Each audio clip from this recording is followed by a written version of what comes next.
تي مجمريا نمهار نقدمه getting started with Windows 10 زبل مس Windows 10 مجمار زبل عبي أرسوسينا أبتدي دما استفعلاليو أرستي كرينا تي نريو أرستي هم عبنت getting started with Windows 10 إلنا جميرنا تي desktop تي start menu أسماتهم بزعبات desktop زلو أبات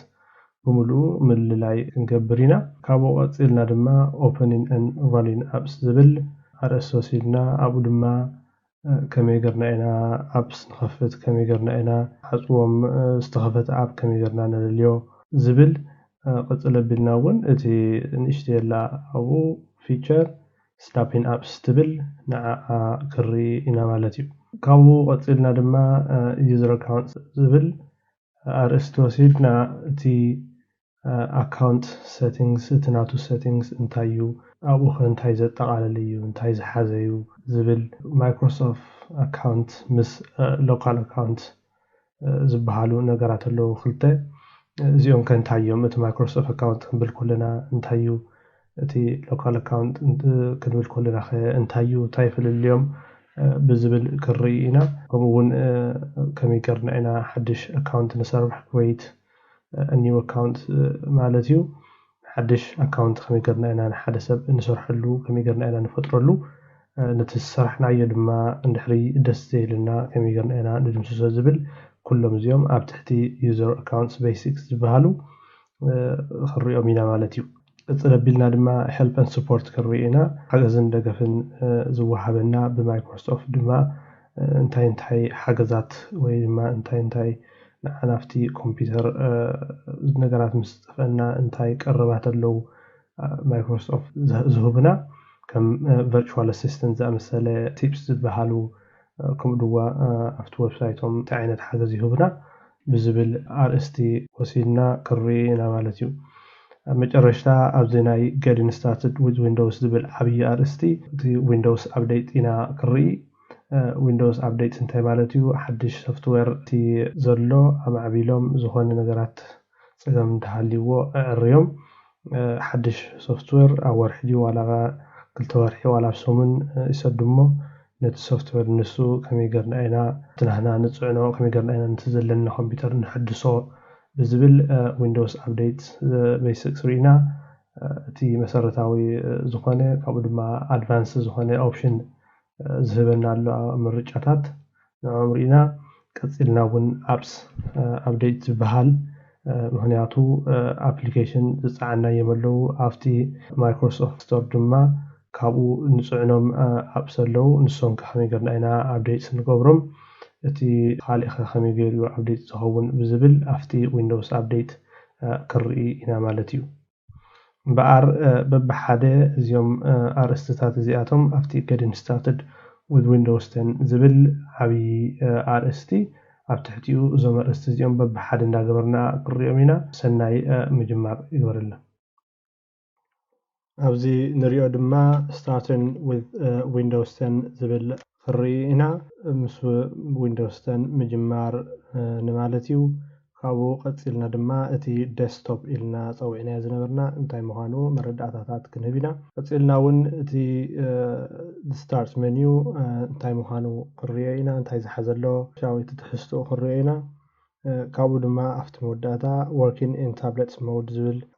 اب تابلت كمي قرنا انا نسرح اتي تابلتن اتي ديسكتوب إلنا زلنا ديسكتوب مودن تابلت مودن انتاي فلليوم زبل افت موداتا قريينا مالتيو بقر لمجمار زاكل اتي starting with Windows 10 زبل كنجمر كلاتنا كم نفولتو قدمي نافتي كمبيوتر متاونا حتى نقرات علو مالتيو اتي باسورد ديو كمي ازمسل تسكرين بزبل نعو قرئي بقر ناقو اتي سلزلو خانه كم حدش نافتي بوتا نافتي لوكس قبرا مزا سكرين شعو كاو تحيزي مرداتات كبلو مالتيو بار لوك جبره هلخو أبزي خيري خيلي أبزي ناتي يوزر مستوقو لوك زبللني ويدما كنترول ديليت اندهري طويقة كنترول alt ديليت اندهري طويقة ون ابزي لوك زبللو عصو يخل مالتي امبار اتي كمبيوترنا مسكفتنايو زخون ነገር ከይጠወቅና እቲ ኮምፒውተር ምስ ወልዕናዮ ነዚ ዝመስል ዝተፈላለዩ ስእሊ ዘለዎ ነቲ ስእሊ ካብ ናብ ይፈላለዩ እቲ ስእሊ ብዙሕ ዘገድስ ኣይኮነን ግን እቲ ምስሉ ሓበራዊ ሓፈሻዊ ምስሉ ናይቲ ገጽ ክሪአኩም ኢለ ዘሪአኩም ዘለኹ እምበር እዚ ርድእ ዝኾነ እዩ እምበር እንታይ ዝሕዝ በዚ ናይ ባትሪ ክሪአና ይኽእል እዚ እውን ናይ ዋይፋይ ኣትየድሎ ኣያቶን እዚ ኮምፒውተር የሪአና እቲ መዓልትን እቲ ዕለትን እቲ ሰዓትን ድማ የሪአና ዝኾነ ጽሑፋት ድማ ካብ ኢንተርኔት ካብቲ ናይ ማይክሮሶፍት የሪአና ኣብዚ ማለት እዩ ንኽንኣቱ እንድሕር ደሊና ነዚ ኣብ ዝኾነ ቦታ ንጽውቕ ወይ ዝኾነ ኪቦርድ ኣፍቲ ንጥውቕ እሞ እዚ ሂበና እቲ ሎግን ስክሪን ይመፀና ማለት እዩ እቲ ሎግን ስክሪን ድማ ነዚ ዝመስል ገጽ ኣለዎ ናተይ ብስመይ ኣብዚ መጽ ኣሎ እቲ ፓስወርድ ድማ ኣብዚ ጽሑፎ ዝኾነ ፓስወርድ እንድሕር ረሲዐ ጸኒሐይ ኣይ ወይ ድማ ሕጂ ፒን ገሬ ከም ዝኣተይ ገሪ ዘለኹ ናይ ገሊኹም ፓስወርድ ክሓተኩም ይኽእል እዩ እንታይ እዩ ትፍልልዩ እቲ ፒን እቲ ፒን ብቁፅሪ 4 ደን ዋላ ገለገለ ሳብ 6 ይኸውን ፓስወርድ ድማ ዝኾነ ካብቶም ፊደላት ደሞ ካብቶም ቁጽርታት ሲምቦልስ ማለት እዩ ሲምቦልስ ብትግርኛ እንታይ እዮም ዝኾኑ ዘለቶም ምስልታት ከም በዓል 4 ነጥቢ 2 ነጥቢ ሰሉ ዝኾነ እቲና ፓስወርድና ንሰርሖ ንኽእል ኢና ማለት መብዛሕትኡ ፓስወርድ ካብ 6 ንላዕሊ እዩ ዝብለካ ሰርሕናዮ በቲ ናይ ማይክሮሶፍት ወይ ድማ ሎካል አካውንት እንድሕር ኮይኑ በቲ ናይ ሎካል አካውንት ጌርና ንኣቱ ማለት እዩ ኣብዚ እንድሕር ሪእናዮ ድማ ኣብዚ እቲ ናይ ፓወር ኦፍ ኦን ዘሎ እዩ ኣብኡ ምስ ጠወቕና ድማ እቲ ስሊፕ ዝብል እቲ ሻትዳውን ዝብል እቲ ሪስታርት ዝብል ምርጫታት ይበና ማለት እዚ ድሓራይ ክሪኦም ስለ ዝኾንና ብዙሕ ኣይንትንክፎም ኢና እንታይ ደኣ እቲ ገጽ እንታይ ይመስል ቅድሚ ናፍቲ ኮምፒውተር ምእታውና ኢና ንርኢ ዘለና ካብኡ ቅፅል ኣቢልና ድማ ኢዝ ኦፍ ዩዝ ዝብል ኣሎ እዚ እውን ክንመፁ ኢና ነዚ ኮምፒውተር ንኣብነት ፀገም ዘለዎ ሰብ ንኣብነት ክርኢ ዘይክእል ሰብ ወይ ኣብ ምርኣይ ድኽም ዝበለ እንድሕር ኮይኑ ብድምፂ እንዳንበበ ዝግበረሎ ወይ ዙም ዕብዩቲ ነገር ኣርኡ እንዳርኣየ ዝጥቀመሉ ነገራት ኣሎ ንስኡ ድሓራይ ኣብቲ መወዳእታ ክንሪኦ ኢና ካብኡ ድማ እቲ ናይ ዋይፋይ እውን ኣብዚ ይረኣየና ኣሎ ካብኡ ኣብዚ ድማ እቲ ናይቲ ኪቦርድ እንታይ ዓይነት ኪቦርድ ይጥቀም ኣለኹ የሪአኒ ኣሎ ማለት እዩ ነዚ ዝመስል ገጽ ይሂበና ማለት እዩ እዚ ንሪኦ ዘለና ኩሉ ኣብ ቅድሚኹም ንሪኦ ዘለና እቲ ዊንዶውስ 10 ነዚ ይመስል ገለገለታት እዞም ኣብዚ ዘለዉ ናተይ ቁናትኩም ፍልይ ዝበለ ክኾኑ ይኽእሉ ኣብዚ ዘሎ ናተይ ቁናትኩም ፍልይ ዝበለ ይኸውን ይኽእል ዋላ እዚ እውን ካብ ናትኩም ፍልይ ዝበለ ይኽእል እዩ ኣብቲ ኣቀማምጣ ግን እቲ ናትነይን ናትኩምን ዳርጋ ኩሉ ሓደ እዩ እዛ ዝጥቀመላ ዘለኹ ዊንዶውስ 10 ሆም እያ ገሊና ዊንዶውስ 10 ዝበሃል ኣሎ ዝተፈላለዩ ዓይነት ዊንዶ ኣሎ ንጥቀም ንኸውን ንኽእል ኢና ገሊና እውን እቲ ናትና ኮምፒውተር ኣጋጣሚ ኮይኑ ኣብ ስቲል ዊንዶው 8 ወይ ድማ ዊንዶው 7 ዘለና እውን ክንህሉ ንኽእል ኢና መብዛሕትኡ ግን እዚ ዝሪአኩም ዳርጋ ኦልሬዲ ኣብኡ ዘለዩ ኣብቲ ናትኩም ዘሎ ኣብቲ ዊንዶውስ 7 ይኹን ዋላ ዊንዶውስ 8 ኣብዚ እውን ስለ ዘሎ ፀገም ዘሎ ይኮነን ኩሉ እቲ ናይ መጀመርያ ስለ ዝኾነ በብሓደ እንቶም እዚ ስክሪን ብምሉእ ከላለየኩም ክፍትን እየ ካብ ሽዑ ድሕሪኡ ድማ እዚ ስክሪን ምስ ኣላለኸኹም እንታይ እዩ ዘሎ ኣብዚ ገጽ ዝረኣየኩም ዘሎ እንታይ ይበሃል ኣስማቶም በብሓንቲ ክነግር ክፍትን እየ ድሕሪኡ ኣስማት ምስ ረኣናዮም በብሓንቲ ድማ እንዳኸልና ኣብ ውሽጦም እንታይ ኣሎ እንታይ የማልኡ እንታይ ሒዞም ንምንታይ ከይጠቕሙ እንዳበልና ኩሉ እንዳርኣና በብሓደ ቀስ እንዳበልና ከም ዝርድአና እንዳገበርና ክንከይድ ክንፍትን ኢና እምበር ንኽጅምር እንድሕር ኮይነይ እዚ ዝረኣየኩም ዘሎ ብምሉእ እዚ ኩሉ እዚ እቲ ደስክ ቶፕ ኢልና ንፅውዖ እዩ እዞም ኣብዚ ዝነበለይ ከዓ ሾርት ካት ወይ ድማ ኣይከን እዮም ዝበሃሉ ግን ሾርት ካት ናይ እቶም ኣፕሊኬሽን ኣብ እዚ ኮምፒውተርና ወይ ኣብዚ ላፕቶፕ ፅዒናዮ ዘለና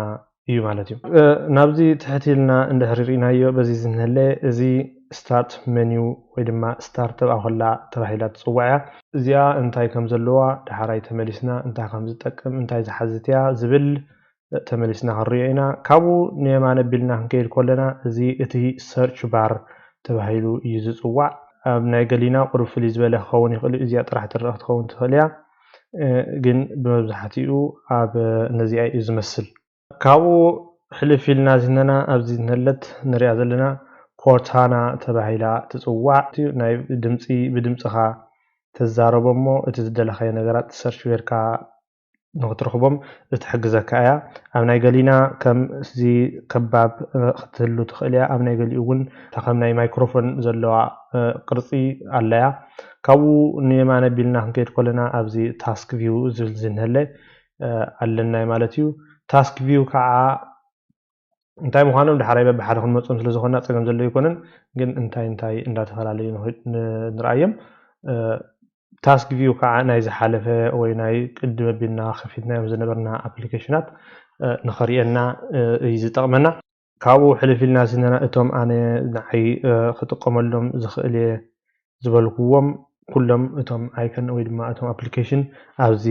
ታስክ ባር ኣብዚ ገሪኦም ኣለኹ ማለት እዩ እዚ ብምሉእ እንታይ ይበሃል ኢልና ታስክ ባር እምበር ካብዚ ዝነበለ ከዓ እቶም ኖቲፊኬሽን ባር ኢልና ንፅውዖም ኣብዚ ዝነበለ ከም ኣብነት ኣብዚ ዝነበለ ናይ ወይዘር ዝነግረኒ ካብኡ እውን ሕልፍ ኢለ ኣብዚ ዝነበለ ናይ ስፒከር ናተይ ኣብ ክንደይ ፐርሰንት ኣላ ድምፂ ገይራ ኣላ ዶ ኣይገበረትን ዝነግረኒ ዝነበለ ኣብዚ ናብ ዋን ድራይቭ ኣትየ ኣለኹ ዶ ኣተኹን ከመይ ኣሎ ዝነግረኒ ኣብዚ እውን ናይ ናተይ ባትሪ ኣብ ክንደይ ሚእታዊት ወይ ኣብ ክንደይ ፐርሰንቴጅ በፂሕ ኣሎ ዝነግረኒ እዩ ኣብዛ ምልክት ዝነለት ኣብዛ ጥቃ ባትሪ ዝነለት ትሪእዋ ኣለኹም ናብ እቲ ባትሪ ቻርጀር እቲ ኣለኹ ዶ ኣይተኸውን ዝነግረኒ እዩ ከም ኣብነት እንድሕሪ ኣውፅአዮ እቲ ባትሪ ከም ዝወፅእ ይነግረኒ ኣሎ ጠፊኣ ምስ ኣተኽዎ ድማ ባትሪ ኣትዩ ከም ዘሎ ናብ እቲ ቻርጀር ኣትዩ ከም ዘሎ ይነግረኒ ኣሎ ካብኡ ከዓ ኣብዚ ዝነለ ትሪእዋ ዘለኹም ናይ ዋይፋይ ኮኔክት ገይረ ኣለኹ ዶ ኣይገበርኩን ናብ ዋይፋይ ኮኔክሽን ማለት እዩ ናይ ኢንተርኔት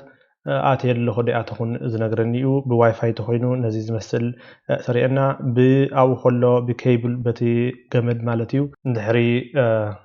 እቲ ኮኔክሽን ዝጥቀም ሃልየ ድማ ከምዚ ርቡዕ ኩርናዕ ዝመስል ኮይና ካሊእ ምስሊ እያ ትመስል ማለት እዩ ካብኡ ንየማነ ቢለ እንድሕሪ ከይደ ናይ ኪቦርድ ናይቲ ዝጥቀመሉ ዘለኹ መፅሓፊ ማለት እዩ ኪቦርድ ብእንግሊሽ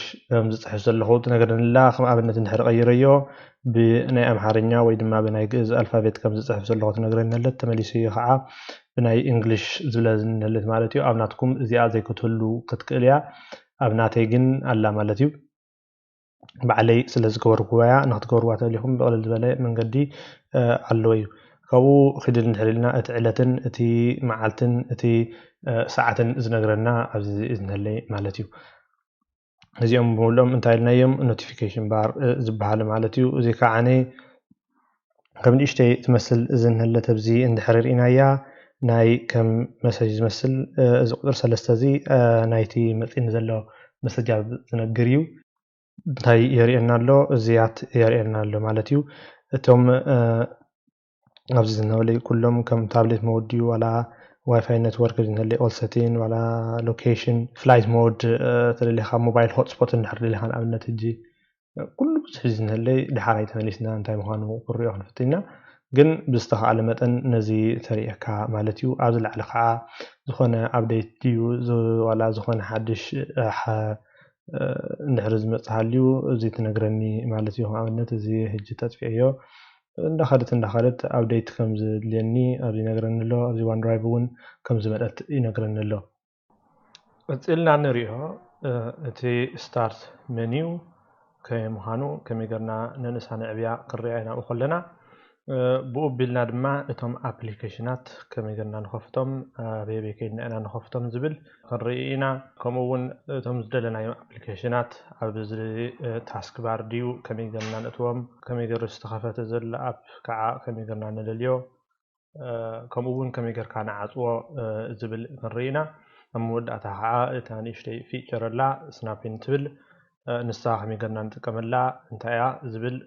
ክርኢ ክንፍትን ኢና ማለት እዩ እምበር በቲ ናይ እታ ስታርት ሜኒው ከመይ ጌርና ንዕብያ ንንእሳ ዝብል ክንጅምር ንዕኡ ንምግባር ከዓ ከም ዝበልናዮ ኣብ ኪቦርድ ናትና ወይ ድማ በታ ናታ ነቲ ማውስ ጌርና ኣብዚኣ ክሊክ ጌርና مس نخيد زي بملؤ ستارت إلنا زنبرنا أيو أفتي زحالفة تمرتنا مالتيو كنا عبيو خنا نسو نحر دلينا أبزي مسئينا إتا ناتنا ماوس ناب كل توغن زلو ملكت أرو مساريتنا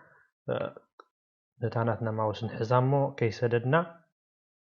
نيمان وين نسأقام نبلا حجي خان إسا دليلي نسأقام نبلا ين إسا بلعلو ولك همو ترينا مالتيو وين لعلو وين تحت حفك بلا نهدلي تا ماوس مسمتت بتناتنا left click مالتيو بتماوس حيزنا كيسددنا نتحت نبلا ننسا مالتيو حجي تريهما أن إسيالله زي حجي تمليسة مساعة هو لك قوم هنا تنحن مالتيو نحري زي تدلينا هنا عباي كوينا لا تسلقنا نحر هنا كمزي هنقبرا نخلينا مالتيو أنا جن سلز عبيز ولا سلز فتوى نفتز نورتو سايز كمل ساي مالتيو كمل سواتر لهم نكا خنتي قطن اسوا خلهم زغوركمو كم لقيهم تقبروا مالتيو مبار أبو خلنا اتم ابليكيشنات كمي قرنا نخفتهم بزبل حجي كرئي كرفتنينا مالتيو كما أبنت access ندهر open كقبر لي أبزي مت طويقة open كقبر يخلي زلوا هو application لما بتسمو بتماوس جرين دورت كخ دليل ما طويقة خفته يخلي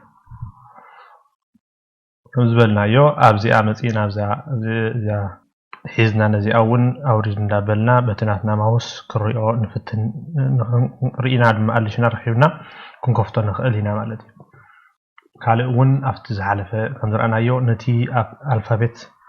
طويقنا نزغن ألفابت مالتيو وتم زدلنا يوم بمنتاي يجمرو نحر نفلتهم كينا خرهبهم نخلينا كم أبنت نحري أكسل كخفت دليل إي يجمر ناب إي يطوق أمو أبزير إنم مالتيو كفيتا خعا طويق دما يخفتو مالتي حجي أردي لحن كعطو ناو تمليسنا دما زم ابلكيشن ابزي ون بزي قرنا ون كنكفتم نخلينا كابزي حليفنا ابزي ون كنكفتم نخلينا ندحر دقا كابزي نابزي قرنا يمحلينا مالتيو مهنياتو تانستفدلا ابزي بمولهم ابلكيشنات اب كمبيوترنا زينا يمزلنا ابزي امزلو ابزي خرهبهم نخلينا مالتيو ابزي زلو جن اتهم نعنا يدلينا إنهم زيومس بقليلو أبزي خنرهبا ملنا زبلنا يوم أبليكيشنات رحنا نرهبا بنخل كله ينرهبا لنا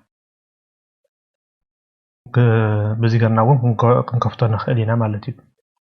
قن حج بزي قرنا نجمر بزي أطرح من ود لحالي نافتي تاسك بار كنكيدنا قال أبليكيشنات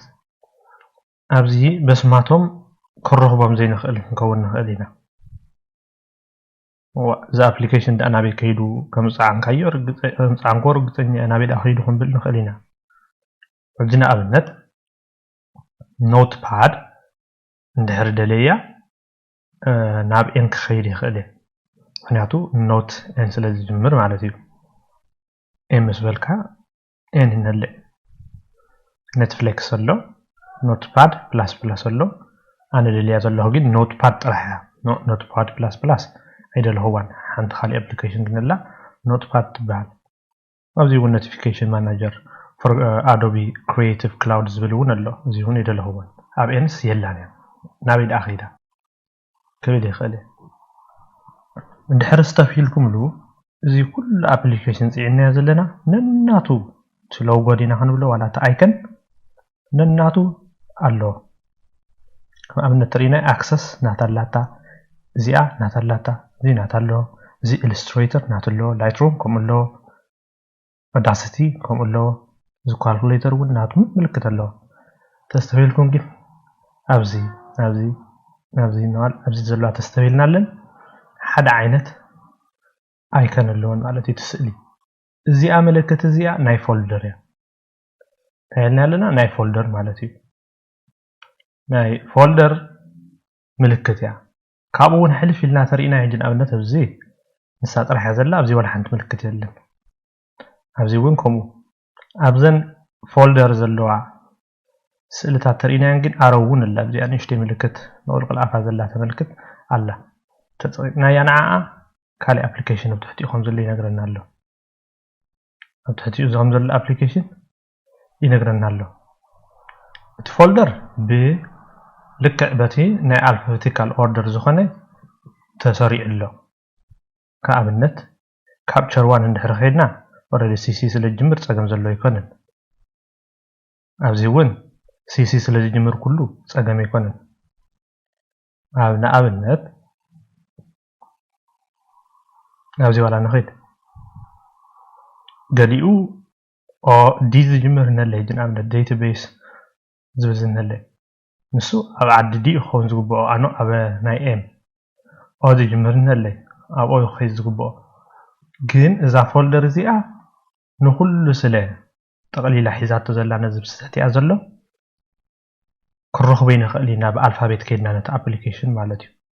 نوت باد كان لك هم إيه مالتي خوين زل حنت أبليكيشن كان أبنت غير يخبركم مالتي نوت باد كرخ باس لذي كألنا أبعد إن كيدنا كرخ باي كألنا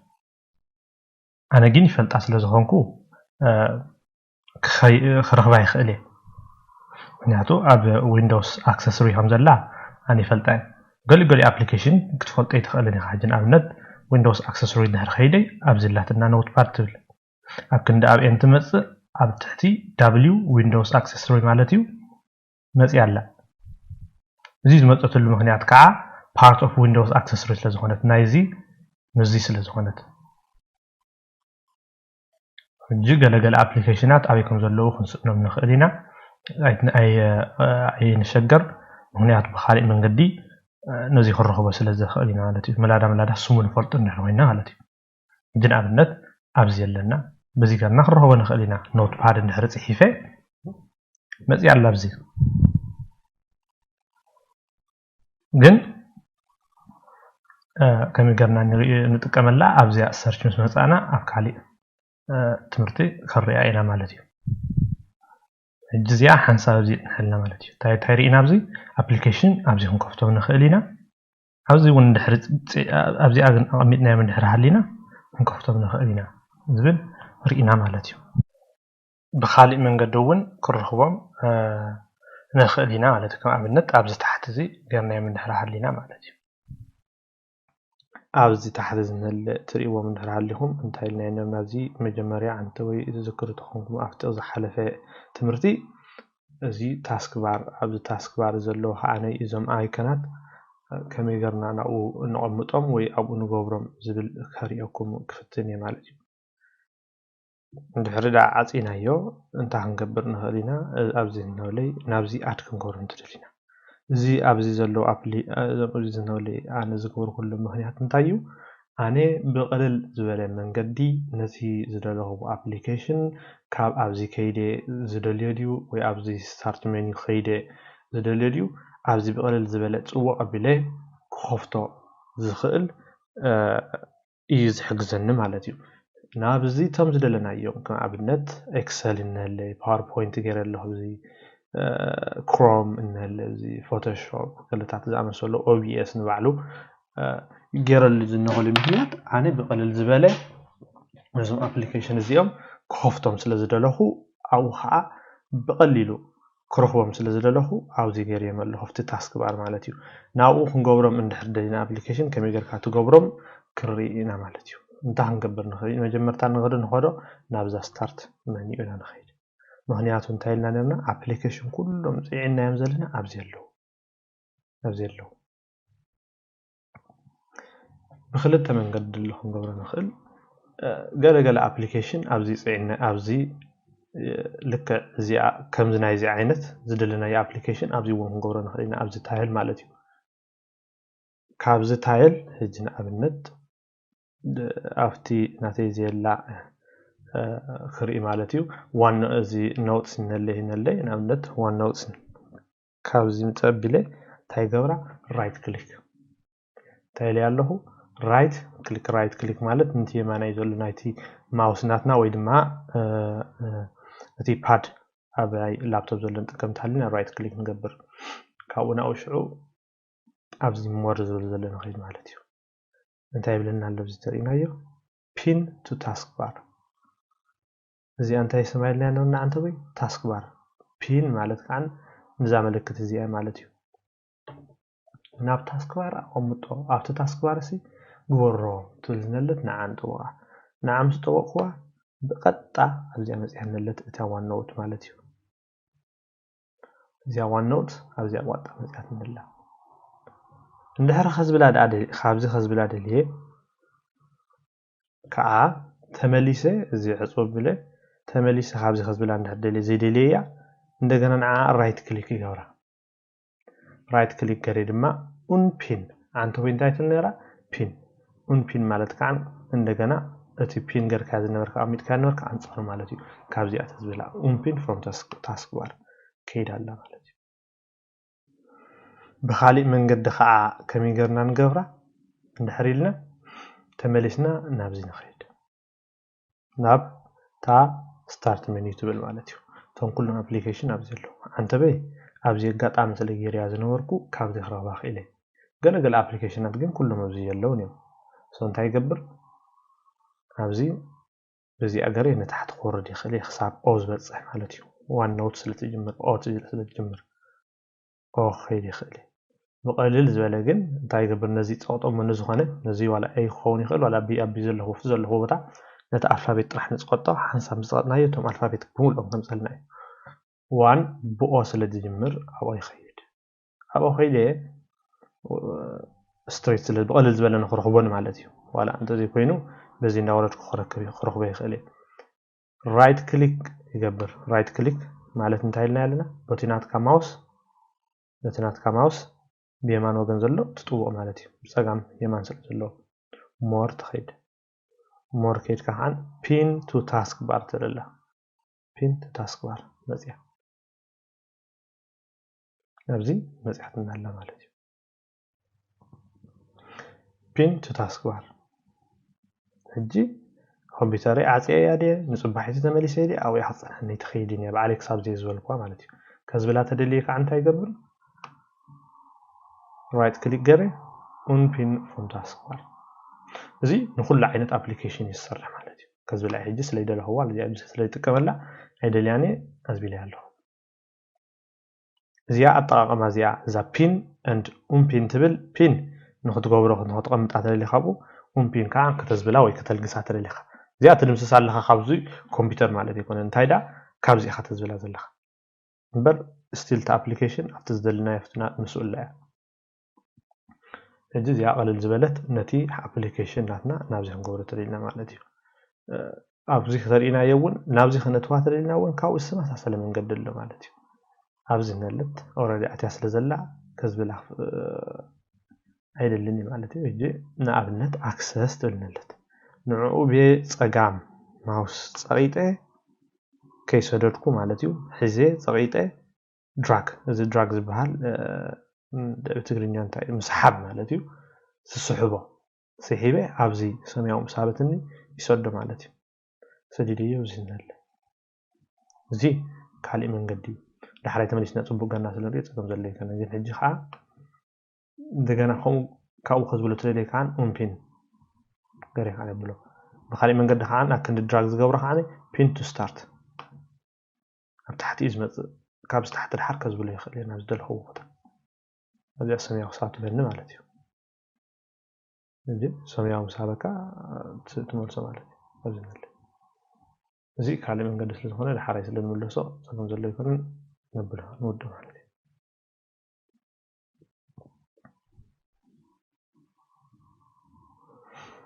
إذا ما بزيز قبلنا يوم أبليكيشنات تندهرينا يوم جنا منت فايل إكسبلورر هنا اللي بزي أبزي كان هنا اللي እቲ ማይክሮሶፍት ስቶር ማለት እዩ ኣብዚ ወርድ ይነለይ ፓወርፖይንት ኤክሰል ኤጅ እንዳበልኩ ኩሎም ክሳብ ኦቢኤስ እናበለ ነዚኦም ከዓ ከዝብሎም ተደሊ ድራግ ዝበሃል ለፍቲ ናይ ቋንቋ ማለት እዩ ምስሓብ እዩ ተተርኪሙ ወይ ሙክታት ነዚ ፀቐጠ ቢለ ህጎቱ ተደሊ ሕጂ ንኣብነት እዚ ቀለል ዝበለት ፎቶሾፕ ንኣብነት ወይ ካምቴጅ ኣድሓን ንዓ ዘቢለ كيشددكو مالتي بي صقامنا ماوس ወይ ድማ እቲ መጠወቕ ዘሎ ብኡ ጠዊቐ يزبله مالت كيسددكو ናብ ደለኽዎ ቦታ ክዝብለ ይኽእል እዩ ኣብዚ ተቐሚጠ ይኸይድ እንደገና ክቕፅሎ ተለይ ናብኻ ኣይምለስ ማለት እዩ ከምዚ ገይረ ከም ዘለኽዎም ንዓይ በቲ ንዓይ ዝምችኡኒ ክገብሮም ይኽእል እየ ማለት እዩ እዚ ናትና ኣፕሊኬሽን ተኸፊቱ ድሌ ተኸፈተን ንፈልጦ እንተደሊና መብዛሕትኡ ግዜ ኣብዚ ዝኸፈትኩም ኣብቲ ትሪእዎም ሰማያዊ ዝመስል ኣብዚ ትሕቲኦም ኣለዎም ማለት እዩ ኣብዚ ትሕቲኦም ኣብዚ ሰማያዊ ዝመስል ምልክት ኣለዎም ንሱ እንታይ እዩ ዝነግረኒ እቲ ኣብ ተኸፊቱ ከም ዘሎ ማለት እዩ ሕጂ ብዙሕ ክኸፍት ይኽእል እየ ሕጂ ንኣብነት ኣብዚ ከፊተየ ኣለኹ ኣብዚ እውን ከፊተየ ኣለኹ ኣብዚ እውን ከፊተየ ኣለኹ ኣብዚ እውን ባዕሉ እውን ከፊተየ ኣለኹ ኣብዚ ተኸፊቱ ኣሎ እዚ ኩሉ እዚ ከፊተየ ኣለኹ ካብቲ ሓደ ናብቲ ሓደ ካብቲ ሓደ ናብቲ ሓደ ክኸይድ እንድሕር ደልየ ብቐለል ዝበለ መንገዲ ነዞም ኣብ እዚኦም እንቶም ዘድልዩሉ ማለት እዩ መብዛሕትኡ ግዜ ዘድልየኒ ይኹን ዘድልየኒ ምሸብዚ ንገብሮም ኢና እዚኣ ክነስተብህለላ እቶም በቲ ፒን እቲ ታስክ ባር ዝብል ሕጂ ንኣብነት ኣብዚ ታስክ ባር ዘየለ እንድሕር ከፊት እየ ንጂ እንታይ ኣሎ ኣብዚ ታስክ ባር ዘየለ ኣክሰስ የለን ንኣብነት ሕጂ ባዕሉ ኣውቶማቲክሊ ክመፅእ እዩ ኣብዚ ኣሎ جنات نعمل التاسك بار نحري مينيمايز معناته نحري تينا ابو 5 يرا غيريو تخفيت له تا ابلكيشن نتاع عطيه ግን ክኸይድ እዚ ኣብ እዚኣ ፒን ስለ ዘይገበርኩዋ ትኸይድ ማለት እዩ ተዓጽያ በዚ ክሮስ ዝብዝናለ በዚ ክሎዝ ዝብል በኣ እንድሕር ዓጽያ ትኸይድ ምክንያቱ ፒን ስለ ዘይገበርኩዋ ናፍቲ ታስክ ባር ማለት እዩ ሕጂ ዝኾነ ኣፕሊኬሽን ዝኸፈትናዮ ኣብዚ ታስክ ባር ኣብዚ እዮም ዝመፁ ብዙሕ እንድሕር ከፊትና ክቕፅል ይኽእል እዩ በዚ ምልክት ክበና እዩ ማለት እዩ ብዙሕ ክንከፈት ከለና ካብቲ ሓደ ናፍቲ ሓደ ካብቲ ሓደ ናፍቲ ሓደ ክንነጥር ወይ ክንቀያየር ከፀግመልና ይኸውን ይኽእል እዩ ሕጂ ንኣብነት ካብ ኣክሰስ ናብ ኤክሰል ክኸይድ ተደልየ ብዙሕ እንድሕር ሃልዩኒ ከፊተ ማለት እዩ ኣብኡ ከለኹ ናብዚ ይኸይድ ይፀቕጦ ይመፅእ ናብ ኣክሰስ ክምለስ ተደልየ ከዓ ተመሊሰ ናብ ኣክሰስ ከዓ ከምዚ ይኸይድ ማለት እዩ እዚ ኣክሰስ ዝብል ዘሎ ብላዕሊ ይመፀኒ ሕጂ ንኣብነት ሙሉእ ስክሪን ክገብሮሞ ሙሉእ ስክሪን ክገብሮ ሙሉእ ስክሪን ተገርናዮ እቲ ሓደ ስለ ክንሪኦ ዘይንኽእል ተወድሐል ዘሎ እዩ ኣብ ኣክሰስ ኣለኹ ሕጂ ንኣብነት ኣብ ኤክሰል ኣለኹ ይቕሬታ ኣብ ኤክሰል ስለ ዘለኹ ናብ ኣክሰስ ክምለስ ይደሊ ናብ ኣክሰስ ክምለስ ተደልየ ኣብቲ እታ ማውስ ናተይ ናብኡ ምስ ወሰድክዋ እዚ ምልክት ትበኒ ይኸይድ تخفيت له مالتي ناب اكسل كملس تليك يخيد لك اخنا يقبر تمليسو ناو يريان مالتي مزخون ابليكيشن ولا مس وورد يكون ولا مس دوكيمنت كله في تكازل حبسي كتعاطو تدلي خاخي كتعاطو تدلي خاخلت من قد له حجن ابنت زيمو كأتو كله نفتي بوتو نبوتو يله على يتخفيت ستيل جن انتاي زبال مينيمايز زبال الله مينيمايز ማለት ለካ አለት አፕሊኬሽን ተኸፊቱ ግን እቲ ማለት ከም ዝየር ክሊር ስክሪን ከም ዝሆነ ማለት እዩ ካዓጽዎ ተደልይ ካል ኣብዚ ያላት እንትሪዋት ኣለኹም ኣፍታ ማውስ ገሪና ኣብ መጻኹ ታይ ኣፕን ገሪ ከም ዘለኹ ትነግረንላ ኣብዚ ሓንታ ክሎዝ ወይ ድማ ታ ኤክስ ዘላታ እንት ዝበሃል እዚኣ ምልክት እዚኣ ኣላ እዚኣ ናይ ምዕጾው ምልክት እያ ኣብዝላ بخالي من قد خانا بيلا رايت كليك نتي ماوسنا نغيرنا كلوز ويندو زلنا اب كل ازي اكسترينا انت مالتي اصونا ز ابليكيشن زيا كعصوات لين اكسس يجي بزي اعصوا حدا فيهما كيدا تاي سلازي غوركو هيدا زلا تاي سلازي غوركو بين سلازي غوركو نافتي تاسك بار اكسل جن بين غير يالله نافت تاسك بار كما لك غيري نهر عطيا هي تخيدنيا تا ابليكيشن كنت عطي لنا او نهر خيدتين او ولا حنت زرعين لن تي ايكون اوف زين الذين لا ونياتو بين سلا زكركو نابو او هلنا تا خمي غرنا نخفتو خمي غرنا نعصو نرانا نملكتنا نخيد وتو بين كعني انتي تقومو انتي خمي غرنا انا هنطقمو لزبل كا قلت نستوحلال نخيل مالتي جن ابنت تمليس اكسل ندحر خفيتيو ማይክሮሶፍት ኤክሰል እንድሕር ከፊተዮ ሕጂ ንኣብነት ብላንክ ፔጅ መነፅእ በዚኣ ዓፅየ እየ ብኣውን በዚኣ እውን ዓፅየ እየ ማለት እዩ ሕጂ እዚኣ ኣብዚ ዝነለት ተሪኹማ ሚኒማይዝ ትብል ማለት እዩ ሚኒማይዝ ማለት ናፍስ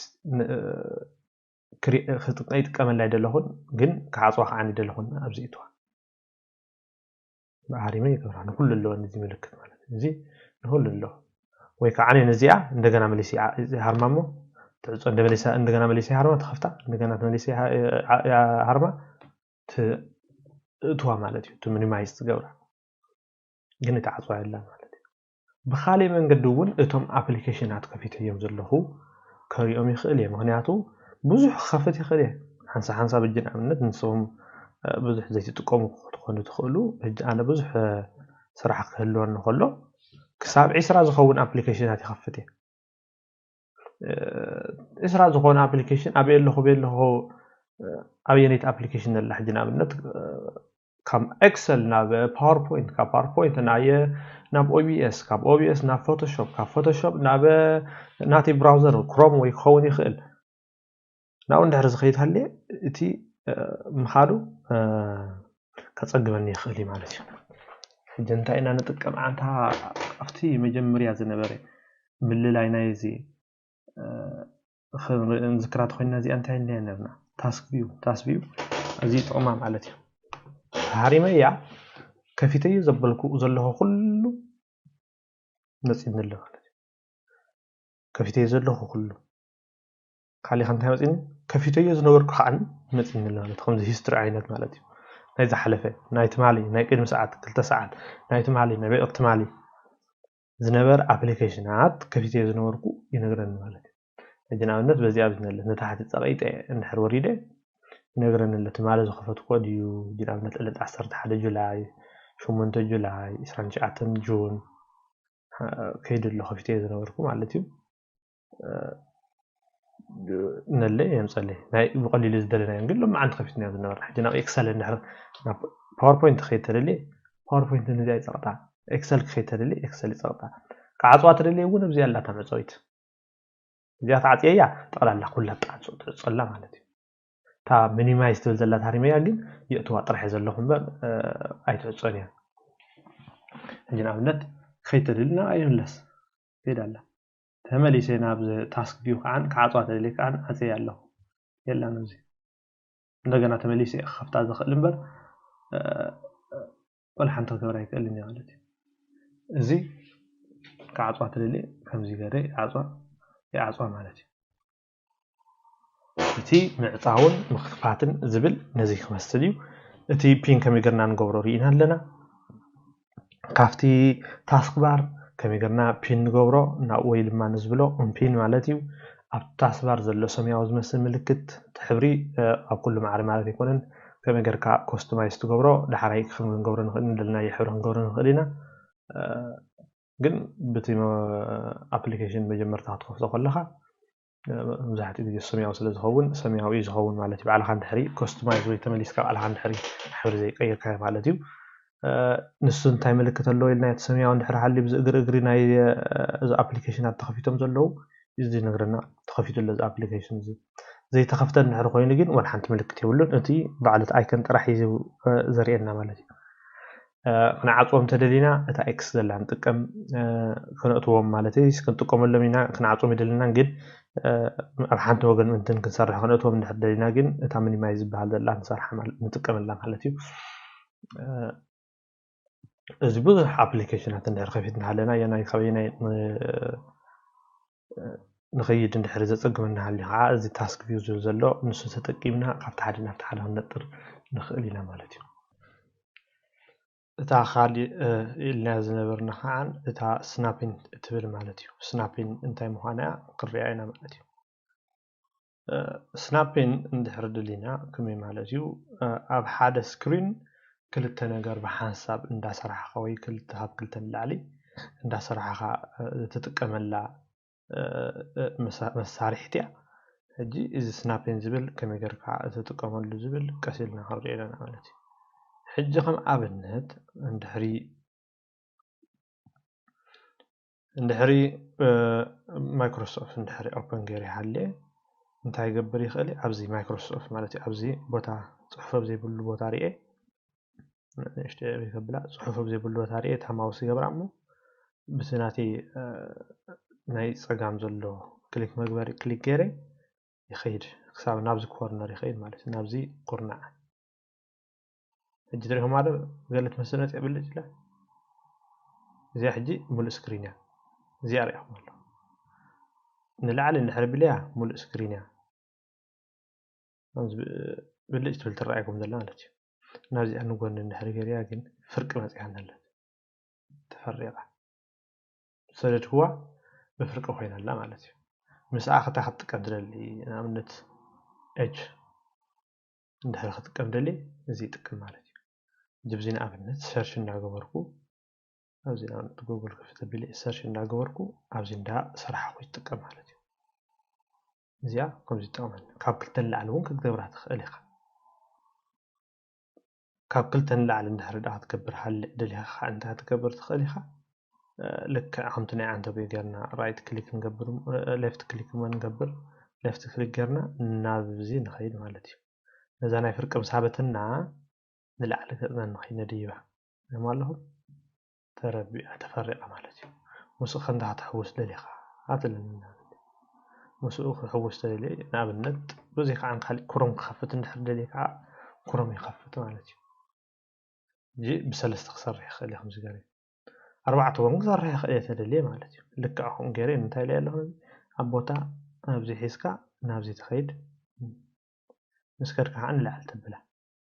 على تربع 4 تقرنا انا بزي عند الليتنا نقبر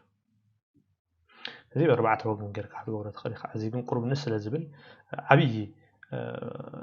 ديسبلاي ندير عليك مونيتور مالتي خطقم تخليخ زي نسبه لابتوب مثلا ندير عليك كان كاب كلتن لعل تزي خيب زبل مالتي زي اتا سناب فيتشر تبحال يا مالتي مسو خنتايرينا نرنا عنتو بي طنخفي نري معصاو مالتي معصاو تدلينا عطو تدلينا خان زي كلوز نلي اب كل لنا ايو كلوز كنقبر نخلينا ويدما عم لعلتي ايكون كنا كلوز كنقبر نخلينا بزي مالتي زيا نزيا تمثل مالتي ابزي انتايرينا مالتي جقر زحالفنا ينحرينا كمي غيرك تخفتم كمي غيرك تعزون ابليكيشنات بيكيدنا نخفتم ابي غيرنا كمي غيرنا نعزون استخفت ابليكيشن انتاي ملكت له اتيوم كاو خانه انتارينا اتي بين زبال مالتيو ناب تاسك بار بين كميغرنا نغبرم من بين كميغرنا نغبرم زبل رينا امودات عنتا سناب تبزلا بخلته وجن وي 4 وجن وي 3 وجن حد سكرين قفت اندا سرحنا كميغرنا نطقم زبلون رينا انا مالتيو انتا نغبر زبل انا وي زموكر نزي اندارهم تملسكم مفتاناتكم كمبيوتر كما غورون كوم دا غبركا اسنالكا بزي فرحم حالتيو تلومدو سلام بدقامي ابزي دما بزعبا يوزر اكاونت كنمهار كنفتنينا تقدماي ارستي حزناي نمهارو بزعبا يوزر اكاونت سيتنج انتاي زحازيو انتاي زتقالليو حفشاو تحستو ناي يوزر اكاونت سيتنج كرينا كابو قصلنا دما بزعبا مايكروسوفت اكاونت مس لوكال اكاونت زبل انتاي في اليوم كوريومينا كابو قصلنا دما حدش تتقاماي بزيكانا كالي سبب نزا لابتوبنا ديو ولا نزا كمبيوترناتنا كتقملا مستدلي كميغرنا نتي اكاونت نسرحو بزبل كرينا مالتيو كابو قصلنا دما نتي كرييت زغبرنايو اكاونت نتي سرحنايو اكاونت كميغرنا ندمسسو بزبل ارستي حزنا كنمهار إنا بار بقطع نافتي قداماي ارستي يوزر اكاونت سيتنج زبل كنكيد كنفتن ناو كنكيد اندحر دلينا ابزي ستارت منيو نخيدمو كابو ابزي سيتنجز زبل زلو او كيدنا او مسنصو ازي قص ازي يهبنا مالتيو أبزي قصدي بزح عينة زلو إتا دلينا زلنا جن أبزي account تبل زلا مالتيو أبزي account زلو أبا طويقنا كرينا مالتو زون كالتو بزي زلو ببحادة بخالق من قدوون كريو مثل نخل أبزي قصنها لنا مالتيو بار أبين طوق أب account سنطوق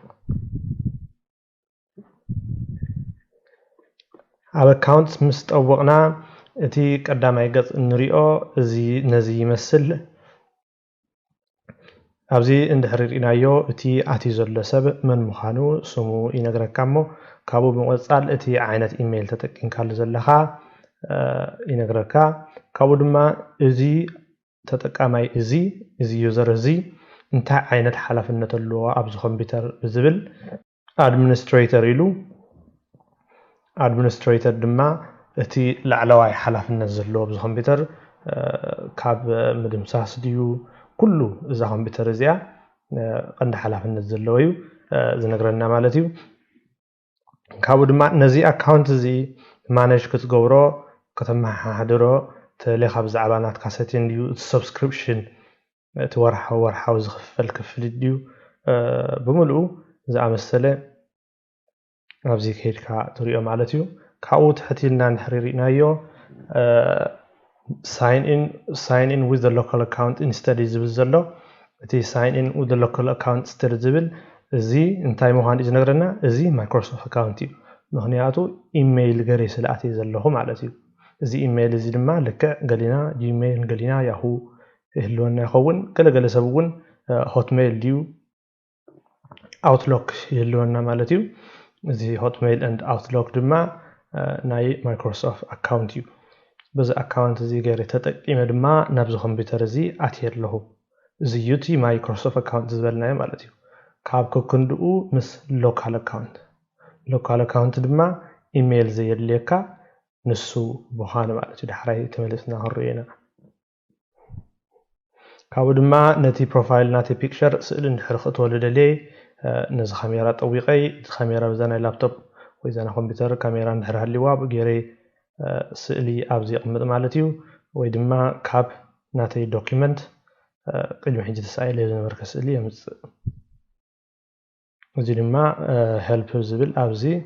create account زي create microsoft account نحرد ليها نفتي ويب براوزر يوستكا وي دما لوجين كتكبر تاليها يوستكا زي دما حاجز زونه ترليها ينغركا مالتي زي اب تحت منتاي يمص مالتيو اب تحتي your info زبل يمص مالتيو كابو قصل بلنا نريو تحليو تي ايميل ان اكاونت زبل مالتي ايميلز ان اكاونت زبل زلو انتاي زحزيو فامنت اتي تطقيمل زلو ايميل نابز كمبيوتر نخاتو ناي مايكروسوفت اكاونت مالتيو ابزن لي كالي اكاونت ندهر خاتو لي دما ابزي اد اكاونت زبل زلو طويقه لك ناي جيميل ديو ناي اي كلاود ديو ناي ياهو ديو ناي استفلالي عينت اكاونت وي دما ناي مايكروسوفت اكاونت تطقيمه نابز كمبيوتر نخاتو وي دما كالي عينت اكاونت بزيكازي كوسخت لي ابزي اد اكاونت زلي خيد مالتيو ابزيون ناي خلت اكاونت تري لهم زي ناي وركيو ناي سكول مالتيو زي دما ناي اناتي بيرسونال ايميل مالتيو زي بزح زي اكتلوكم منيا مهنياتو زي ناتي ناي يونيفرسيتي زنبر اكاونتيو ناي وركون علني ناي سراح مالتيو ابزي كتو يخلي جن كتو ايدلخون مالتيو ناي اكاونت ناي سراح وي دما ناي تمرتي كاب ناي ناتكا بيرسونال ناي ولقاونتكا اكاونت فليز بلاي مالتيو كابو قصلنا نريو انترحليو sign in options متهوتات استفرالي مرجعات مالتيو نابزا كمبيوتر كتاعت خلخا استفرالي مرجع لك مالتيو for example كاب hello face زبل كساب picture house password له مالتيو حجي ابزي قرب كابناتين ناتكم اتريو زلكم استفرالي كخون يخلي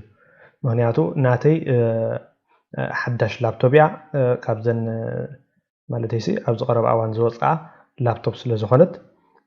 كل اللي مالتي أبناتكم جن ميبي قد ما عملهم ولا عاملهم جزيهم ما زي قدس كابزي قرف لي استهلت زبالة تطون تخليها نابنت زي طرح خلوها يخل زي العلواي زلوا وي تحت وايزنا اللي فينجر برينت زي بالله تكون تخليها مالتي سو أبزي سجن زلوا يكونن انت هاللي هو كلن جن كرد أوكمين زي ما جمريا زلوا مدحرجين هيو hello face زبل انت هاي مالتيو قالينا كعبنت ايفون ندهر حلينا نابنت زي ايفون 11 ويدما ايفون 12 ندهر حلينا انتاينا نطق بتي اكندي باسورد نصحف بناتنا قصنا مالتيو قصنا علاليا تتونا زي ادما كوميات تطق مالتيو تناتك لابتوب كم تحليوا كمو نختكبر بزي أجر كاتجبرا مالتيو كاو قصلي لها عن زلا ناي فينجر برينت فينجر برينت ون أبناتنا تليفون لنا مبزحتي أن لابتوب يبلنين قال اللابتوب بين ألون for example هجي أكندي باسورد صحيح كاريخا ولا بين صحيح كاريخا بفينجر برينت كركا تاعتو مالتي بزي 10 نايدكا مالتي كاو قصلنا دما بين ويندوز هلو بين زي دما مبزحتينا اب تليفوننا لنا ايو بين قصري 4 تخون يخل واي 6 تخون مبزحتي غزي 4 ايو تطقينكا باغركا تاعتو مالتي زي دما هجي زيا مبزحتي غزي زي نفلط هنكون نخلينا ግን كمزي USB عينت USB ወይ ድማ زي فلاش نبلو دينا فلاش زبهال بو غيركا مأتوي تتقمليو زي مبزحتي غزي او ناي كهلوناني مالتي ابزيون زي نورمال باسورد ديو كم تخلينا باسورد نتقملو كله الفابت ديها ولا قطر دي زلو استفعالين عخاز ملكت باسورد تتقملو زي كاع بيكتشر باسورد مالتيو حدا زخون سئلي كاب كمبيوتر كاديو قاب زخون داونلود زغبر كايو مريصكا اب استفعالي بوتا تطوقمو تم بوتا خانبي مخان كم تطوق فليت كان ابنت اب عينو اب فنجو اب اذن اندهر طويقا كل جزء خطأت خلها تسأل الساعة متسكا أب عينو أب فنجو أب زنو عن تقوى مالتي كاب كالي بوتا تطوي كلمة أي صرح الكانية مالتي قال حنسا بجزء باسوردنا وي رسينا لنا وي كنكير دلنا نحرم كير دلنا أبزين خير مالتي change your Microsoft account Microsoft ندهرها لك أبزي كعني resetting local account password زي دما ناي مايكروسوفت اكاونت زي كوني لوكال ابز كمبيوتر كطرح مالتي صراحه خايو باسورد ندحر ليكا بزي غيركا هم بحدش ريسيت تقبرو مالتي كابو سيبنا نرخبو access work or school زبليو زي مبزحت زي نهد عين تقوملنا ندحر ناي سرح ወይ ድማ ናይ ስኩል ዝኾነ እንድሕር ሃሊካ እዩ ክትጥቀም ትኽእል ኣብዚ እዚ ብዙሕ ኣይንኣትዎን ኢና እታ ደሊና ዘለና ግን ናብዚኣ ፋሚሊ and other users ትብል ዘላ ናይ ፋሚሊን ናይ ካልኦት ተጠቀምትን ትብል ዘላ እያ ማለት እዩ እንታይ ኢልና እንደምና ፍታሕ እንተበይ ማይክሮሶፍት አካውንት ኣሎ ሎካል አካውንት ኣሎ ኢልና እንደምና ማይክሮሶፍት አካውንት ኢልናዮ ናይ Microsoft 365 ኮይኑ ምስናህና ናይቲ ወርድ ዶክመንት ክኸውን ይኽእል ፓወርፖይንት ክኸውን ይኽእል ኤክሰል ክኸውን ይኽእል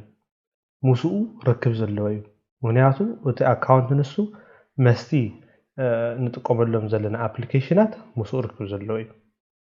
እቲ ማይክሮሶፍት አካውንት ዝበሃል ማለት እዩ እቲ ሎካል አካውንት ከዓ مسؤول ركب زي بلو ولا حانتي نوع زي حق زي اللي كا ندير خوينو مايكروسوفت برودكت دومينات ابلكيشن زي اللي خا ندير خوينو كان بعد وورد PowerPoint Excel زامسلو زي اللي خان نروينم local account تاي طرح كتقم تخلي ها local account حالك خا الانترنت كتقم تخلي ها نورمال خا نورمال كمبيوتر كتقم تخلي خا اتي ناي مايكروسوفت اوفيس زلتي اكاونتات تبع الباوربوينت تبع الوورد تبع الاكسل زلو ግን كتقمو لم يتخلني عملياتو مايكروسوفت اكاونت سلازليكا نعم نخطقبلهم مالتي حجب زي انفللين زلو اجن مايكروسوفت اكاونتن مس لوكال اكاونتن زلو فللي ابزيو بعد مايكروسوفت اكاونت انت بكابرنا يو مايكروسوفت اكاونت بزرينا نابزي الانفورميشن زلو ترينا ينابنت أنا أنتي مخاني فت نجرنا له زي زلن مالت زي هجنا له عطوات ميل مالتي زي بزي حد مفلت لنا مالتي نوعه ما نشكت كبرت زي خان نوعه ندري ثم حد رد اللي خاعنا بزي تخيج يقولن له أبز مايكروسوفت أكاونت ندري بزي طريقة نفتنا مايكروسوفت ويب سايت نفت ويب سايتهم يزوس لنا أو منتن نخيره مالتي ناي local account ግን ኣብዛ family and other ትብል ዘላ ስድራ ቤት ማለት family other ከዓን ካልኦት ተጠቀምቲ እዛ ናይ family ናይ other ከዓን ፈላልይዎን ኣሎ እዚ ተሪእናየን ማለት እዩ እዛ ናይ family ዘላ እንድሕር ርኢናዮ እንታይ እዩ ቆልዑትና ድዮም ወላ ዝኾነ ሰብ ናትና ስድራ ቤት ማለት እዩ ስፔሻሊ ኣብ ቆልዑ እዛ ኮምፒውተር ናቶም ከም ዝጥቀሙ ንገብሮም እሞ ሕጂ ንኣብነት ኣብዚ ድል ዌብሳይታት ከይኣትዉ ዝኾነ ጌም ወዲ ጌም ጅም ከይፃወቱ ወይ ድማ ነዊሕ ግዜ ከይጥቀሙ ንኣብነት ንሳዕ ዲና ንሳዓት ንፈርቓን ከም ዝጥቀመሉ ንገብራታ ኮምፒውተር ባዕላ ማለት እዩ ባዕልና ምሳብናዮ ሽዑ ድሕሪ ሰዓት ድያ ገለታት ሰዓት ኣብ ኮምፒውተር ተሓፅቦ እዚኣ ናይታ ፋሚሊ መንበርያ ستيل ግን local account ستيل زين ستيل local account እዚኣ ከዓኒ ካልእ ማለት ተጠቃማይ እዚ ሕጂ ዓብይ ሰብ ክኸውን ይኽእል ግን ስትيل እንታይ እዩ ክጥቀም ኣብ ክንዲ ከምዙ ከማይን ኣተይ ዘለኹ ኩሉ ናይ ኩሉ ኣክሰስ ናይ ኩሉ ክጥቀም ዝኽእል ዘይኮነስ ነዙይ እውን ምስ እተኻዮ ሕጂ ንኣብነት ናብ ስእልኻ ክርእልካ ይትደልን ስእልኻ ከም ዘይረኸቦ ትገብሮ ናትካ ዶክመንት ወይ ፋይላት ድዩ ከም ዘይረኸበልካ ትገብሮ ማለት እዩ ናቱ በይኑ ማለት እዩ ልክዕ ብዛ ኮምፒውተር ኮይናስ ከም ሓዳሽ ኮምፒውተር ዝኣቶም ናቱ ንሱ ትጥቀመሉ ከዓ ኣብዚኣ ክሬት ክትገብር ትኽእል ኢኻ ማለት እዩ እምበር እቲ ናይ ሎካል ኣካውንት ኢልናዮ ዝነበርና ናይ ካልእ ተጠቀማይ ናይ ፋሚሊ ናትካ እምበር ዘይኮነ ማለት እዩ ናይ ስድራ ቤትካ ዘይኮነ ወይ ዓብይ ሰብ ተኮይኑ ንኣብነት ሕጂ ኮምፒውተርካ ክጥቀመልካ ደሊኻዮ ኣለኻ ነቲ ናትካ ሰሪሕካዮ ዘለካ ኣብቲ ናትካ ዶክመንት ክትንክፈ ዘለኻን ሕጂ እንታይ ትገብረሉ ማለት እዩ ሎካል ኣካውንት ትሰርሐሉ ሎካል ኣካውንት ክትሰርሕ እንድሕር ደሊኻ ልክዕ ኣብዚኣ ኣድ someone else to this PC ትብለላ ወይ ድማ create a local account local user account ዝብል እውን ኣሎ ኣብዚኣ ክንከይድ ኢና እምበር ሕጂ እንታይ ትብለና ኣላ ኣብዚ ተሪእናያ መብዛሕትኡ ማይክሮሶፍት እንታይ ይገብር ኣሎ ብናይ ማይክሮሶፍት ኣካውንት ቡትናቱ ትፈልጦ እንድሕር ኮንካስ ብኡ ጌርካ ብናቶም ጌርካ ኣትዎ ይብለና ኣሎ ናቶም ሕጂ ናቶም ምናልባት ማይክሮሶፍት ኣካውንት ክህልዎም ስለ ዝኽእል ማለት እዩ ኣነ ግን የደለኹም ዘለኹ ማይክሮሶፍት ኣካውንት ከምኩን ክሰርሕ ደልየ ዘለኹ ሎካል ኣካውንት ክሰርሕ ደልየ ዘለኹ ሕጂ እንታይ ይብሎ ማለት እዩ I don't have this person's sign in information እዚ ሰብ እዚ የብለይን ዝብል ፅቂጥ ኣለኹ እንደገና እውን ሓድሽ ክሰርሕ ትደሊ ዲኻ ንዕኡ ክሰርሐሉ ትደሊ ዲኻ እዩ ዘሎ ኣይደልን እንታይ ትብል add user without Microsoft account ብናይ ማይክሮሶፍት ኣካውንት ዘይብሉ ክትእትዎ ተደሊኻ ብዚኣ ትጥቕሙ ማለት እዩ ሽዑ ሕጂ እዚ እንታይ ትገብር ስሙ ትቦ እዚ ንኣብነት ማለት ብስመይ ክገበር ይልሓን እዚ ጎይ ናብዚ ኣብዚ ከዓ ፓስወርድ ትገብረሉ ማለት እዩ ፓስወርድ ዳን ገብረላ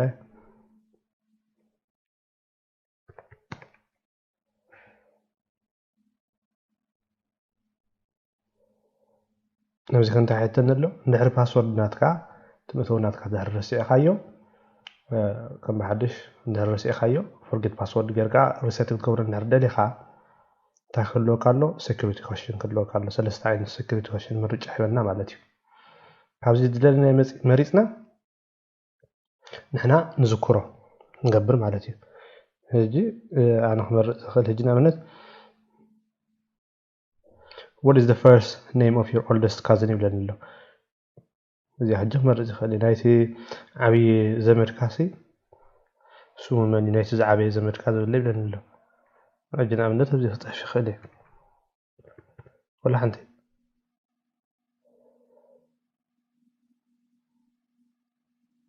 what was your first pet's name يبلن له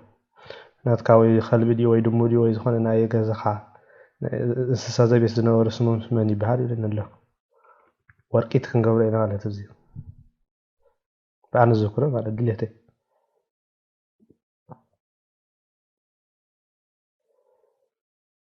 እንጂ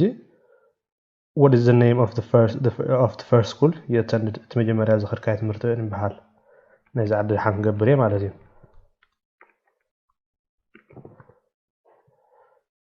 next ይብሎ please type a different username alright كالي عين تتكلم لنا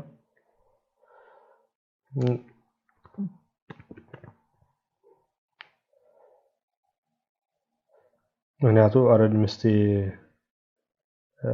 እናተይ ስለማዕረ ዝኾነ ማለት እዩ ኣብዚ መስቀል ማለት እንጂ ናይ መርሃዊ ዝበሃል ሰብ ኣብዚያ ሰሪሕሉ ኣለኹ ኣካውንት ታገብር ይኽእል እዩ እዚ ኣብዚ ኮምፒውተር ከኣቱ ይኽእል እዩ ብናቱ ማለት እዩ በተን ዝሃብኮ በተን ፓስወርድ ገይረ ይሰራሕዎ በተን ፓስወርድ ሂቦ በእንጌሮ ናብዛ ኮምፒውተር ናተይ ይኣቱ ነዚ ናተይ እዚ ዝብዚ ዘሎ ናተይ ድዩ እዚ ኣብዚ ዘሎ ኩሉ እዚ ንሱ ናቱ ኣይህልዎን እዩ ንዑ ዝምልከታ ጥራሕ ንኣኽሎ ማለት እዩ ከምቲ ዝበልናዮ መዚ ናተይ ኣድሚኒስትሬተር ዘሎ ኣካውንት እዚ ሎካል ኣካውንት ክልቲኦም ውልቃውያን እዮም ውልቃውያን ማለት ድማ እቲ ሓደ ኣትዩ ነቲ ሓደ ከበላሽወሉ ነገራት ይክእልን እዩ እቲ ሓደ ኣትዩ ነቲ ሓደ ከበላሽወሉ ይክእልን እዩ ግን ኣብዚ ክንፈልጦ ዘለና እቲ ኣድሚኒስትሬተር ዝኾነ እቲ ዝለዓለ ሓላፍነት ዘለዎ ብዛ ኮምፒውተር ንኣብነት ኣነ ስለ ዝኾንኩ ኣብነት እዚ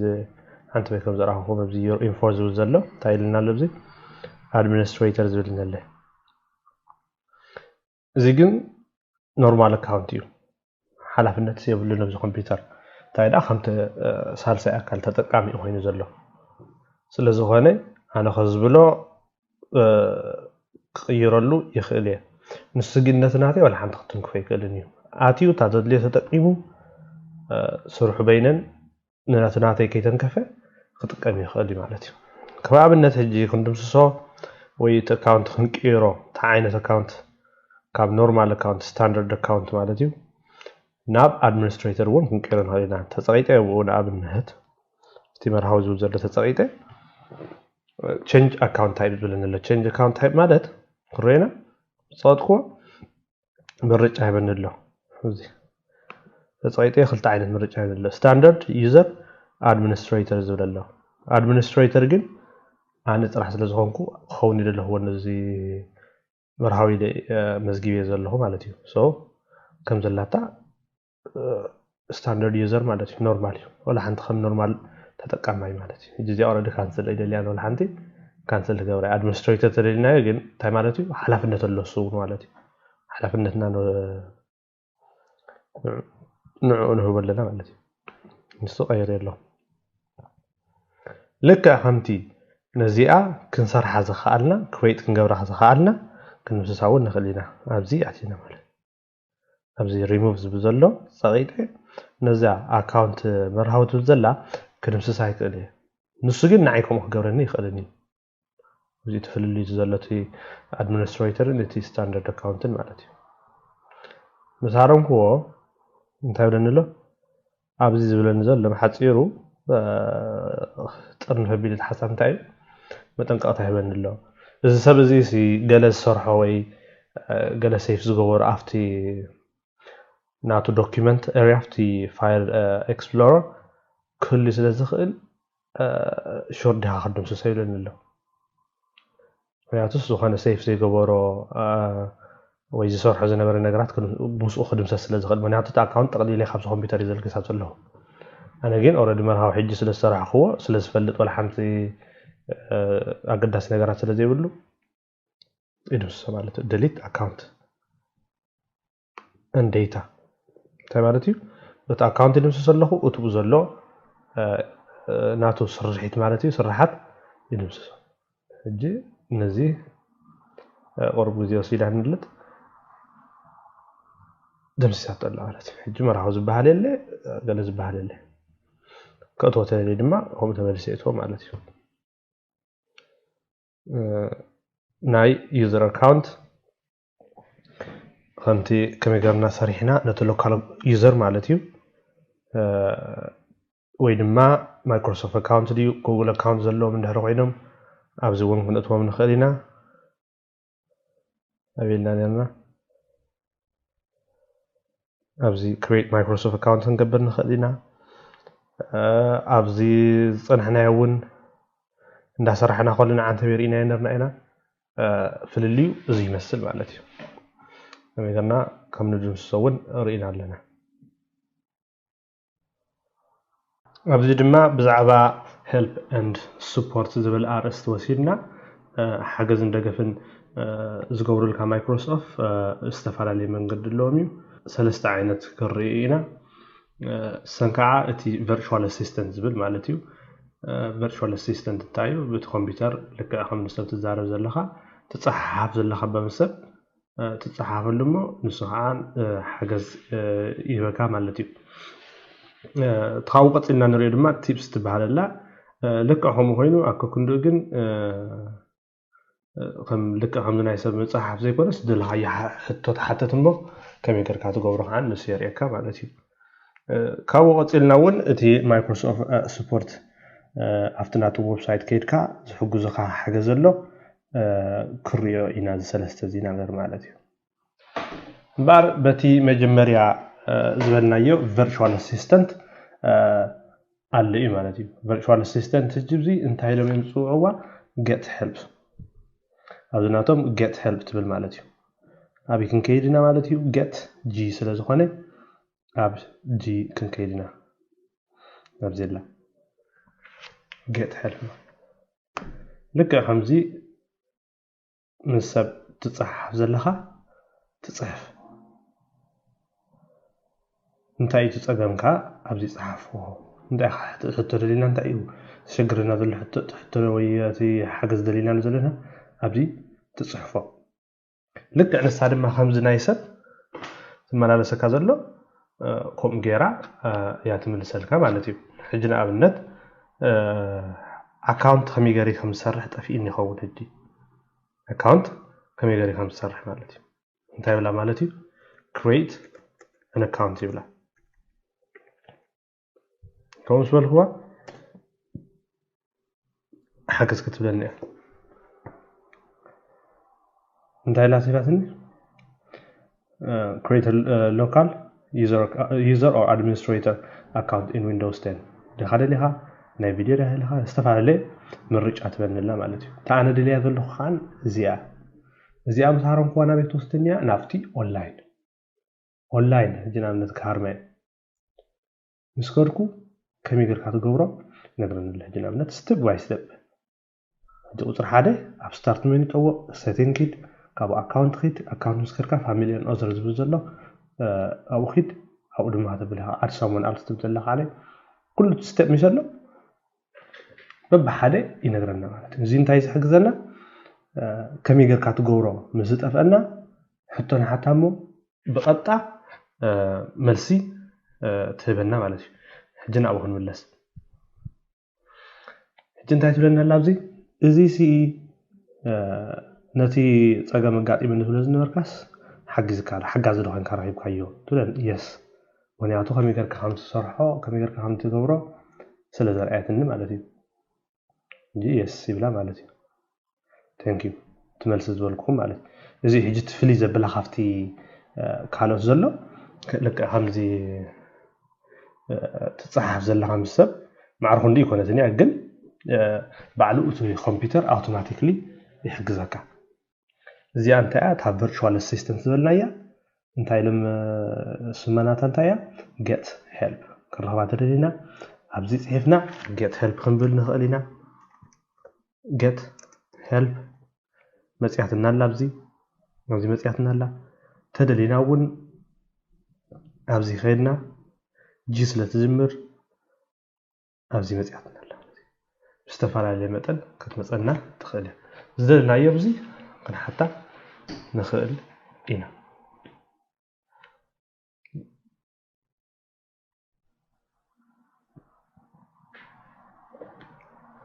أتي كابزي قتلنا نريد أدمى تيبس تبعها مالتي تا تيبس إلنا ذنورنا تيبس هجي أنت أتجمرتي لكنهم جناور كنت تحت زورد أبيك تطوق هجي نعمل تبزي أي ما يتطوق أبزي الألفابيت تيبس تي سلجمر تي خيج أبي اللفظي تريد الله تيبس تيبس كان أبزي اللفظي هجي تدلل الله غابي أنا إشتي تفل اللين انتايو زيو سلو جنابنا تتيبس تلها يبزي خصحفة تخليها ويدما أبزي لبز بنسلتنا اللي يبزي what is news ولا لا انت حدش نقر الله أبزي وننا اللي getting started with Windows 10 مس Windows 10 المجمار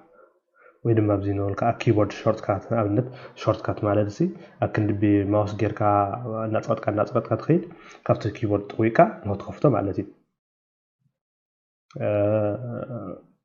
remote learning مالتي بقول زي remote learning مالته زوم خمس زوم خوني خل ويكا تيمز إذا متصوم من مايكروسوفت لنا نسو استفعل عليه نايتو أوفيس مالتي ناي ويندوز يجينا أبنت getting started with Windows 10 دارين ليا تحت لنا ترينا الله أميركا أبزي more about searching in Windows to learn الله try it now to learn الله ترينا حجي تريها حجي تبز جبر زلا search جبر to learn الله زي حاجة زي يجينا أبنت تي after العلم الفترة زلا investment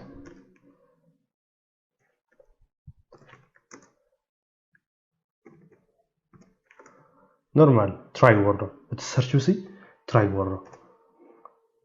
يسمى لنا automatically سيجي زي حاجة زنيرو قصدي خليه step by step نقدر نمالته بين كم يقدر كاتجوري نبتو task bar دي task bar ويا نب start menu نبزي مالتي نبزي ترينا خلينا step by step أف start خيطوا لنا select start بمثل ولا لنا دحر تزدل خاي أب مسمرتك pin to start زبزلو جبري لنا الهجن أمنا تزا جروف موسيقى زبزلا جهوري جروف هجن تاعي تجمر جي تجمر أبزلا right click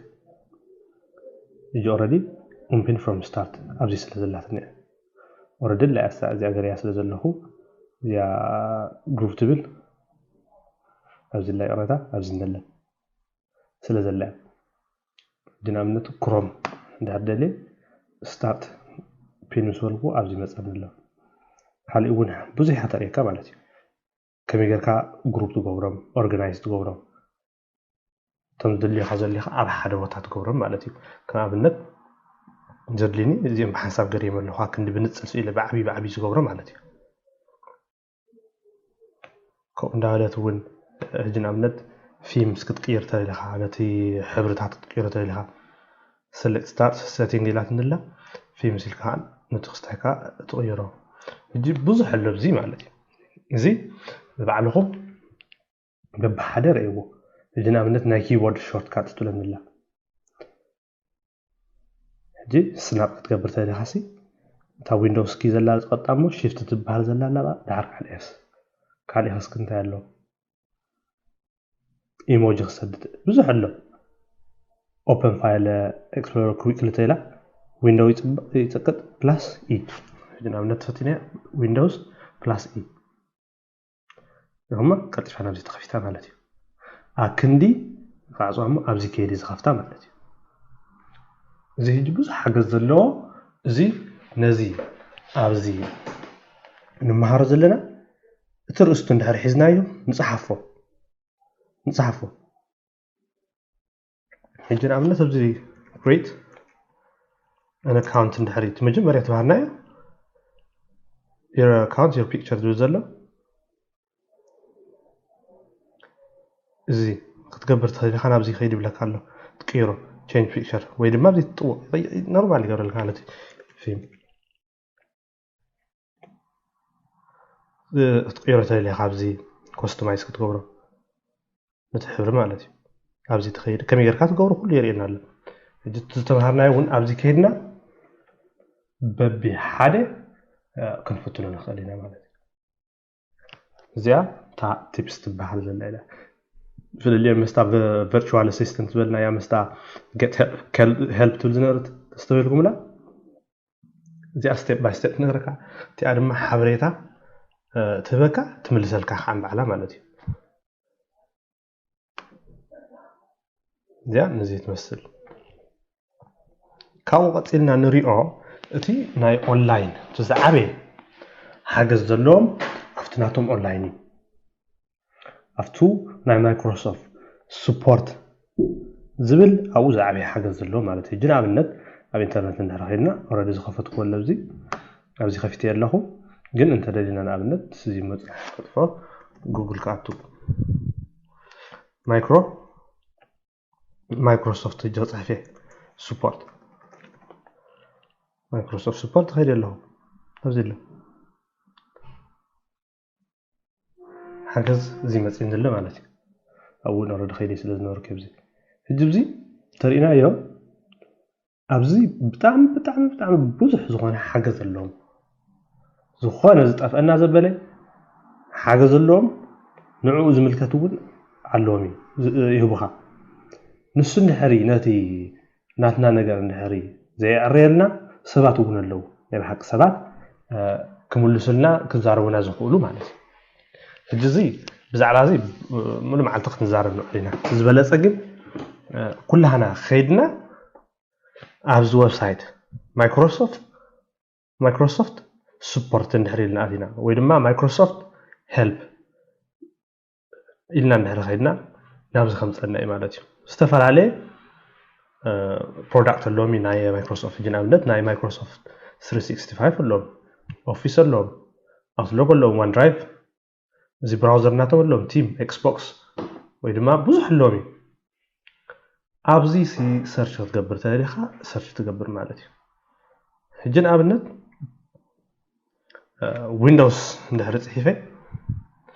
ويندوز 10 لان لسكن غير وي كان ويندوز كبب حبر انا راي بزعبه حاجز تدليك بزعبه ويندوز هي اول برودكت ديو تايم خانو بزي بزح مرجع يبن له حساب ريو حساب 15 مليون زخون نغرات يبن له زي ما بزعبه ويندوز ملكات ويندوز حق انرل لنا جن امنت ما على زله يبن تيبن زله تخيلوا كم يغركا زعبه ويندوز 10 ويندوز 11 ون حداش وقتلا بزح استايكوسن زي كامينج سونغيا ويندوز 10 كان بزعبو نابنت كن مهارت دينا ابزي نخيد مولو زي بحاله ترينايو بزح زي كوفيل كاتزاري بكون زي تودل سلازخونه احصر بيلنا تي ويب سايت كيدنا بمولنا بحاله ندارعنا كابزن مهار زلنا نغرات وسيدنا ابو بزبلصه نخنس اسفي نخنسواتي ناتنا حزنا زلنا نغرات كغزنا يخولي مالتي ولا ويندوز 8 ولا لنا بزي 8.1 مالتي ويندوز 7 وانت تدينا لنا ويندوز 10 دينا امنتنا لنا بزح لنا مالتي تزدلنا يا ابزينا حتت نابنت كميغركا وورد تتقم كميغركا مايكروسوفت باوربوينت تتقم اكسل تتقم هذه خنغرنا يخل اكسل نابنت جن خيد اكسل حدش زلن اكسل فيديو تريننج يبلك له فيديو تدرينا ولا لنا مالتي كويك ستارت مالتي نشتي زعب روملو قالنا جو كويك ستارت عندنا له زعبو فيديو لبزي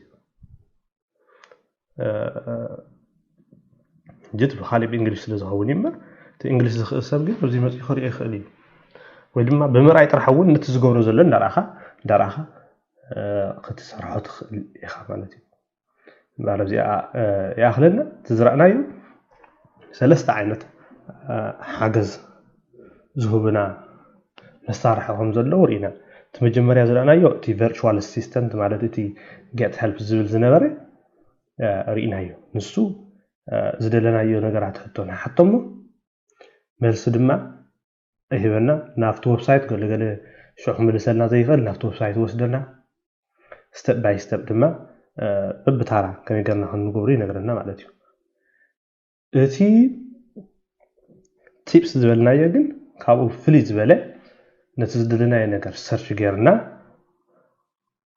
مس حرمنا يو انت ايزولنا كم يقر كام سرحس ندار ايكاو نسخه عمتي تقبرها مالتي تفللي خافت حدا مالتي تي زعابي حاجه زلو زبلنا دما افتناي ويب سايت افتناي مايكروسوفت سبورت ويب سايت زلو افتناي حاجه زغورو الويب سايت زلو بزح ነገራት ኣለዩ ክሳብ ዝደለና ማለት ኣድቫንስ ዝኾነ ዋላ ልዕሊ ዓቕምና ዝኾነ ነገራት ኣለዩ ኖርማል እዚ መሰረታዊ ዝኾነ እውን ኣለዎ እዩ ኩሉ ማለት እዩ ብዛዕባ help and support ኣብዚ ያኽለና ኣብዚ ድማ ብዛዕባ ዊንዶውስ ኣፕዴት ዝብል ኣርእስቲ ወሲድና ክንርኢ ንፍትን ኢና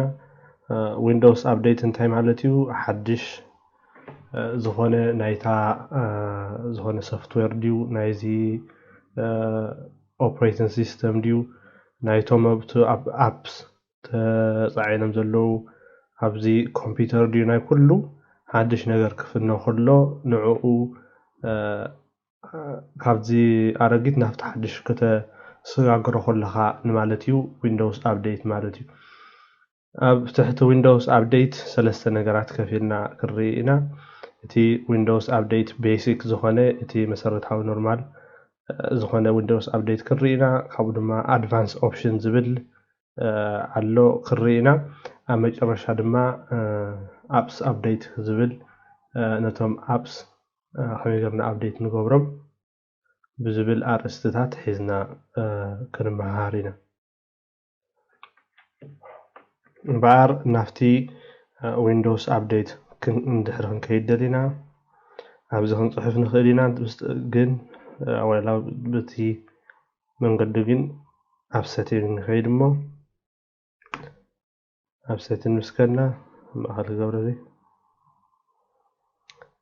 ኣብ ሴቲንግ ምስከድና updates and security ዝብል ዘሎ ዊንዶውስ ኣፕዴት ሪካቨሪ ባክ ኣብ ዝብል ዝነለይ እዚ ነጥዎ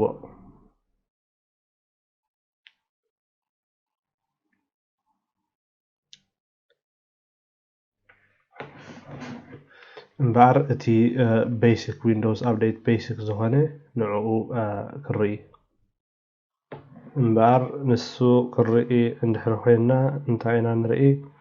ስትሬት afti setting ከድና afti ምስተወቅና ነዚ ዝህበና ናፍቲ updates and security ዝብል ዘሎ ምስተወቅና ማለት እዩ update ዘድልዮም ነገራት እንድሕር ሃልዮም ኣብዚ ክዝርዝረልና እዩ ኣብ ናተይ ግን update ክሳብቲ ዝሓደሰ ስለ ዘላ ወላ ሓንቲ ዘድልያ የለን ኣብዚ ዘርእየና ዘሎ ዝኾነ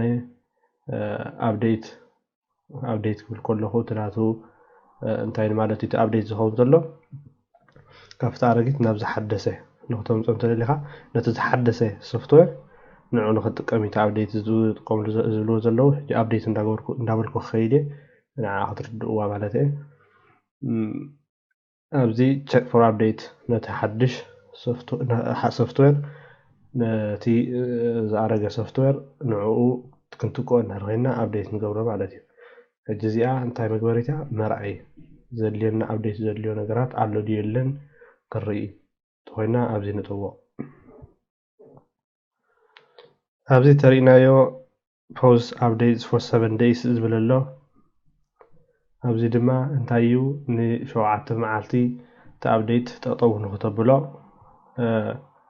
ኣብዚ ይነግረካ ማለት እዩ ተጠዊቕናዮ ንኣብነት እንታይ ኮይኑ ኣሎ your device won't be up to date while updates are paused እንታይ ማለት እዩ ነቲ update automatically ካብ ዝኸውን ጠጠው ኣቢሉ ኣለኹ ማለት እዩ እዚኣ ግን ተዘይገበርኩም እያ ተዝሓሸት ተዘይገበርኩማ እያ ተዝሓሸት እንታይ ንገበራ ሕጂ ማለት እዩ resume ንብላ ማለት እዩ ናፍቲ ዝነበረቶ ክንመልሳ ኢና ስለዝመለስናያ updates check ትገብረላ ካብኡ ትሕት ኢልና ዘለና ንሪኦ ዘሎ change active hours ማለት እዩ ኩልና ከም ንፈልጦ እቲ update መብዛሕትኡ ግዜ ኣብ ዊንዶውስ update ብድሕሪት እዩ ዝኸውን ኣይንሪኦን ንዕዘቦን ኢና ማለት እዩ ኣውቶማቲክሊ ዝኸውን ሓድሽ ዘልዮ ነገር ኮይኑ ኣብ ገለ ግን ቸክ ምግበሪ ታኸውን ይኽእል እዩ እቲ ሶፍትዌር update ምስ ኮነ ንዕኡ ንመታን ክሰርሕ ነዚ ኮምፒውተርካ ሪስታርት ምግባር የድልዮ ኣብዚ ከይድካስ ሪስታርት ትብሎ ማለት እዩ እቲ update ፅቡቅ ገይሩ ምእንትን ክሰርሕ ከምኡ እንተኢልካዮ ግዜ ክወስደልካ ይኽእል እዩ ካብ 10 ደቂቃ ክወስደልካ ይኽእል ይፈላለ ዓይነት update እንታይ እዩ ማለት እዩ ሕጂ እዚኣ እንታይ ትሕግዘካ ንኣብነት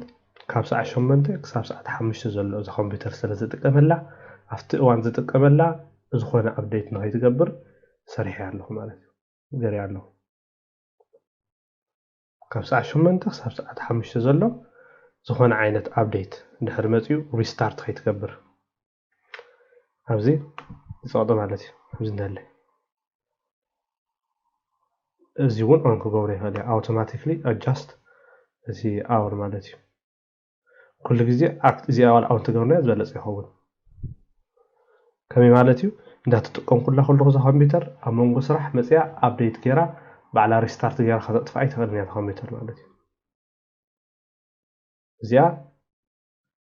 እቲ active hours ዝበሃል ናብቲ ድሕሪት ተመሊስና እዚ ንሪኦ ዘለና view updates history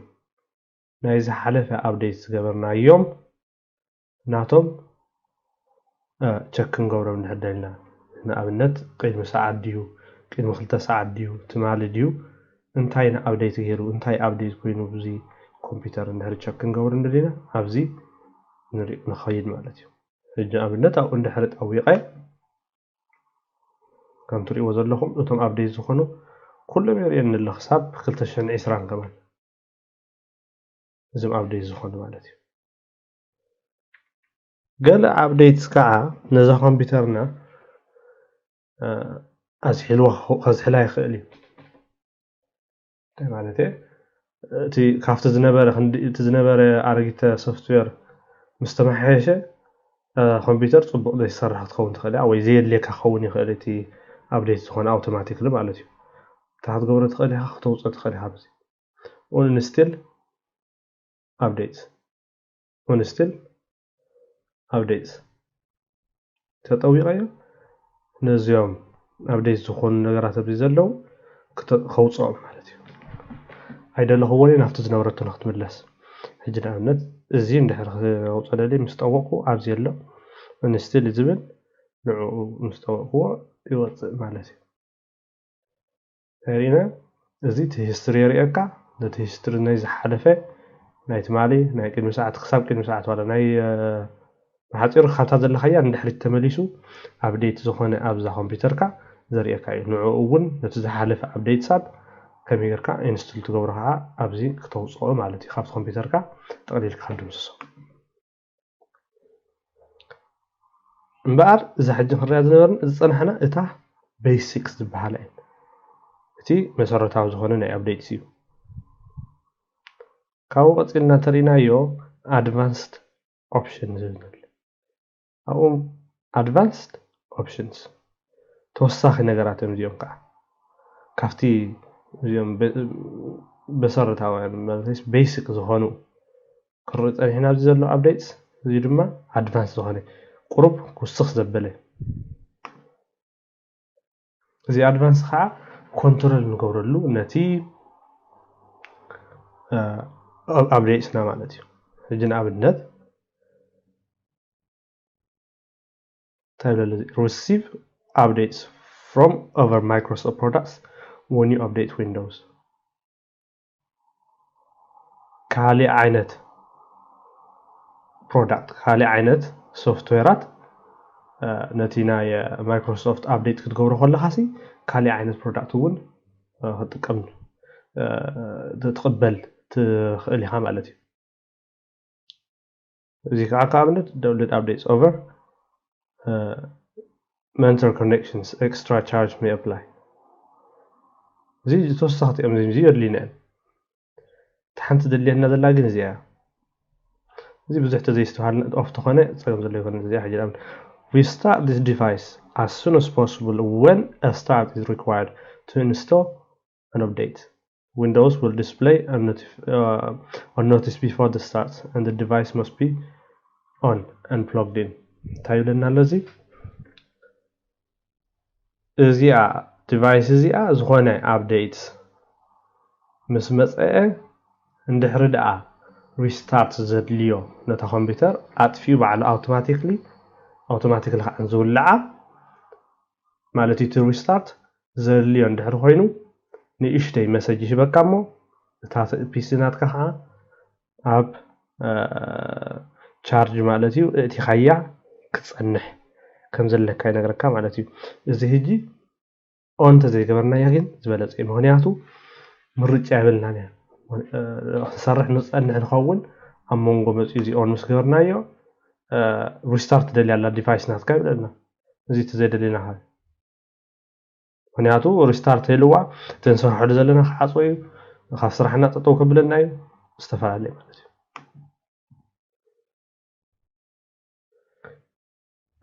እዚ ንሓንቲ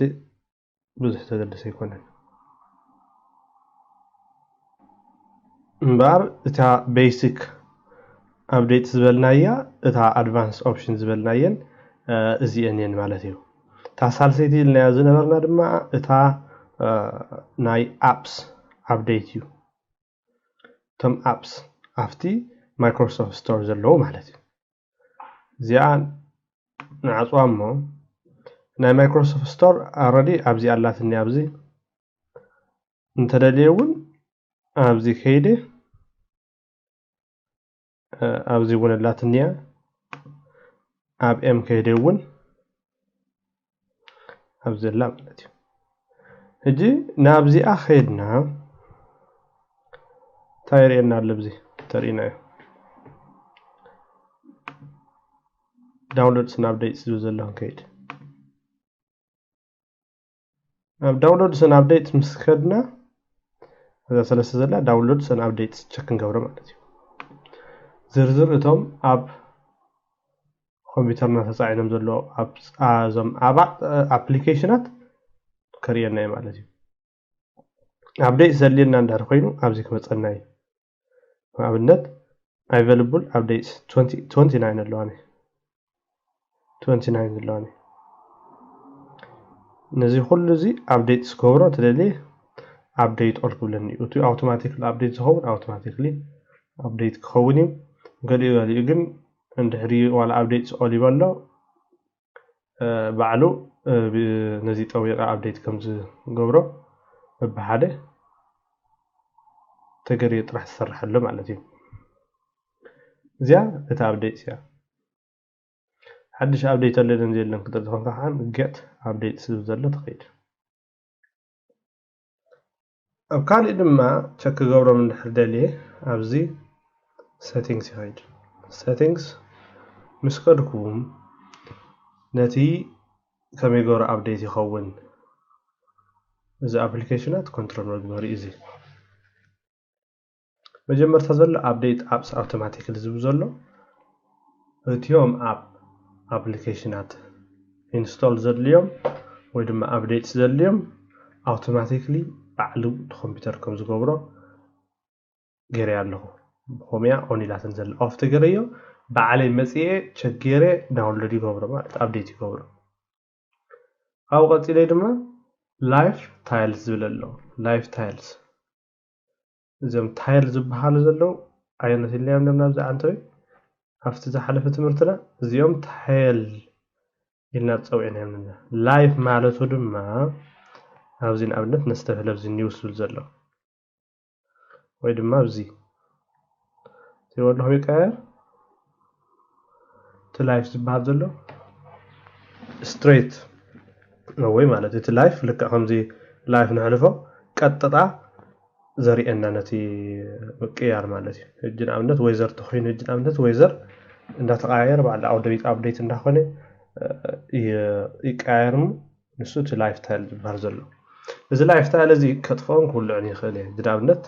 نزل نيوز ندهر كل عليه موري خيد أبزي خيد مالتن لايف ستايل أوف يبلن الله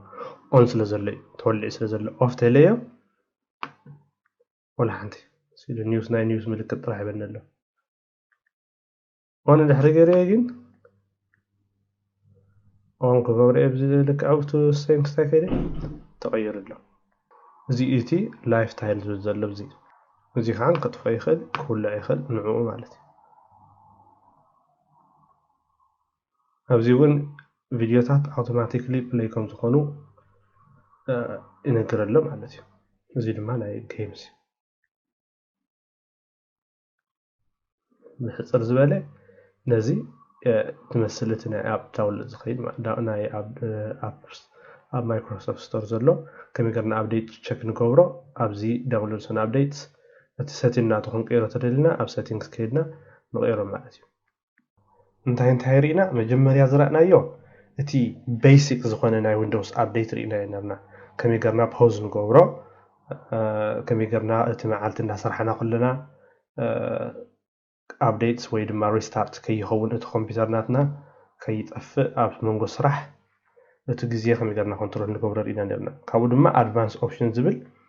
ات ادفانس اوبشن دما رينا نرنا معناتي كابو قتلنا زرعنا دما اتي ناي ابس ابديت مالتنا تم ابليكيشنات كاب مايكروسوفت ستور داونلود زخون ابس نعم كم يقدرنا ابديت نغبرو كم يقدرنا تشيك نغبرو او هلون نتي فيديون ناي اتي لايف تايل زبل بقرنا ون كم نطفون كم نولعن رئينا مالتي بخفيلو نايتي ابديت زي يمثل زي ግን ብዙሕ አይንሸገረሉ ምክንያቱ መብዛሕትኡ ግዜ እቲ ናይ አፕዴት ብትንካፍ ብዙሕ የለናኒ አፕዴት ዘድልየት ኮይኑ ባዕሉ አውቶማቲክ አፕዴት ክገብር እዩ ዘድልየት ኮይኑ አነ የድልየኒ ማለት እዩ ኣብዚ ድማ ብዛዕባ working in desktop mode ዝብል ዓብይ አርእስቲ ወሲድና ኣብ ትሕቲኡ ዝተፈላለዩ ነገራት ክርኢ ኢና ማለት እዩ ኣብዚ working in desktop mode ዝብል እቲ desktop mode ዝበሃል እንታይ እዩ እንታይ ከዝሓዘ እዩ ዝብል ሓፈሻዊ ኣብቲ ዝሓለፈ ትምህርቲ ተናኺብና ነርና ኢና ብዕሙቕ ዝበለ ድማ ኣብዚ እንዳርኣናዮ ክንከይድና ማለት እዩ እምበር እቲ መጀመርያ ንሪኦ እንድሕር ሃልዩ እቲ working in desktop mode ዝብል ንእሽተይ ኣርእስቲ ወሲድና እቲ ከመይ ጌርና ኢና እቶም ኣብቲ ዴስክቶፕ ዘለው እቶም ኣይከን ኢልና ንፅውዖም ከመይ ጌርና ኢና ንዕኦም ንመሓድሮም ከመይ ጌርና ኢና ኣብ ዝደለናዮ ቦታ ንቐምጦም ካብ ቦታ ናብ ቦታ ነዝብሎም ከመይ ጌርና ኢና ነቲ ካብ እቶም ኣፕስ ካብቲ ስታርት ሜኒው ናፍቲ ዴስክቶፕ ንገብሮም ወይ ድማ ካብ ናትና ዊንዶውስ ፋይል ኤክስፕሎረር ካብኡ ከመይ ጌርና ኢና ናፍቲ ዴስክቶፕ ነእትዎም ዝብል ክሪኢና ቀፂልና እውን ኣብኡ እቲ ፒክስ ዝበሃል ነገር ኣሎ ብዛዕባኡ ክንተናኸፍ ኢና ሓንሳብ እውን ኣብ ገሊኡ ብዙሕ ነገር ኣብ ንሰርሐሉ እዋን ዓቕሉ ኣብ ዝፅበሉ እቲ ንሰርሐሉ ዘለና ኮምፒውተር ምክንያቱ ብዙሕ ነገር ከፊትናሉ ኣብ ንህሉ working with multiple desktop ዝብል ኣርእስቲ ወሲድና ነዚ ድማ ከመይ ጌርና ኢና ነመሓድሮ ዝብል ኣብቲ working in desktop mode ዝብል ዘን ኣርእስትታት እዚአን ክርኢ ኢና ማለት እዩ ቀፂልና ድማ managing and using the taskbar ዝብል ክርኢ ኢና ማለት እዩ تي تاسك بار إلنا صوّعنا يزنبرنا كم يقرنا إنا نمحدرو كم يقرنا إنا ما نجي نجبره بحفش شاود ما أتهم تاسك بار كونتنت زبهالو انتايوم زبلو تنخف بيلنا نفتي تاسك بار سيتنجز إنا كنكيد مالتيو أتي تاسك بار سيتنج دما انتاي زت على ليو انتاي حزيو فريينا قصيلنا ون أفتي ستيل أفتي تاسك بار كلنا أتي تول بار زبهالو እዚ ቱልባር እዚ ከ እንታዩ እንታይ ክጠቕመና ይኽእል ብዝብል ክርኢ ኢና ማለት እዩ ኣብ መወዳእታ ድማ ናፍቲ ኖቲፊኬሽንስ ኤሪያ ኣብቲ ታስክባር ኮንተንት ዘሎ እቲ ናይቲ ኖቲፊኬሽን ኤሪያ ከመይ ገርና ኢና ንመሓድሮም ልክዕ ከምቲ ነቶም ታስክባር ቱልስ ኣብቲ ታስክባር ዘለው ኣይከንስ ክነመሓድሮም ዝኽኣልና ንዕኦም ከመይ ገርና ኢና ንመሓድሮም ዝብል ክርኢ ኢና ማለት እዩ قصيلنا دما أفتي the search box and Cortana زبحال زلو تا search bar ويدما box ويدما Cortana تا بدمسنا تزاريونا نزارب عليك كم سيري ويدما كم أليكسا زخنت نع خمي قرنا نسرحها تي search box زبحال زلو انتهي زطمنا انتهي بوغيرناس انتهي نقرات كنسرح نخلينا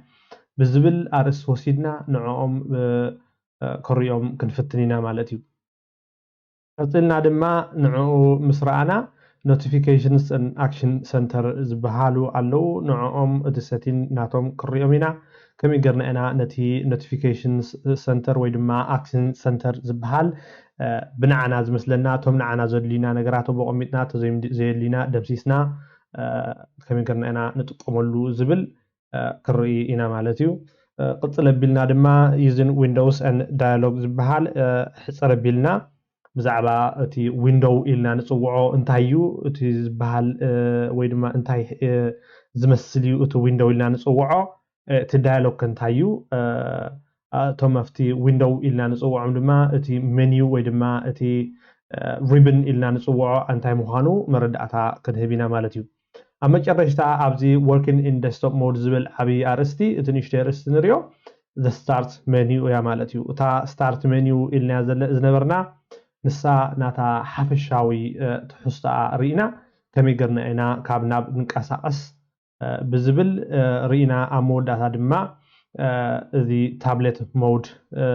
زبل أو tablet mode زلو start menu أفتي desktop mode زلو start menu كما يتفل اليوم انتاي مسلو كري إنا مالتيو بار إزم شدشت نقرات ناشتو أرأستي أبتحتي working in desktop mode زبل رينا hopefully كابزي إتي أب desktop كوينا نصرحهم نخيل نقرات كما يقرنا إنا نقوبرم زبل طول زخنا حساب وسيلنا نبعلنا دما أفتي قبري أو علنا كنت قوملو نخيل من قدي كخفتلنا تصفتات يقبر مالتيو سناي أنا مجمار يقبر لنا أبزي نريد دما بي أرستي حزنا كستفار علي نقرات كرئي كنفتلنا انتايو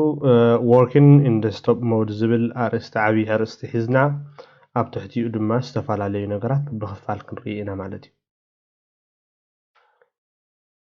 እቲ መጀመርያ ንሪኦ working in desktop mode ዝብል ኣብ ትሕቲኡ ሰለስተ ነገራት ክርኢ ኢና መጀመርያ managing desktop icons እንታይ ማለት እዚ ከዓ ነዚ ኣብ ቅድመና ዘለዎ አይከን ዘመብዚ ዘለዎ ኣብ ናይ desktop ዘለው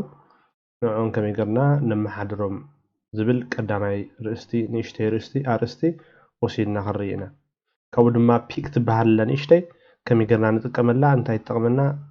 زبل مرداتا دحراي صنحي كفلا او مدما مچرشتا working with multiple desktops زبل رئستي حزنا كروينا مالتي ببحاده كلهم مرداتا اندحكو خيدي مجمرتا بتي managing desktop icons زبل كنجمر managing desktop icons desktop إلنا زنبرنا أفتنا مجمريا تمرتنا نذكرنا هروينا زي بملؤ desktop يبحال لنا icons بحال زلو زي سألجنا خنبلو ولا سأتي مثل نايتي software نايت application نسو مالتي تا icons خون زلو مانجين كع ممحدار كخون يخل مقطعار كخون يخل مالتي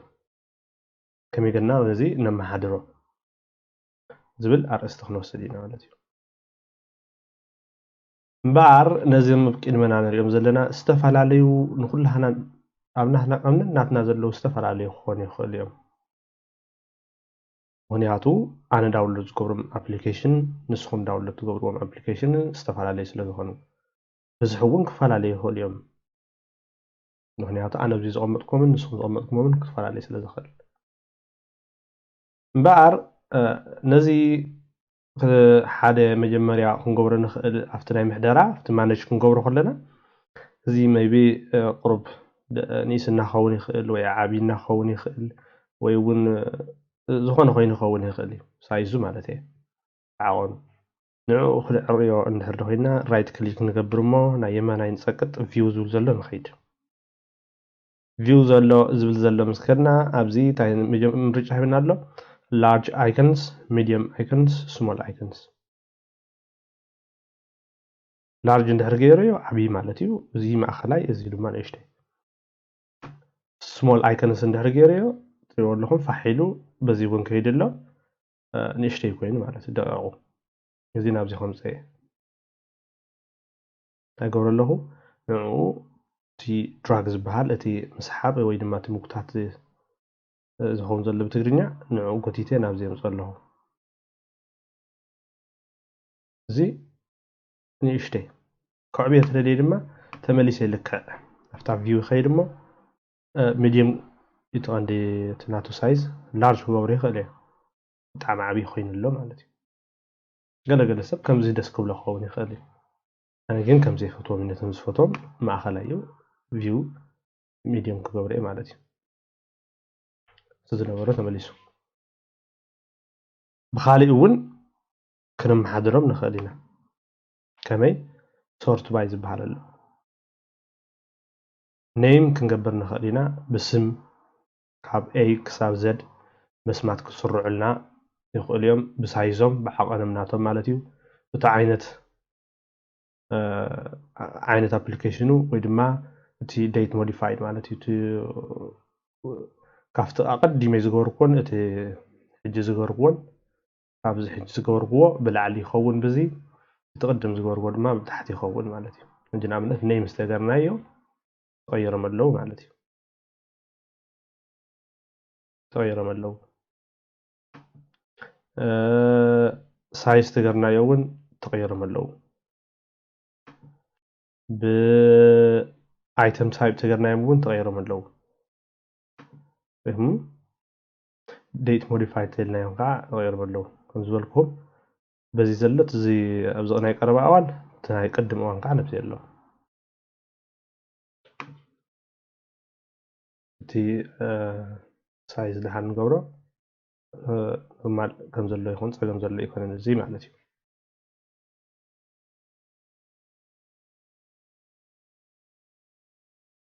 ናብዚ ክንሕዞ ደልይ ዘለኹ እቲ ኣፕሊኬሽን ዘሎ ኣብ ናተይ ተፃዒኑ ዘሎን ካብቲ ናትኩም ዳ ይፈላለ እምበር ሕጂ ንኣብነት ፋየርፎክስ እንህለ ኣብዚ እታ ሪሳይክል ቢን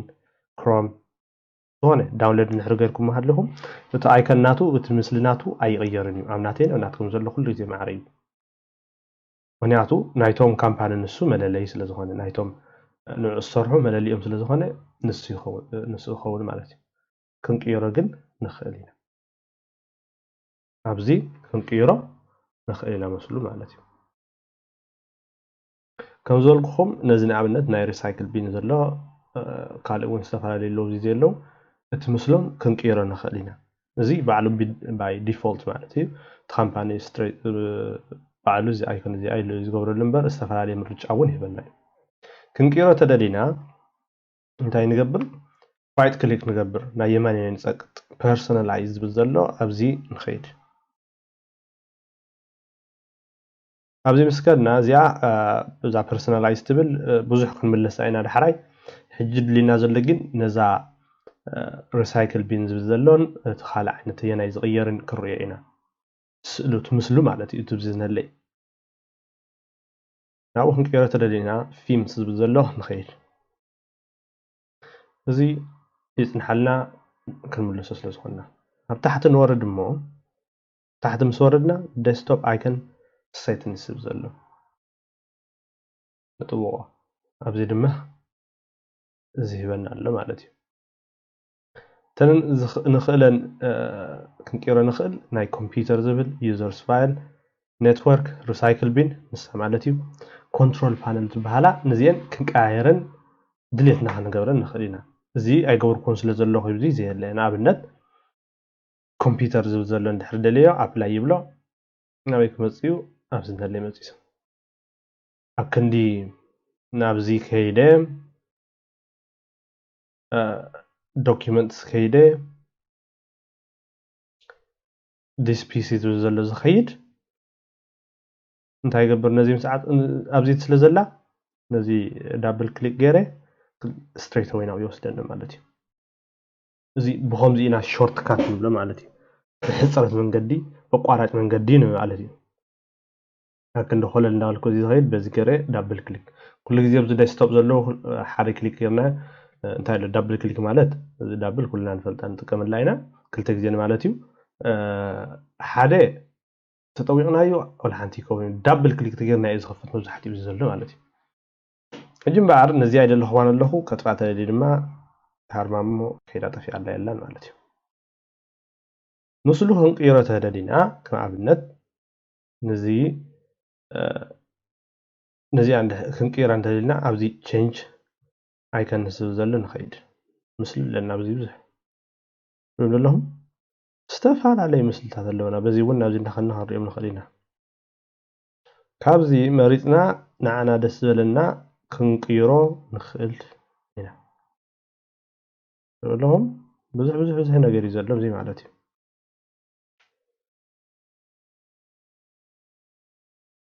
እዚ ገርና እውን ክሳብ ኒው ንኸይድና እዚ ብዙሕ ኣሎ ዘለናዮ ኣብዚ ንቕይሮ ማለት እዩ ኣብነት ያስከዳን ረያ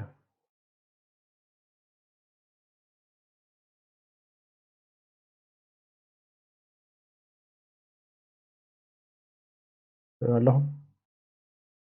تغيره مثل هذا تغيره مالتي زي ريستور تو ديفولت ولا نفس النوره تملسها تملسها نفس النوره مالتي زي نتيناتو ايكنز كنقيرو نخل هنا مالتي انتم نغيرهم وسنات نغراتيهم كل ناي كلهم قيرو نخل مالتي كن انتم نوسنهم انتم نخلهم كن اتي مزي كمبيوتر زمص نعم مسارح زغونه كم بعل ريسايكل بين كم بعل ديس بي سي وي ديس ماي كمبيوتر وي دوكيمنت نتورك تازامسلو مالتي ካልኡውን ነዚኦም ከመይ ገርና ኣብዚ ንገብሮም እውን ሪኦ ክንፍትን ኢና ካብ ብዙሕ ነገር ክንገብሮ ንኽእል ኢና ኣብዚ ማለት እዩ ሓደ ዝኸውን ዘሎ ዝደለናዮ ካብዚ እዛ ድራግ ዝበሃል ሙክታት ወይ ድማ መስሓብ ዲና ክንብላ ነዚ ብፀጋማይ ጠዊቕና ንሕዘሞ ከይሰደድና ሒዝና ንኸይድ ትሪኦ ኣለኹም ኣብዚ ኮለና ርአይዋ ከምዚ ቀያሕ ኮይናስ ከምዚ ዓንኬል ኮይና ማእኸላ ህንጣጥ ዘለዋ ኣይፍቀድን ማለት እዩ ኣብዚ ምስ ገበርናዮ ግን ሊንክ ኢላትና ኣላ ርኢኹማ ኣብዚ መፅያትና ኣላ ወኻሊእ እውን ጅናብነት ካብዚ እውን ክንገብር ንኽእል ኢና ሕሞ ናፍቲ ናክስታይ ክኸይድ ናፍቲ ናተይ ዶክመንት ወይ ፋይል ኤክስፕሎረር ዝብል ነዚኣ ማለት እየ ኣብዚ ክጥውቃ ይኽእል እየ ኣብዚ እውን ክኸይድ ይኽእል እየ ኩሉ ሓደ እዩ ጅናብነት ዋን ድራይቭ ንኸይድ ዋን ድራይቭ እንድሕሪ ናብዚ ክገብራ ደልየ ራይት ክሊክ ይገብር send to أبل send to مثل كوا desktop send مالت to نابزي سددا نابي ناب desktop إلنا نرناتي مسحرم كوا نسيال لابزي كم زي قرنا كفايت كنكبرنا خلينا أبز ديسكتوب زي كلها أنا غنفضل زي بأننا بزح كنكبر نخلينا بزي ديسكتوب مالتي زي أتي مجمر تاع زخونه ما بقى تعوز زخونه نجارات يزريكم زلهم انت دليلا فايل سبو كنكبر نخل دوكيومنتس كنكبر نخل زدلنايو ابز ديسكتوب كنكبر نخلينا እዚ ዴስክቶፕ እንታይ ጥራሕ እዩ ሾርት ካት ናት እዩ ሾርት ካት ማለት ከዓ ብቋራጭ መንገዲ ናብኡ ተወስደካ እያ እምበር ልክዕ እቲ ኣፕሊኬሽን ንሱ ማለት ኣይኮነን ከም ኣብነት ክድምስሶ ይኽእል እየ ኣብዚ ደምሲሶ እያ ነዚኣ ኣክሰስ ኣብቲ ካሊእ ተደምሲሳ ማለት ኣይኮነትን ክድምስሶ እውን ይኽእል እየ ምድምሳስ ካብዚ ማለት ከም ዘለናዮ ካብቲ ኮምፒውተር ካብዚ ባዕሉ ካብዚ ናትና ዲቫይስ ወይ ድማ ኮምፒውተር ወይ ድማ ላፕቶፕ ተቀሊሉ ይድምስሰሎ ማለት ኣይኮነን እንታይ ዳ ነታ ናይ ቋራጭ መንገዲ ጌርካ ዝነበርካ ንዓዓ ኢኻ ተደምስሳ ዘለካ እምበር ካልእ ወላ ሓንቲ ትገብሮ ራይት ክሊክ ምስ ገበርካ ኣብዚ ድሊት ክብሎ ይኽእል እየ ድሊት ገይረዮ ወላ ሓንቲ ፀገም ዘሎ ኣይኮነን ኣብኡ ሒዘ እውን ኣብቲ ናተይ ኪቦርድ ዘሎ ድሊት ገይረ እውን ክጥውኦ ይኽእል እየ ኣብቲ ናተይ ኪቦርድ ድሊት ዝብል ኣሎ ንዕኡ እውን ክጥውኦ ይኽእል እየ እዚ ሕጂ ንኣብነት ኣክሰስ ኣብዚ ኣላ ተኸይደ ተመሊሰ ተርእያ ኣክሰስ ኣብዚ ኣላ ኣብዚ ተመሊሰ ተርእየ ዋን ድራይቭ ኣብዚ ኣላ ኣይከደኒ እዚ ነቲ ዴስክቶፕ ከምዚ ገርና ከነመሓድሮ ንኽእል ኢና ማለት እዩ እንታይ ርኢና እቲ ዴስክቶፕ ሳይዙ ድዩ እቲ ዓቐን ማለት እዩ ክንቅይሮ ንኽእል ከም ድሌትና ጌርና ኣብዚ ንዓና ከም ዝምችኡና ጌርና ክነቐምጦም ከም ንኽእል ነቲኦም ገለገለ ዘለዉ ዞብ ሾርትካት እውን እቲ ናቶም ምስሊ እቲ ናቶም ኣይከን ክንቅይሮ ከም ንኽእል ርኢና ናብዚ እውን ከመይ ጌርካ ኣትገብር ከመይ ጌርካ ካብዚ ድዩ ወይ ድማ ካብቲ ናትና ፋይል ኤክስፕሎረር ከመይ ጌርና ኣድ ንገብር ርኢና ዝተፈላለዩ ኣሎ ማለት እዩ እዚ ኩሉ ሕጂ ንሕና በብሓንቲ ነገራት የኽሪአኩም ፅንሐ ማለት እዩ እዚ ባዕልኩም እንዳፈተንኩም ባዕልኩም እዚ ከመይ ጌርካ ኣትገብሮ ከመይ ጌርካ ትዕብዮ ተንእሶ ከመይ ጌርካ ተድምስሶ ኩሉ እዚ ባዕልኩም እንዳተላመድኩም እንዳፈተንኩም እንዳደገገምኩም ክትከዱ ይመፀነኩም ማለት እዩ ሓደ ክሪአልና ዝነበርና እታ ፒክ ትበሃል እያ ፒክ ከምዚ ተሓቢኻ ምቁማት ገለታት ማለት እዩ ብትግርኛ ክኸውን ዝኽእል እንጂ እዛ ፒክ ወላ ሓንቲ ንእሽተይ ነገር እያ ብዙሕ ግዜ ይትወስድን እንታይ ኣነሳ ከዓ ብዙሕ ኣፕሊኬሽናት ከፊትና ክንህሉ ንኽእል ኢና ብዙሕ ከፊትና እንድሕር ሃሊና ንኣብነት እዚ ከፊተ ኣለኹ ብዙሕ እዚ እውን ወይኑ ከፊተ ኣለኹ እጂ ከምዚ ገይረ ከፊተ ኣለኹ ንኣብነት ኩሎም ሚኒማይዝ ኣክንዲ ሚኒማይዝ እንዳገበርኩ ነዚ ናፍቲ ሓደ ይኸይድ ናፍቲ ሓደ ነቲ ዝደለኽዎ ክሳብ ዝረኽቦ ግዜ ካብ ዝወስደለይ እንታይ ኣጠቐመና ንሳ ታፒክ ከምዚ ገርና ነቲ ኣብዚ ተኸፊቶም ዘለዉ ከምዚ ገርና ምንመፅእ እንታይ ሰሪና ኣለኹም ከምዚ ተሓቢኡ ዝነበረሲ ከምዚ ቅልቅል ምባል ማለት እዩ ሪእዋ ንመፅእ ናብዚኣ ኸይድ ይጥውቃ ናብዚኣ ኸይድ ይጥውቃ ናብኣ ተኸይደ ከዓ እንተ ኣፕሊኬሽን ኣብዚኣ ኸይድ ነዚኣ ሕጂ ብዙሕ ክኸፍተላ ይኽእል እየ ንኣብነት ራይት ክሊክ ገብር እሞ ዝኸፍቶ ካልእ እውን ክኸፍት እንደገና ሕጂ ኣብ 3 ከፊተ ኣለኹ እዚ 3 ከፊተ ኣለኹ ካብቲ ሓንቲ ናብቲ ሓንቲ ክተጥር ተደልየ ከምዚ እናበልኩ ናብዚ ክኸይድ ነዚኣ ናሓር ናብዚ ሚኒማይዝ ገይረ ናብዚ ገይረ ካብዚ ኸይድ ኣብዚኣ ምልስ ይብል እሞ ናፍታ ናታ ኣብዚ ናይ ታስክ ባር ዘላ ኣይከን መፅአ እዚኣ ብምልታ ተርእየኒ እዚኣ ኣይኮነትን እንዳበልኩ ናፍታ ዝደለኽዋ ይኸይድ ማለት እዩ ንሳ ድማ ብላዕሊ ትመፀኒ እዚኣ እያ ታፒክ ትበሃል ካብዚ ሓሊፋ ወላ ሓንቲ ክስታይ የብላን ንእሽተይ ነገር እያ ግን ሓጋዚት ክትከውን ስለትኽእል ብዙሕ ኣፕሊኬሽናት ብዙሕ ከፊትና ኣብ ንህሉ ንሳ ክትሕግዘና ትኽእል እያ ማለት እዩ እቲ ሕጂ ንሪኦ ድማ working with multiple desktop ዝብል እዩ multiple ማለት ካብ ሓደ ንላዕሊ ክኸውን ዝኽእል ሕጂ እዚ ኣብ ምንታይ ኢና ክንጥቀመሉ ንኽእል ከም ዝበልናዮ ብዙሕ ነገራት ከፊትና ክንህሉ ንኽእል ኢና ዝተፈላለየ ምላዳ ክሰርሕ ከለካ ሓንሳብ ብዙሕ ኢኻ ትኸፍት እሞ ምልስ ኢልካ ክትሪኦ ከለካ ማዕረ ክንዱ ዝኸፈትካ ነገራት ኮይኑ ይስምዐካኒ ሕጂ ንኣብነት ንሳ እንታይ ክትገርላ ትኽእል እያ ነቲ ከተመሓድሮ ማለት እዩ ቦታ እንድሕር ስኢና ቦታ እንድሕር ዓቕልና ፀቢብና እታ ሓዳሽ ዴስክቶፕ ሰሪሕና ካልእ ነገር ክንከፈት ንኽእል ኢና ከመይ ገርካ ትገብሮ ቀስና ንኽበርሃልና ክረድእ ክፍትን እየ ቅድሞ ግን ሕጂ ንኣብነት ብዙሕ ነገር ከፊተ እንድሕር ሃልየ ብዚያት ከነሰሞ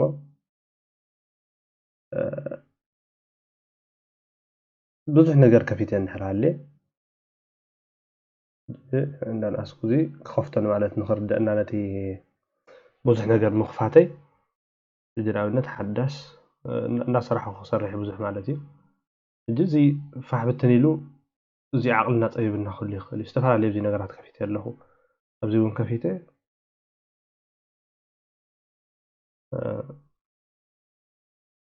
ሕጂ ንኣብነት ኢንተርነት እውን ኣብዚ ከፊተ እዚ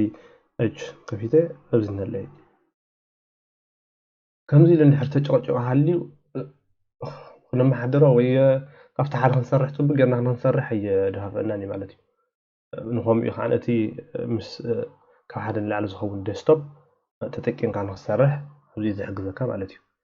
ቅድሞ ግን ሓንቲ ላ ነገር ሕጂ ንኣብነት ሓንቲ ንእሽተይ ነገር ኣላ ነዚ ስርዕ ከተብሎ ተደሊኻ ነዚ ብምሉእ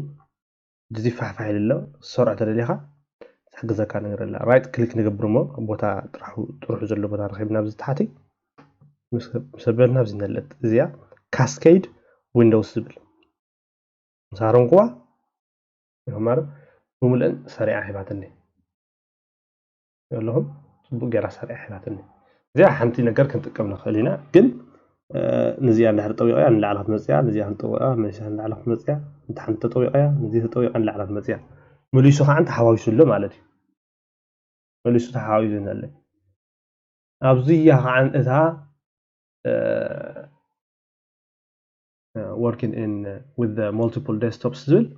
ኣብዚኣ ትሕግዘና ማለት እዩ ንሳ ድማ ኣበየና ንኸይድ እዚ ብዘለዎ ንግደፎ ኣብ ታስክ ቪው ኢና ንኸይድ ታስክ ቪው ኣቐዲምና ኣብዚ ሓለፈ ትምህርትና መፂና ነርና ኢና ኣብዚ ተሪእናዮ ኩሉ እዚ ዝኸፈትናዮ እዚ ዘርእየና እዩ ታስክ ቪው ካልእ እውን እንታይ ኣለዎ እዩ ኣብዚ ነለይ ኒው ዴስክቶፕ ዝብል እንድሕር ሃሪመዮ እንታይ ነለይ ዴስክቶፕ 1 ዴስክቶፕ 2 3 እናበለ ክቕፅል ይኽእል እዩ እዚ ሕጂ እንታይ ዝሕግዘኒ እንታይ ኢለ ኣብ ዴስክቶፕ 1 ኦልሬዲ ታሰርሐላ ዘለኹ እያ ዴስክቶፕ 2 እንድሕር ከፊተ ሪኢኹሞ ጥሩሕ ወላ ሓንቲ ዘይብሉ ሕጂ እዚ ነገራት ከፊተ ክጥቀም ይኽእል እየ ማለት እዩ ናብታ ሓንቲ ዴስክቶፕ ክምለስ ተደልየ ድማ ኣብዚ ይምለስ ማለት ተረዲኹምኒ እታ ዴስክቶፕ እዚኣ ከመይ ንውሰዳ ከም ኣብ ክልተ ኮምፒውተር ንሰርሕ ዘለና ንውሰዶ ማለት እዩ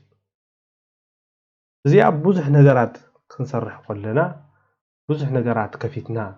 عقله حساب صبت كمبيوتر بكم زلنا حساب طفقنا سرحنا كلنا حزنا خفيتنا كلنا تحجزنا ነገር ያ እዛ multiple desktops ዝብል ማለት እዩ እዚኣ ድማ ጽብቕቲ ነገር እያ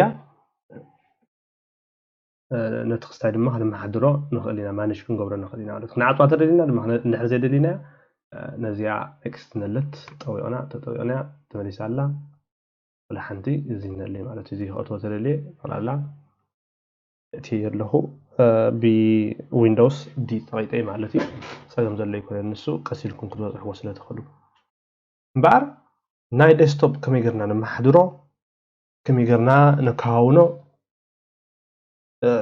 ከምዚ ዝመስል ማለት እዩ እቲ working in desktop mode ዝብል managing desktop icons እታ ንእሽተይ ዝረኣናያ እታ ፒክ ትበሃል ካብኡ ቀፂልና ድማ working with multiple desktops ዝብል ርኢና ማለት እዩ እዚ ኩሉ ነቲ ዴስክቶፕ ናትና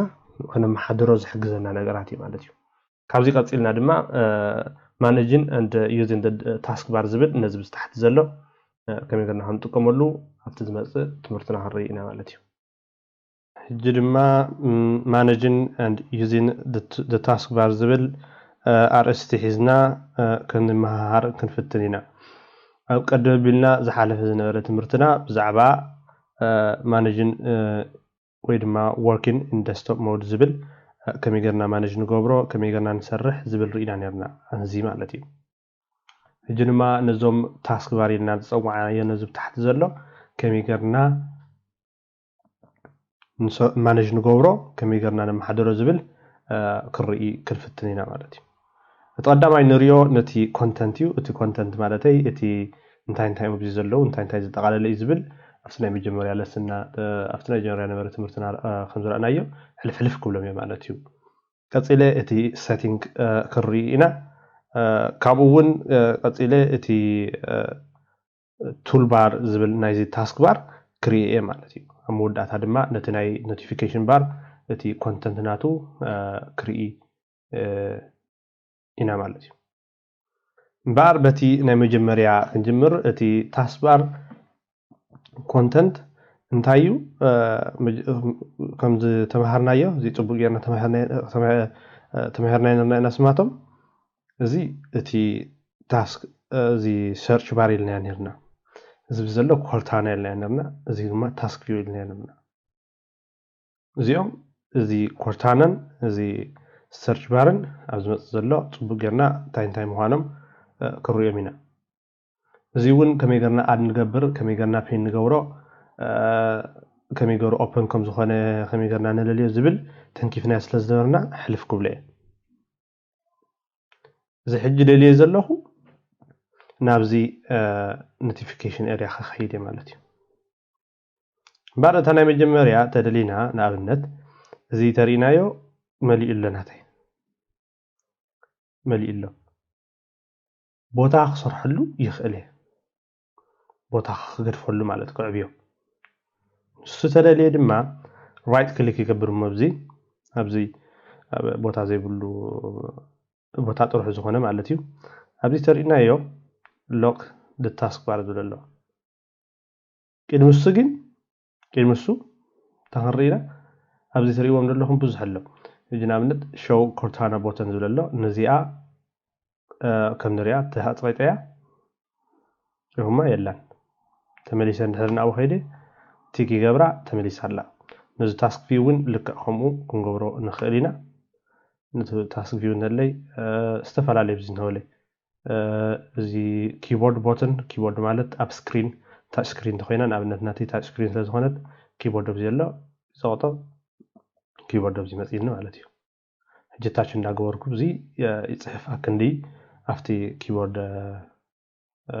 مسؤول زل زصحف ابت سكرين كيبورد يمصني مالتي تاتش كي مالتي زي غني دله هو اوريدي مساي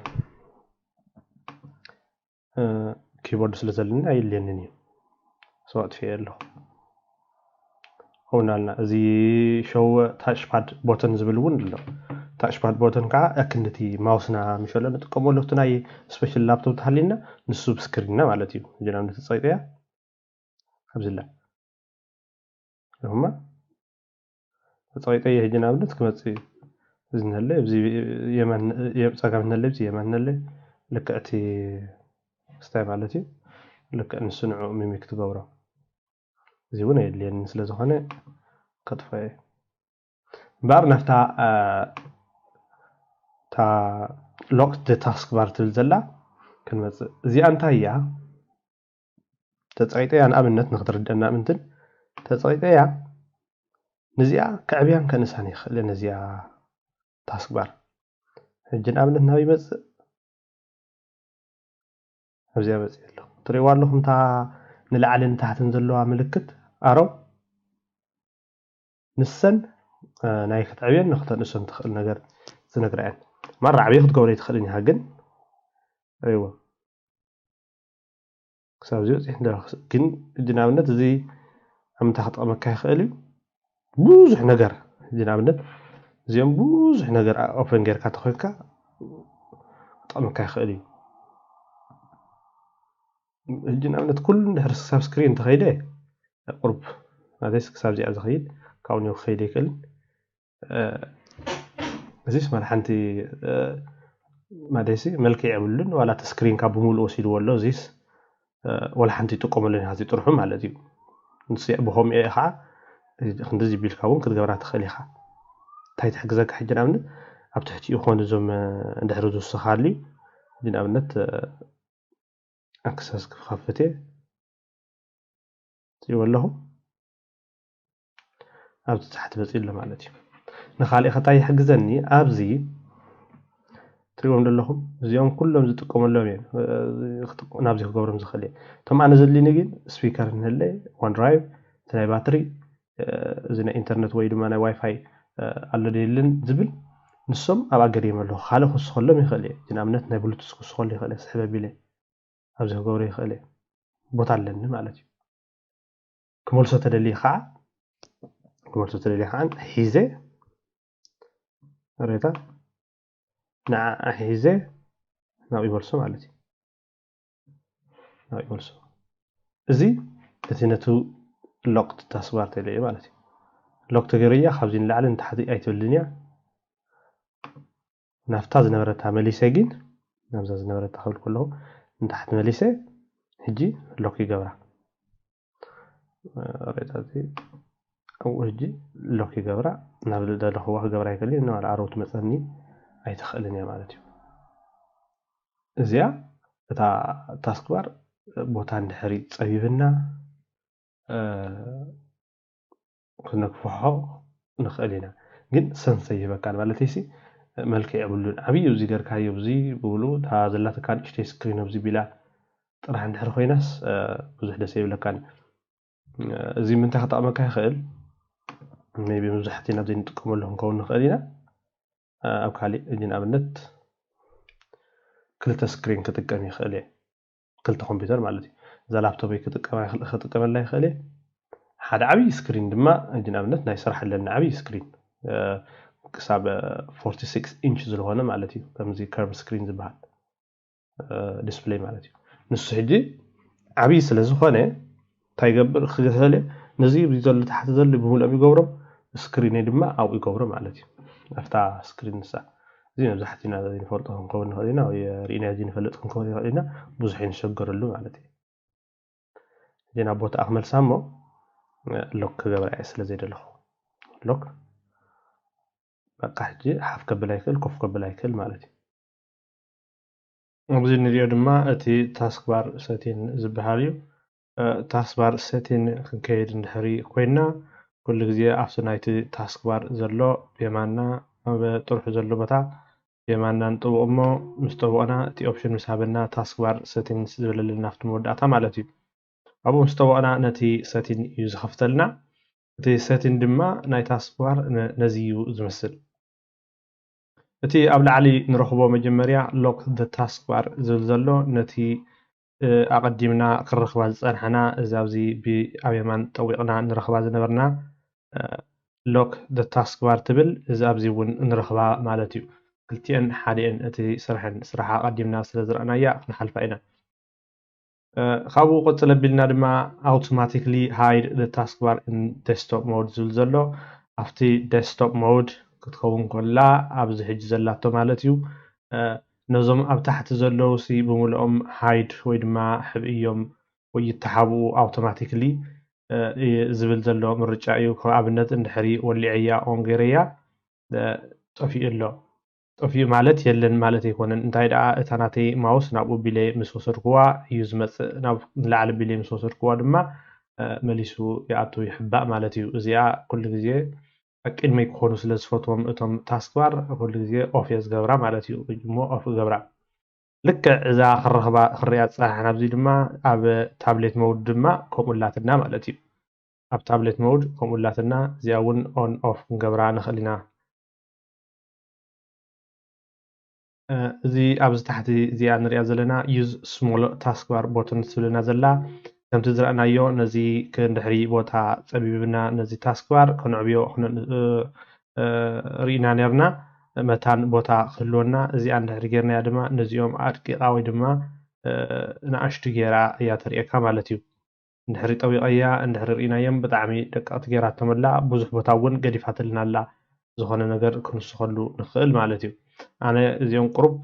ደቂቕ ስለ ዝብልኒ ኣይፈትዎምን እየ ግን እንታይ እዩ እዚ እቲ ብዙሕ ክንከፍት ከለና እንድሕሪ ዝመልአና ኮይኑ ክንዕብዮ እውን እንድሕሪ ደስ ይብለና ኮይኑ እዚ እቶም ኣብዚ ታስክባር ዝመፁ ዘለው ቦትን እቶም ተጠወቕቲ ማለት እዩ ንዕኦም ኣናእሽቱ ክንገብሮም ንኽእል ኢና ማለት እዩ እምበር ናብቲ ንቡር ክመልሶም ኣብ ትሕቲኡ ዘሎ ድማ እታ ፒክ ኢልና ዝነበርና ኣብ ዝሓለፈ ትምህርትና እታ ዝኾነ እንድሕር ደሊና እንድሕር ብዙሕ መፂና እዛ ከምዚ ዝበለ ተሪኤና እዛ ወይ ድማ ኣብ ዝኾነ ቦታ ምስኸና እዚ ዛቕልቅል ኢላ ትረአ ዘላ ከም ተሓቢእኻ ፀኒሕካ ወይ ቅልቅል ወይ ሓፍ ምባል ዝኸውን ዘሎ ናታ እያ ማለት እዩ ንሳ ተጥፊእናያ ወይ ተወሊዕናያ ከምዘይ ትሰርሕ እያ ትኸውን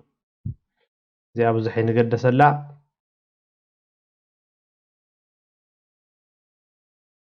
እዚኣ ድማ እቲ ባጅ ዝብለና ዘሎ ብዙሕ እውን ዘገድስ ኣይኮነን እታ ደልያ ዘለኹ ግን ናዛ ታስክ ባር ሎኬሽን እትብል ዘላ ማለት እዩ እንታይ ማለት እዩ ድማ እዚ እቲ ቦታ ዘለዎ ካብቲ ኣርባዕተ መኣዝን ዘሎ ኣብቲ ታሕታይ መኣዝን እዩ ዘሎ እዚ ኣነ ድማ እንተደልየ ብየማን ብፀጋም ወይ ብላዕሊ ዘሎ መኣዝን ክገብሮ ይኽእል እየ ንሱ ድማ ከም ኣብነት እንታይ ይብለኒ ኣሎ እዚ ቦቶም ይብለኒ ኣሎ ራይት የማን ማለት እዩ ቶፕ ላዕሊ እዩ ለፍቲ ድማ ፀጋም እዩ እዚ ንኣብነት ኣብ ላዕሊ እንድሕር ድልዮ ቶፕ ይጠውቕ እሞ ናብ ዝላዕሊ ይኸይድ ማለት እዩ ኣነ እዚ ቁርብ ኣሰራርሓ እዚ ኣይለመድኩዎን ከምዚ ኣብ ካሊእ ኮምፒተር ዝኣተኸ ኮይኑ ዝስምዐኒ ኣይፈትዋን መብዛሕትኡ ግዜ ኣብዚ ታሕቲ ክህሉ ከሎ ደስ ዝብልኒ እንተደልየ እውን ብየማን እንተደልየ እውን ብፀጋም ክገብሮም ይኽእል እየ እቲ ኣነ ዝፈትዎ ንዓኹም ከም ደስ ዝብለኩም ገርዎ ኣነ ዝፈትዋ ግን ኣብ ታሕቲ እያ ኣብ ታሕቲ ክገድፋ ማለት እዩ እዚኣ ድማ ኮምባይን ታስክ ባር ስትብል ነቶም ታስክ ባር ነገራት ብናቶም ምስሊ እንድሕሪ ዘይንፈልጦም ኮይና ከም ኣብነት እዚ ፋይል ኤክስፕሎረር ኢልና ዘለና እዚ ማይክሮሶፍት ስቶር ካብኡ ድማ ቅፅሊ ኢሉ ዘሎ እቲ ወርድ ፓወርፖይንት ኤክሰል ኤጅ እዚ ድማ ክሮም ፎቶሾፕ እንዳበለ ዝኸይድ ዘሎ እንድሕሪ ዘይንፈልጦም ኮይና እቶም ዘለዉ ነገራት እንታይ ክንገብረሎም ንኽእል ኢና ኣነ እንታይ ገይረ ኣለኹ ኦልዌይስ ሃይድ ሌይብልስ ገይረ ኣለኹ እቲ ሌይብል ዝኸውን ዘሎ እቲ ስሞም እቲ ናቶም ስም እዩ ዝኸውን ዘሎ ሌይብልስ እንድሕሪ when the taskbar is full እንድሕሪ ኢልያ ግን ክመልእ ከሎ እዚ ኣስማቱ የሪአኒ ማለት እዩ ወይ ድማ ነቨር ክብላ ይኽእል እየ እዚ የሪአንን ማለት እዩ ኣነ ግን always hide taskbar ኢለ እየ ዝገድፋ ማለት እዩ እምበር እቲ ናይ ታስክባር ዝበልናዮ ነዚ እዩ ዝመስል እቶም ሰቲን እዞም ሰቲን እዚኦም ድማ በዓልና መፂና እንድሕሪ እንዳተላመድና ፈቲናዮም ፅቡቅ እዩ ኩሉ ግዜ ከም ዝበልክዎ ናይ ታስክባር እንድሕሪ ሰቲን ደሊና ኩሉ ግዜ ኣብቲ ታስክባር ኣብቲ ባዕሉ ኣብቲ ቦደ ቦታ ዘሎ መሊእና ዘሎ ከይድና ራይት ክሊክ ንጥውቕ እንድሕሪ ናይ እዚ ዴስክቶፕ እንድሕር ደሊና ኣብዚ ዴስክቶፕ ከይድና ራይት ክሊክ ንጥውቕ ኣብ ናይ እዚ ክስታይን ኣብዚ ናይ እዚ ስታርት እንድሕር ከይድና ድማ ኣብቲ ናቱ ራይት ክሊክ ንጥውቕ ከምኡ እንዳገበርካ ኣብቲ ዘሎ ራይት ክሊክ ቦታ ባዶ ቦታ ዝረኸብካሉ እንዳጠወቕካ ከይድካ ናብቲ ናቶም ሰቲናት ካብኡ ወይ ድማ ካሊእ ነገራት ክትከይድ ትኽእል ኢኻ ማለት እዩ እቲ ካሊእ ክንሪኦ ደልየ ዘለኹ ድማ እቲ ታስክባር ቱልባር ዝብል እዩ እቲ ቱልባር ድማ ናብኡ ክንከይድ ተደልየና ከምቲ ልሙድ ኣብዚ መፂና ራይት ክሊክ ንጥውቕ እሞ ወይ ድማ ብየማን ምስ ጠወቕና ኣብ ላዕሊ ተርእናዮ ቱልባርስ ዝብል ኣለና እታ ደልያ ዘለኹ ድማ እዚኣ ዴስክቶፕ ትብል እያ ዴስክቶፕ ምስ ጠወቕና ኣብዚ ታሕቲ ክትመፀና እያ ከም ዝበልናዮ ዴስክቶፕ ማለት ኣብዚ ገፅ እዚ ብምልኡ ዴስክቶፕ እዩ ዝበሃል ሕጂ ድማ እዚኣ እንታይ እያ ትሕግዘና እቲ ናትና ዶኪመንትስ ኤርያ ወይ እቲ ፋይል ኤክስፕሎረር ኢልናያ ዘለና እዚ ብዚ ዘሎ ካብ ኣብኡ ከይደ ጠዊቐ ናፍቲ ዝደለኽዎ ፋይል ድዩ ዋላ ስእሊ ደለይ ወይ ዝኾነ ዓይነት ደለይ ካብ ዝኸይድ እዚኣ ድማ ብቕልል ዝበለ ኣብዚ ዴስክቶፕ ኢላ ፅሒፋ ዘላ ኣብዚ ምልክት ዝንህለት ኣሮው ኣብኡ ምስ ዝጥውቕ ኩሉ እቲ ናተይ ናይ ዶኪመንትስ ኤርያ ዘሎ የምፅልይ ማለት እዩ እቲ ዶኪመንትስ ኤርያ ምስ መፀ ዋላ ኩሉ መፂሉ እቲ ናተይ ገሊኡ እቶም ናተይ ኣፕስ ዋላ መፂኦም ኣለዉ ማለት እዩ ክሳብ ኮንትሮል ፓነል ከይተረፈ እቲ ሪሳይክል ቢን ኔትወርክ ላይብረሪ ብምሉእ እዚ መፂኡ ኣሎ እንድሕሪ ደልየ ንኣብነት ናብቲ ናተይ ዶኪመንትስ ክኸይድ እንድሕሪ ደልየ ኣብዚ ንኣብነት ስመይ ምስ ይጥወቕ እሞ ከይዲ ድማ እንድሕሪ ቪድዮ ደለይ ዝደለኽዎ ቪድዮ ኣብዚ ይመፅእ ማለት እዩ እንታይ እዩ ዝገብር እዚ ካብ ኣብዚ ከይደ ኣብዚ ፋይል እዚ ከም ኣብነት ሓንቲ ሞ ክኸፍት فايل اكسبلورر مخفت اجي ابزي مصينا لي معناتي زي بملو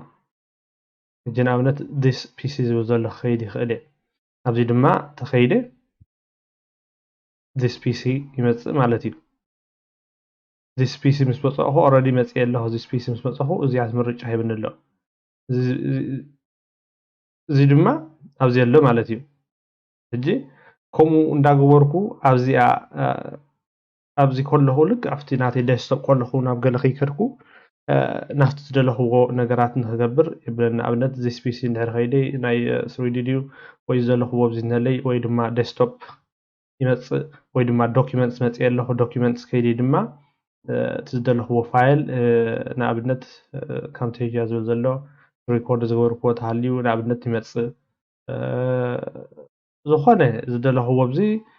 ይመፅእ እሞ بقلل زبالة من قدي نتي زاله هو فايل كيده open هو جورو يحجزني مالتيو الجي عملنا تحنتي الحين كنفتن خفت عن مالتي جدا زي عمل دوكيمنتس كتوقع مستوى قدما زاله هو هجنا عملت زي قليو زي عملت نايفي للأكلام من هالمسئة أو سدله هو فيديو يوسدني مالتي تو فيديو دما كفيته تقبلو يخلي تا تول بار زبلنايا نزي ايات مسل ازي اجن سለ ብዙሕ ዘይጥቀመላ ከጥፋ ተደሊ ድማ ተመሊሰ ናፍታ ዝነበርኩ ቦታ ንዓ ኣይጥውቃሞ እታ ስታይ ክጠፍያ ማለት እዩ እቲ ካሊእ ድማ ደሊና ነበርና እቲ ኮንተንት ኢልና ዝነበርና ናይቲ ኖቲፊኬሽንስ ኤርያ ናብኡ ማለት እዩ እዚ ድማ ልክዕ ናፍታ ታስክ ባር ሴቲን እሞ ይምለስ ናባ ተመሊሰ ድማ ኣብዚ ታሕቲ ኣሎ ኖቲፊኬሽን ኤሪያ ዝብል ዘሎ እንታይ ክልተ ምርጫ ሂብና ኣሎ select which icons appear on the taskbar ዝብለና ኣሎ ወይ ድማ turn system icon off or on ዝብል ኣሎ እዚኣ ኣብዚ ውሽጢ እዚ መስኣተና ክርያ ኢና እዚኣ እንታይ እያ እቲ ኣየና ኢኻ ዝደለኻዮ ኣይከን ኣብዚ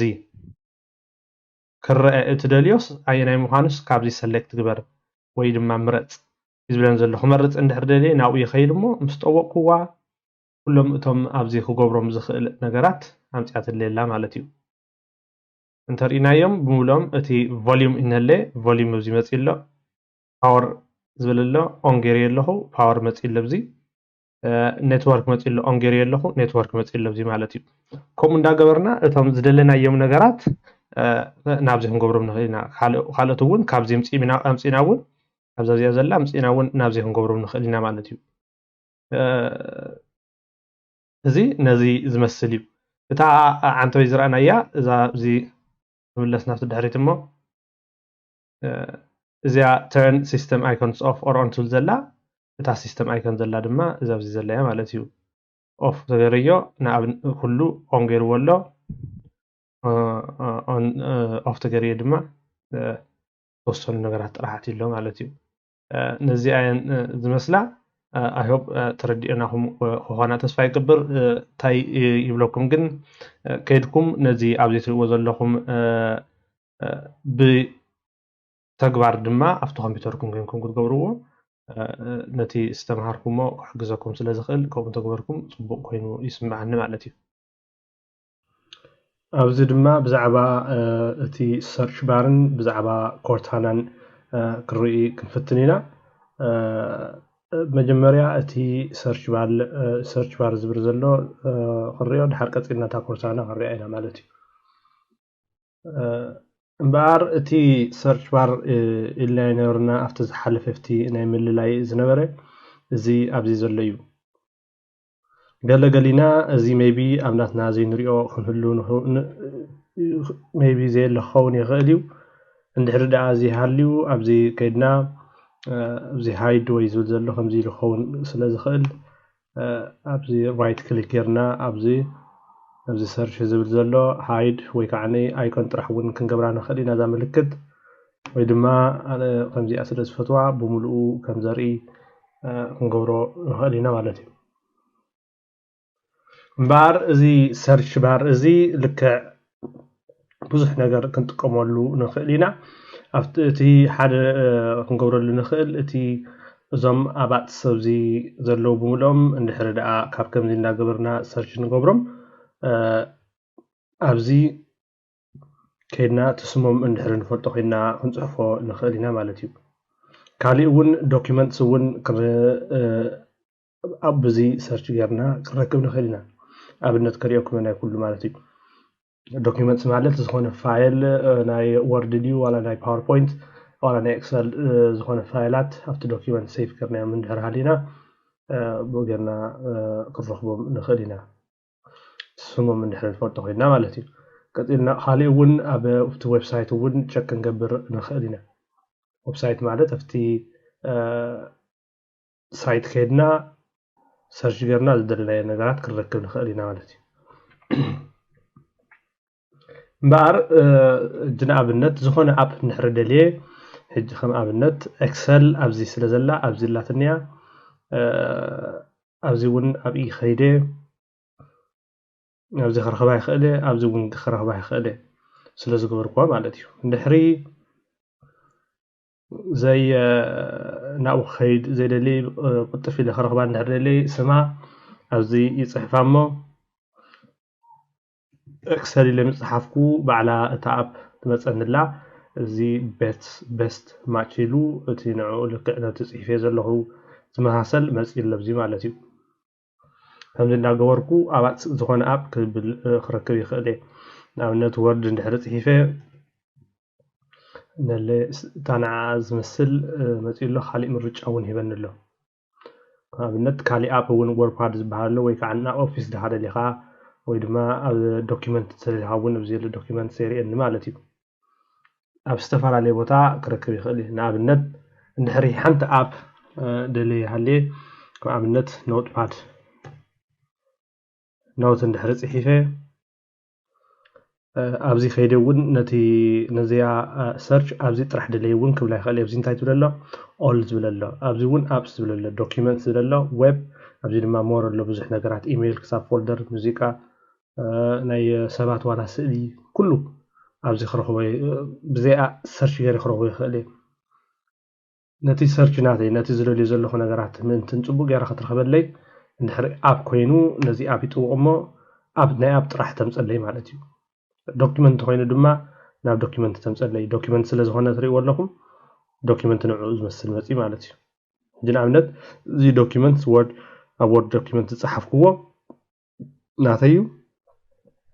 نوع مزي مالت أب ويب النحر دليل مع ويب سايت النحر طرح جريو نوت زبل نوع زمحصل أفتي سيرش انجن أفتي ناتوم مزي إلا مالتي أبزي كيدي خلينا نوت زبل انتهي مخانو نقرن له تغالب زيادة في هذا اللغة مالتي النحر أنا جي كم زي قرنا استفعل عليه نقرأ تبزي سيرش جرنا الرهبة خلينا مالتي فزخوني كم زولكم زخانة نت فايل سمون فولتر تحلينا نت موسيقى فولتر تحلينا زدلنا أيو أبزي كنصحف خلينا حجنا النت ويزر وين كنصحف خليه ويزر اللي نحرز صحيفة ترى إذا ويزر أبتمز اللي وكحت سيرش أبزي ويب نحرد لي مالتي أو ويب نحرد هيدا ملكت أبزي مثلا مالتي أبزي ويب مالتي أفتي سيرش إنجن مالتي دي كم زين دعجبركو سيرش كجبري خليه مالتي زيا تاع سيرش بار بزح نجار كتقمنا تخلي عم بزحت إلى زيادة ما كم أنا بزي كيدي كل اللي ندابلكو زدلي بزي قلل زبالة يركب مالتي كالي ون تي نزل كمبيوتر ون نزي ساتين ناتو زدلينا نجار عبزي سيرش نجبر نخلينا كاب أب حلفنا كاب دوكيمنتس حلفنا هاو ويب حلفنا مالتنا بالنت ندحري برهان نايزي كمبيوتر ندحري دسيبلني برايتنس ندحر صحيفه change brightness levels زبلله بزي مصيو سيستم مصينا له او مستوقو ابزي سري ولهم ات برايتنس كم وعهم زبلو تدلي دما نايت لايت كم صغيره كله تناي ديسبلاي زلو ናብ ወሲድኒ ማለት እዩ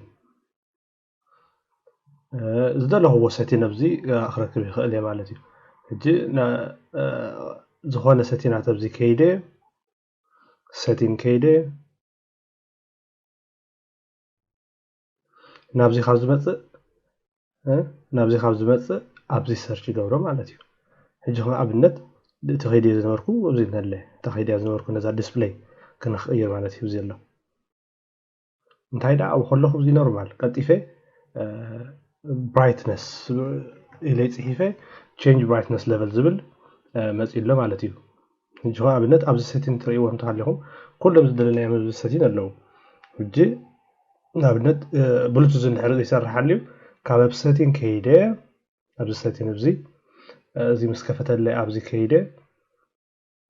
ዋታ ምልክት ኣብ ብሉቱዝ ዝመፅእ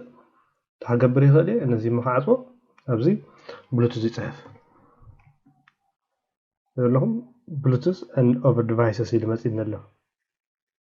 ምሳረምክዎ ናብኡ ክመፅእ እዩ ናፍቲ ብሰቲን ገይረ ከይደ ዝነበርኩ ማለት እዩ መፂ ኣሎ እምበር እዚኣ በዚኣ ሰርች እዚኣ እንተደሊና ዶክመንት እንተደሊና እዚኦም ፅዒናዮም ዘለና ኣፕሊኬሽን እንተደሊና ካብቲ ብራውዘር ማለት እዩ ኦንላይን ከይድና ደለናዮ ወይ ድማ ካብዚ ሰቲናት ነገራት ኣብዚ ብቕልል ዝበለ ክንፅሕፎም ንኽእል ኢና ማለት እዩ እዚኣ እታ ሰርች ባር ኢልናያ ዘለና ኢና እዚ ዘርእየኩም ዘለኹ ነገራት ንእሽተይ ትንክፍ ትንክፍ እንዳበልቂ ዘርኢ ዘለኹ እምበር ኣብዚ ሰርች ባር ዳርጋ መብዛሕትኡ እዚ ኮምፒተር ካብ ሰቲናት እንዳሃድካ ኣብዚ ክትገብሮ ትኽእል ብዝቐለለ መንገዲ ክትገብሮ ትኽእል ኢኻ ማለት እዩ ኮርታና ድማ ዘብዚ ዘላ ልክዕ ብድምፅኻ ኢኻ ትነግራ ኣብዚ ትፅሕፈ ኢልና ነርና እዚኣ ድማ ብድምፅኻ I'm not sure I understood that. ሕጂ ኦልሬዲ ብድምፅኻ ማለት እዩ ኤክስ ገብራ እሞ እዚኣ ብድምፅኻ ከም ኣብነት ሕጂ ኮርታና እንድሕሪ ከፊት እያ ብትግርኛ ስለ ዝዛረብ ዘለኹ እንግሊሽ መብዛሕትኡ ትኽእል ትርድአካ ማለት እዩ ካርማ እሞ ክርኤና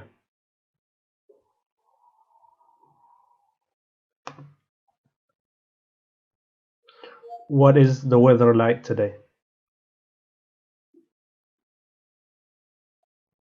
The forecast shows mostly cloudy skies with a high of 23 and a low of 14 degrees.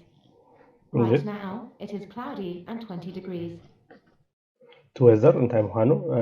ኣርኣትንላ ከም ምዃኑ ነገራትንላ ማለት እዩ ዝደለኽዎ ነገራት ከምዚ ገይረ ልክዕ ከምዚ ሲሪ ወይ ጉግል ኣሲስታንት ኣሌክሳ ቢክስቢ ዝተፈላለዩ ዘለዉ ዞም ናይ ብድምፅኻ እንዳዛረብካ ትነግሮ ከምኡ እያ ልክዕ ማለት እዩ እዚኣ ተደሊና ክንጥቀመላ ንኽእል ኢና ተዘደሊና ግን መብዛሕትኡ ግዜ ኣብዚ ሰርች ክንገብሮ ናብ ሰርች ባር ክንጥቀመላ ንኽእል ኢና ማለት እዩ እምበር ነዚአን ዝመስላ እቲ ሰርች ባር እቲ ኮርታና ብሓንሳብ ዳርጋ ብሓንሳብ ዝኸይድ ነገር እዩ ኩሉ በቲ ሰርች ባር ክትገብሮ ትኽእል ዳርጋ መብዛሕትኡ በቲ ኮርታና እውን ክትገብሮ ትኽእል ኢኻ እዚ ምስ ረኣኹም ኩሉ እዚ ክትሪእዎ ዝፀናሕኹም ኣብዚ ከይድኩም ኣብኡ ፈትንዎ ፈቲንኩም ኣብቲ ናትኩም ኮምፒተር ድማ ቀስ እንዳበልኩም ተለማመዱ ማለት እዩ ስፔሻሊ እዚኣ ናይ ሰርች ባር ብጣዕሚ ሓጋዚ ዝኾነት ስለ ዝኾነት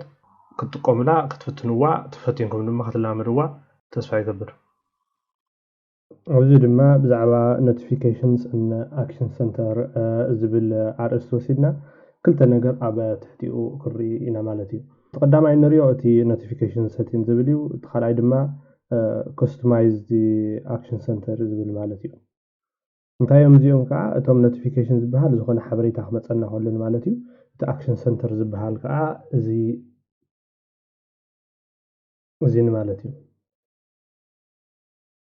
እምበር በቲ ኖቲፊኬሽን ክንጅምር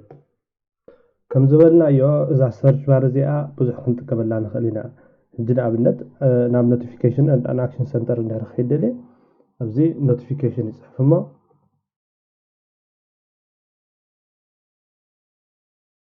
ኖቲፊኬሽን ዝፀሓፍኩ ምርጫ ይብንለ ማለት እዚ ለምርጫ ተዘለኸው ዘለኹ ሰቲን ይብለንለ ወይ ድማ ናይ እዚ ኣነ ሰቲን የደደ ዘለኹ ኣብዚ ንበድንለ ተጠዊቀ የናብነት ንስተፈለላይ ናታ ምስላ ወይ ምጽያትና አላ ኣብዚ ምጽያትና አላ ናብዚ እውን ብኻሊ እውን ክኸደ ይኽእል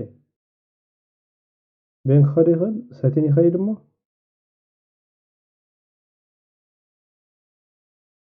ሰቲን ምስከድኩ ወይ ታዲያ ዓጽዋን ሃን ተምስላ ጥራሕ ረእይዋ እሞ ንዓ ትመስል ምዃናታ ዝኸዳ ዘለኹ ሕጂ ሰቲን ምስከድኩ ኣብ ሲስተም ይመጽእ ኣብ ሲስተም ምስመጻኹ ኦልሬዲ ናፍቲ ናይ ዲስፕሌይ ሂባት እንድላ ታደሊ ዘለኹ ኖቲፊኬሽን ኤንድ ኣክሽን ሰንተር ማለት እዩ ኣብዚኣ መጽእ ዘለኹ ማለት እዩ ኩሉ ሓደ ኣብዚኣ ጽሒፈ ኖቲፊኬሽን اللي بيام صحفكو بزي أنسات مثلني بسيتين جيري دما أنا أقوم سكركو مثلا دما نساء جنابنا زي أجن بقط أنا أبزي توصدني مالتي أكن دي أبزي بعد أوي غير مثل بار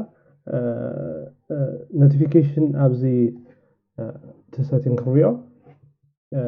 ذا كويك أكشن تزلا الحركة من اللسائنا تغيرنا نفتح notification تزلا ملس مالتي بار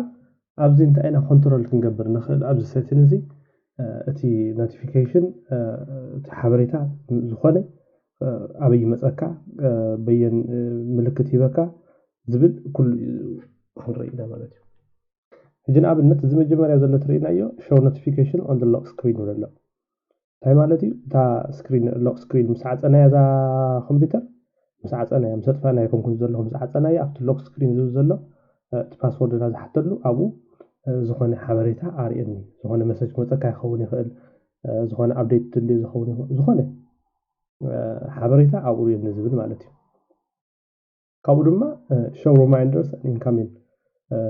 calls on the lock screen أبو lock screen دما زخانة reminder مذكرات مذكري أذكر النزول كاي زخانة زخانة بترجينا أبدا صراح نابزي خيد أذكرني نحريلك نجيرك تذكرك تسكرين ناتك دما تلوك سكرين زخانة طريقك مالتي كالي دما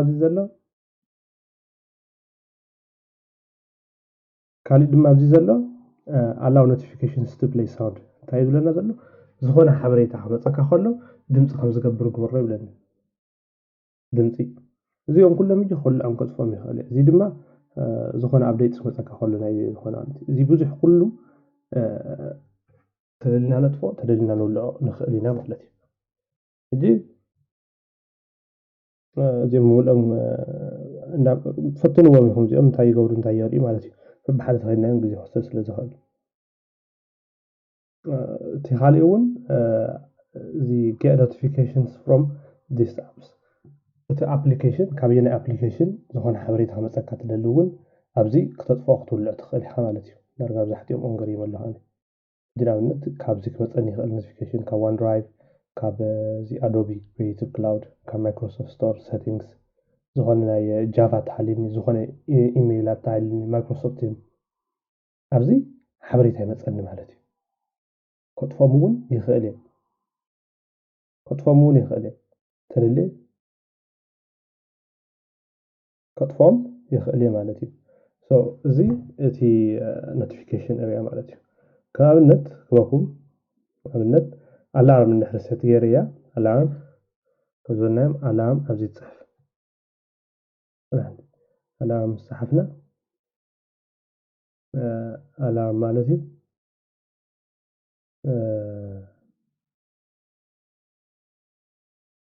ساعات كندي نقدر أجل ساعة مثل تشعتن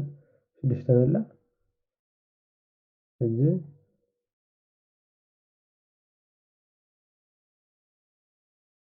شعتن ألارم كم تكبر كبراي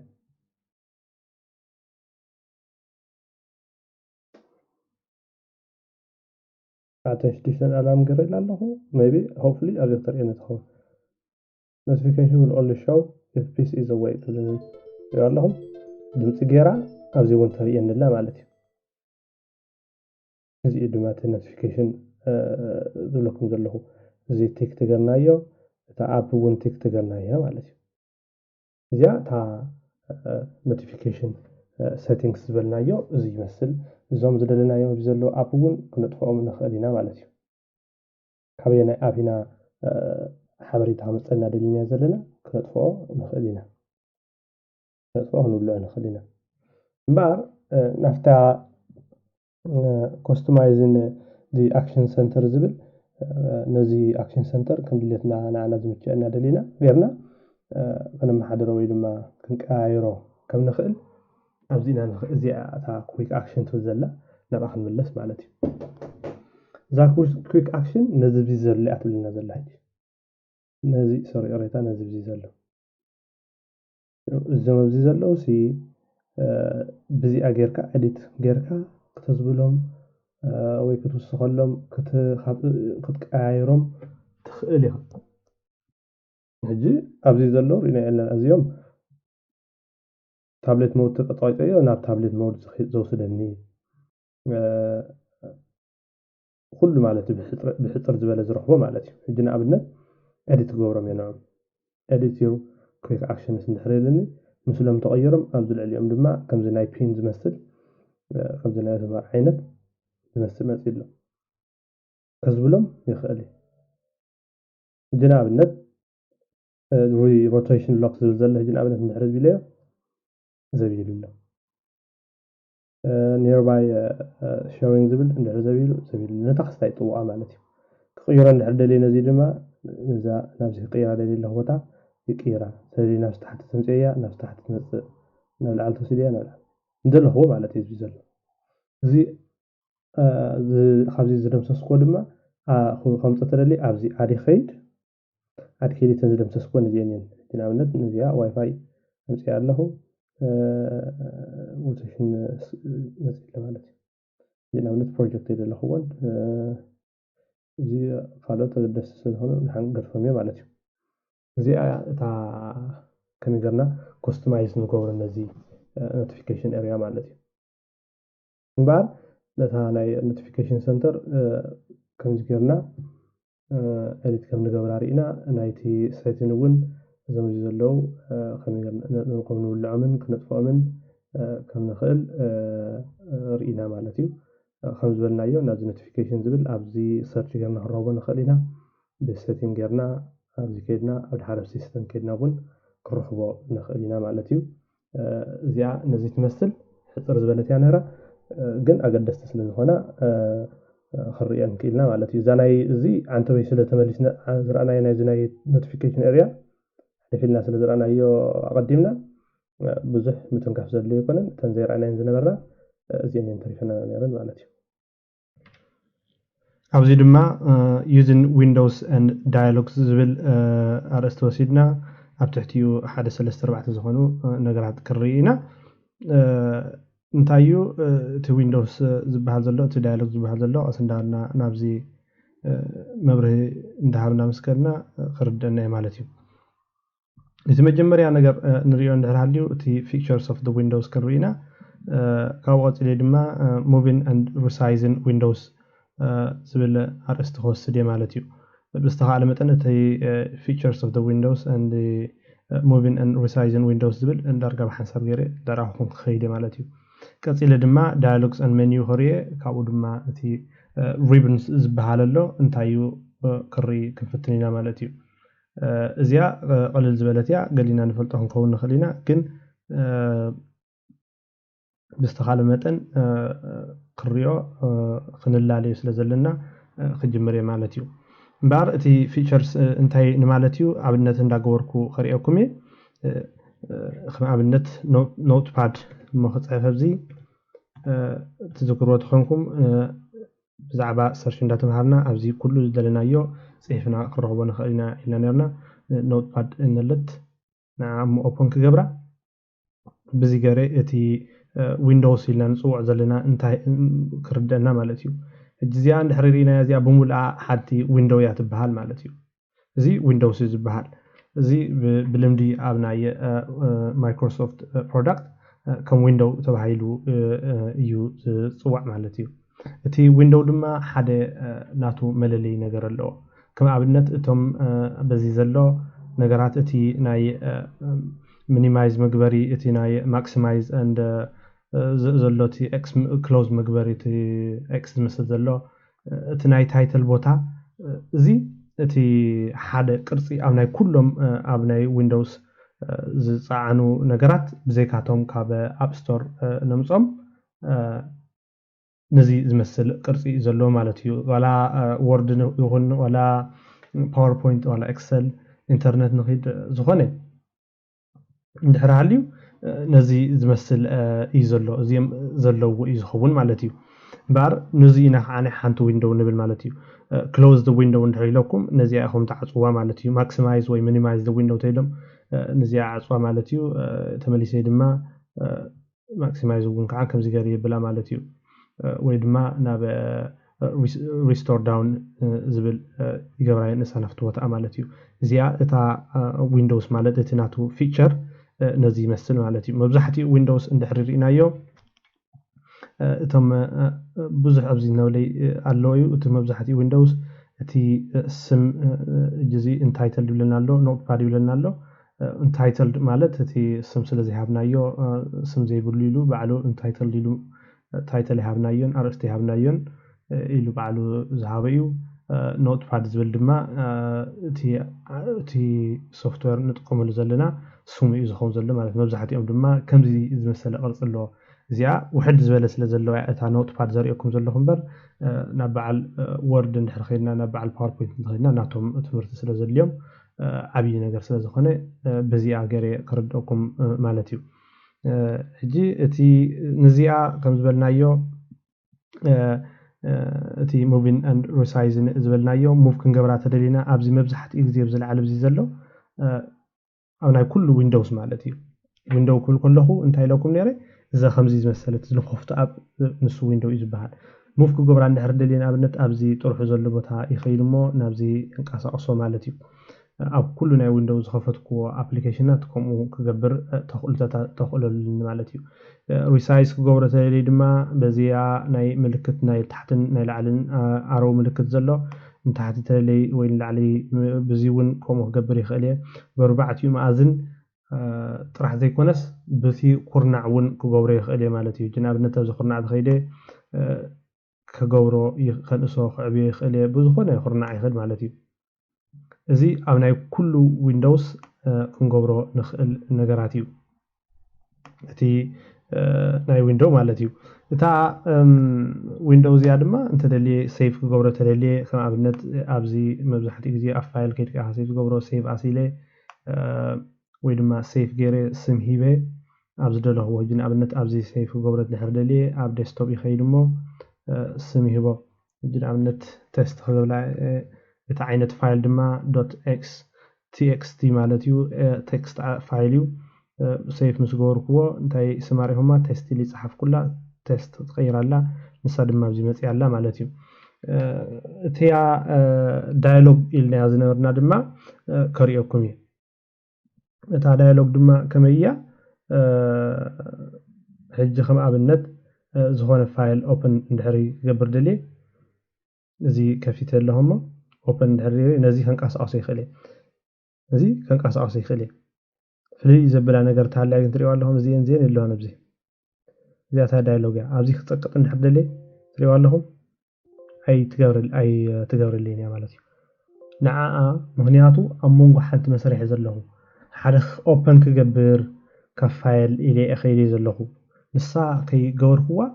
اي وي زي ادم خي عصهوا وي كانسل كيبلكوا وي تازدلهوا فايل اوبن كغوركوا اي تخفتلين يا مالتي اجي زياتا دايلوج إلنا صوعنا مالتي زي فايل اوبن غير دما تخفتلي نفط فايل نستو ملس زي دما كم دليتي تلي كعصو تلي كالي فايل كخفت مالتي اي شغرنني مالتي بعد اتي ناي نوت باد زلو مست ناي دايلوج اتي منيو زخون زلو مبزحتيو ناي ويندوز منيو ابزل علينا نروحو مالتي كابنت ابزي تخينا زي فايل اديت فورمات فيو هيلب زلو ابزي نرهبه مالتي مس نطوو دما زي تناتو منيو دروب داون منيو هيبنا مالتي دروب داون منيو خابو زوص منيو مالتي ابنታት ترينايوم مبزحتي غزي ازي خلودو زلنا ازي خامنه تبعدي تهيده ازي اندو كات كوبي ديليت سيرش فايند نيكست ازي فايند نيكست زلو يفايند بريفيس زلو تريو እንዳለ መስስ ወደለው ህስስ መበልዮ ምክንያት ድማ ኣለውሚ ሕጅና ኣብነት እዚ ድሓን ዝኾነ ጽሑፍ መሃይ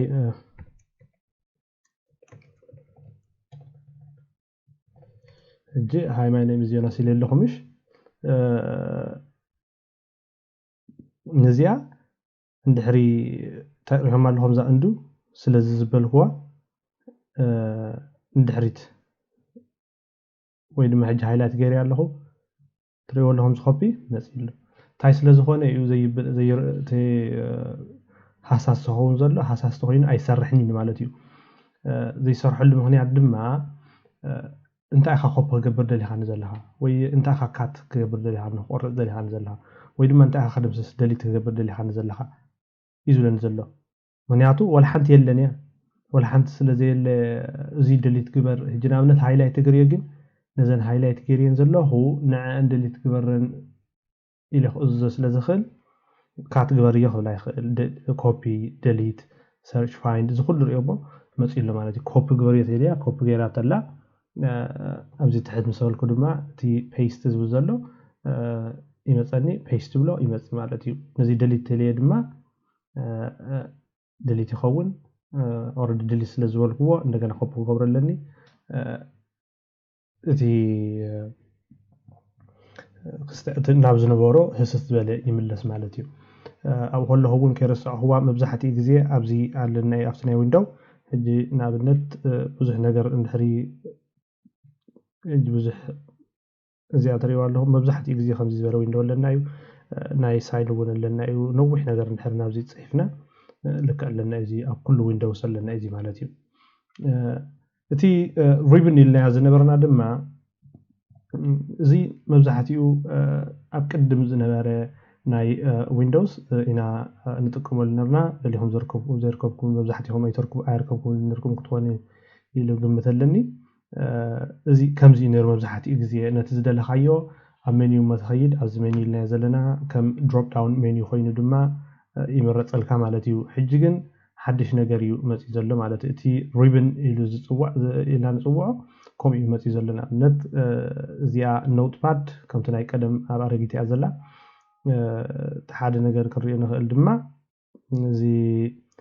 ኤክሰል ዋላ ክሪኦኩም ይኽእል ማለት ኤክሰል እንድሕር ከፊተዮ እንድሕር ሪእናዮ እቲ ሪብን ዝበሃል እዚ ላዕለዋይ ነለይ ሜኒው ከምዚ ክስታይ ገርና ንወሰዶ ከም ኣብነት ሳይድ ሞ ክገብሮም ንኽርድኡና ማለት እየ እዚ ተጠቂጠየ እዚ እቲ ሜኒው ዘሎ እዩ ምዚ ማዕረለ ትሪእዎ ኣለኹም እንተሃሊኹም ዳርጋ መብዛሕትኡ ኩሉ ግዜ ማዕረ እዩ ዘሎ ማለት እዩ እቲ ናይ ስም ተሪእናዮ ድማ ኣብዚ ኣሎ ቡክ ዋን ይብለና ኣሎ ኤክሰል ኣብ ኤክሰል ዘለኹ ዝተወሰኸ ነገራት ከዓ ኣሎ እዚ ኤክሰል ስለ ቁሩብ ኣድቫንስ ዝኾነ ማለት እዩ እቶም ሪብን ድማ ኣብ ኢንሰርት እንድሕር ከይደ ንኣብነት ኢንሰርት እንድሕር ከይደ ትሪእዎ ኣለኹም እዚ ቀያ ይመፅእ ኣሎ ድሮ ተኸይደ ክቕየር እዩ ትሪእዎ ኣለኹም እዚ ዝመፅእ ዘሎ ሆም ተኸይደ ሕጂ ንኣብነት እዚ ዝመፅእ ዘሎ ንሱ እዩ ድማ እቲ ሪብን ኢልና ንፅውዖ ዘለና ማለት እዩ መብዛሕትኡ ዊንዶው ድማ ወይ ድሮፕ ዳውን ሜኒው ኣለዎ ወይ ድማ እቲ ሪብን ኢልና ንፅውዖ ዘለና ከምዚ ኣለዎ ማለት እዩ እቲ ዝበልኩኹም ኣብ ኩሉ ዊንዶውስ እዚ በዚ ዘሎ ኢልና ነርና كأمنت أبزي تحتي اندحري كيدة تري واللهم أبزي على مالتي هم زجرين على الحف وي تحتي قبلي خلي مالتي جهة أمنت زي هايلايت كيريز اللهم نحرقينه أمنتي رأينا له تحت العالم بالنخلينا مالتي كل جزء زين إكس زلين زين أبزي زلا كم إكس أنسى لهم تي ماكسمايز ويدما ريسورسبل ويدما تمي مينيمايز زبهال كلن أب كلن اللوازين زدلنا يا عين السوفت وير أبزي تستعنا مالتي بزيكا أبليكيشن زبهال دم خريوكم أو هلا تنكف قبله كما نابنت زغني أبليكيشن مهندس نتفليكس جناب الناس أول على الأبليكيشن زي جيمات بزي زلهجين أبنت أبليكيشن يو زين أبنت زيها قالهم تتقبل تفلتوا تخونهم بإرترا زيانو على هجة أبليكيشن يا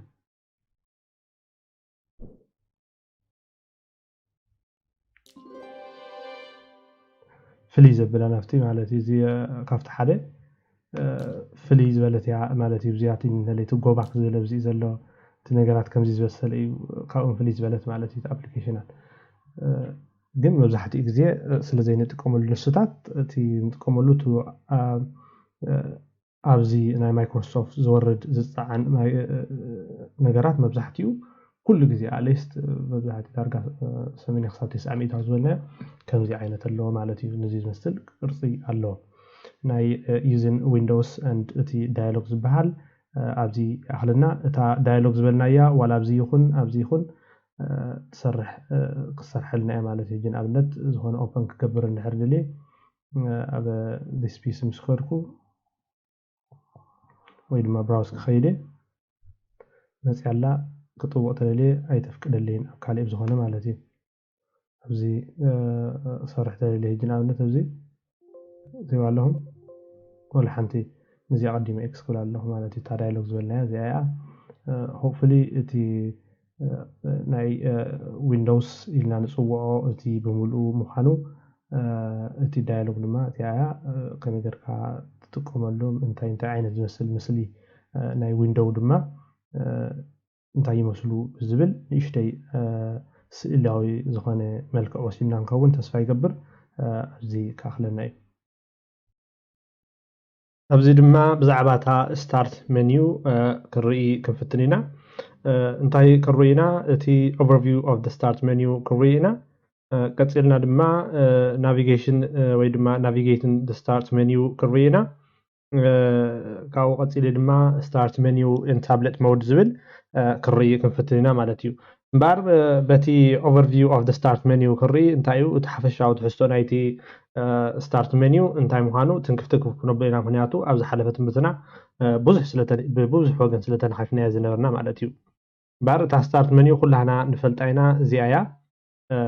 بغلتو ግን ከም ንኸዳውን ተማሂርና ነርና በቲ ኣፍቲ ኪቦርድ ናትና ዘሎ ምስሊ እዚ ኣላ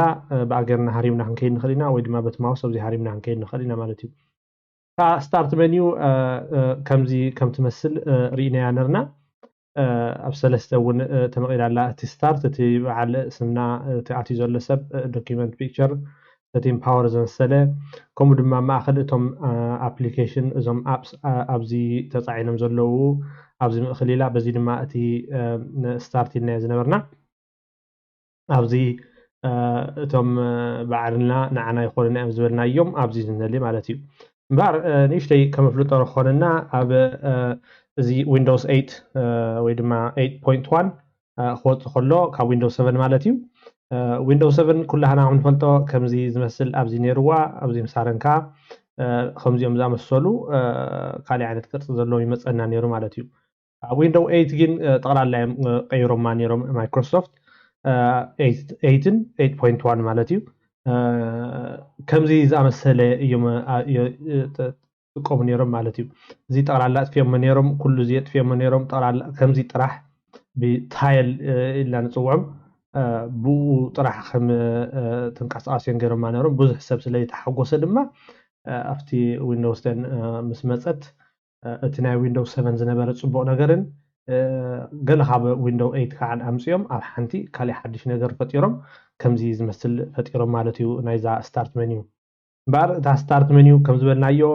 ተደሊና ክነንሳ ክነዕብያ ንኽእል ኢና በዚ ኣረው ዝመስል ምልክት ምስ ጠቡቕና ክንጎታ ወይ ድራግ ክንገብሮ ንኽእል ኢና ክሊክ ጌርና ማለት እዩ ናብ ክልቲኡ ጎኒ ኣለና እዩ ብኩሉ ወገን ክንገብሮ ንኽእል ኢና ማለት እዩ ከምኡ እውን እንታይ ርኢና ነርና ኢና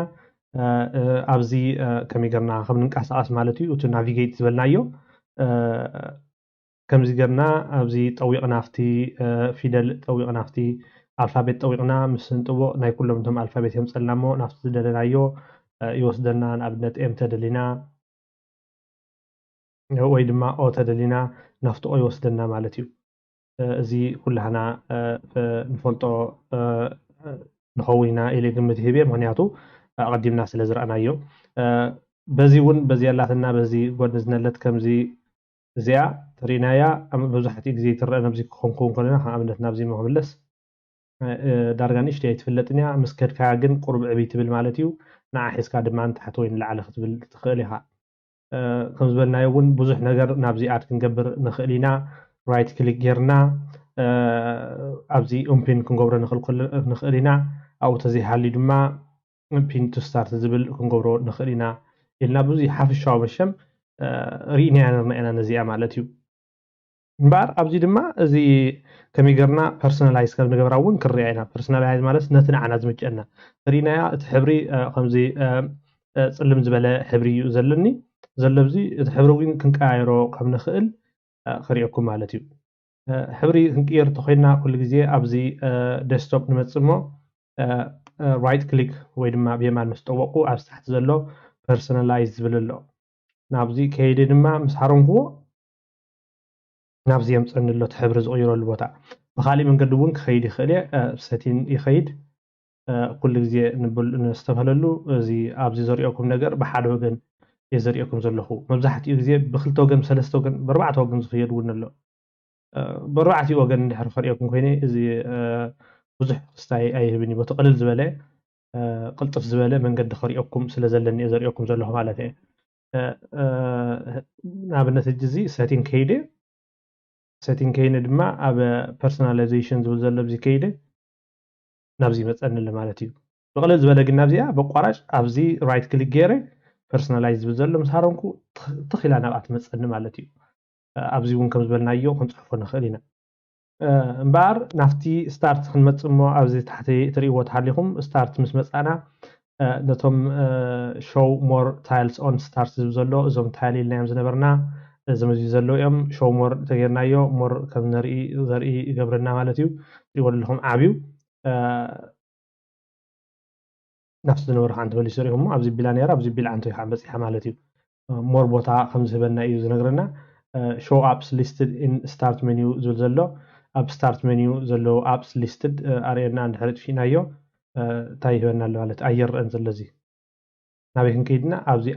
اب لنا مستوقنا طرح يخرينا زخل مالتيو أنا جن كنرينا سلس دلي سوري قريتها أبز نل شو أبس ندحري إلنايو أبزير إلنا مالتيو ندحرت فينا يا دما هيتخون الله هما يلا نبزي زي طرح مزينا له زي طرح مزينا له تا أبس دما أنت تديني أبزينا نخيل نبزي all أبس بزلو أبزي all أبس مسكرنا توم أبس نريو مالتي فلا ليورينا ግን ብዙሕ ስለ ደስተይቱ ለነዚያ ኣነ እዚኣ ኩሉ ግዜ ነቶም ኣፕስ ከሪአኒ ወይ ድማ ሾው ክገብር ስለ ዝደሊ ኦን እየ ዝገብራ እዚኣ ማለት እዩ እዚኣ እውን እዚኣ ሾው ሪሰንትሊ ኣድድ ኣፕስ ማለት እዚኦም ኣፕስ እዚኦም ኣብ ንትሪእዎ ዘለኹም እዚ ላዕሊ ሪሰንትሊ ኣድድ ዝብል እንድሕር ሃልዩ ንሱ እንድሕር ጥፍአዮ ንሳ ኣይ ክፀንሐናን እያ ማለት እዩ هما የላን ሪሰንትሊ ማለት እዩ ኣቐድመ ቢለይ ናብዚ ዝሓወስክዎም ወይ ድማ ዝገበርክዎም እዞም ኣፕስ ወይ ዳውንሎድ ዝገበርክዎም ክኾኑ ይኽእሉ ኣርኢ ዝብል ዘሎ ማለት እዩ ኣብዚ ድማ show the most used app እታ ብብዝሒ ትጥቀም ኣፕ ኣርእየኒ እውን ክንብሎ ንኽእል ኢና እቲ ብብዝሒ ዝጥቀም ኣፕ ክርእየና ይኽእል እዩ ኣብዚ ነለይ most used apps ኢሉ እዚ ነለይ መፂኒ ማለት እዩ ተጥፊአዮ ድማ የለን ማለት እዩ እንታይ ኣጠቕመና ትኽእል እዚኣ እውን ببزح نتقم لهم دحر خوينا تم اب تي بعلو اوتي سيستم ات كمبيوتر بعلو فليطو تم ببزح نتقم لهم اب سو يمصلنا مالتيو زي ايدل يعني بزح تليت بلن مالتيو سو زي كعني so suggestions occasionally in start menu زلو زخونه suggest زغبر مالتيو حبريتا خطرينا تخليا حلف لكي ارينا زبليو زي بزح الحنت نريو كوين خلل እዚኣ ግን ኦልሬዲ ኦን ይገብራ ማለት እዩ እዚኣ ድማ ዩዝ ስታርት መኒ ፉል ስክሪን ይብለሎ ነታ ስታርት ፉል ስክሪን ተጠቀምላ እንታይ ማለት ነው እዚኣ ሲ ብፉል ስክሪን ማለት እዩ ጅናብነት ኦን ተገሪያ ተኸይደ ኣብ የሪአን ኣሎ ማለት እዩ ፉል ስክሪን ብሙሉ መፅኡ ኣከንዲ ኢኒሽቲቭ መጽ ማለት እዩ ኩሎም ቶም ኣብ ሰብ ዘለው ፉል ስክሪን መፅኡ ማለት እዩ እዚ በጣም ደስ ስለዝብለኒ የጥፋ ማለት እዩ زي ولا حنت تمرس لا أدرس قبرنا يوم طرحهم زري أنا زلهم على تيو حبرون كنكيرو نخلينا تي حبري كلر نحر خيلة نايتي ستارت منيو جانا كوستيم يقري زله بعلي مريض دارك لايت زبل إنه مريض زله تنقل تمرج أزله لكن لايت لا لايت نحر جريا ري ولا خمس تحت زل تغيروا ساوين تغير على مالتي أيوة غير له يا قرب صعدوا سلتبل زحول ملك يعبلان فتواني يعني جن كنكيرو خم نخل طرحينا زريكم زلهم مالتي دارك تغيري دما دارك يخون أيهم زي بملو دارك كوينو علو مالتي ولا زي دارك كوين التي نايستين كله بملو دارك كوين اللي أنا جنس لدسي لني أساس فتوى بعلي كوستيم دول زلا زين على خام مرس مالتي زي كوستيم ديفولت ويندو مود مالتي زي أنا لايتيس فوتو زي ريتا سوري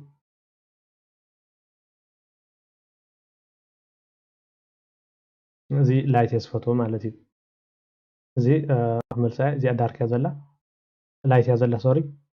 دارك خمل ساعة مالتي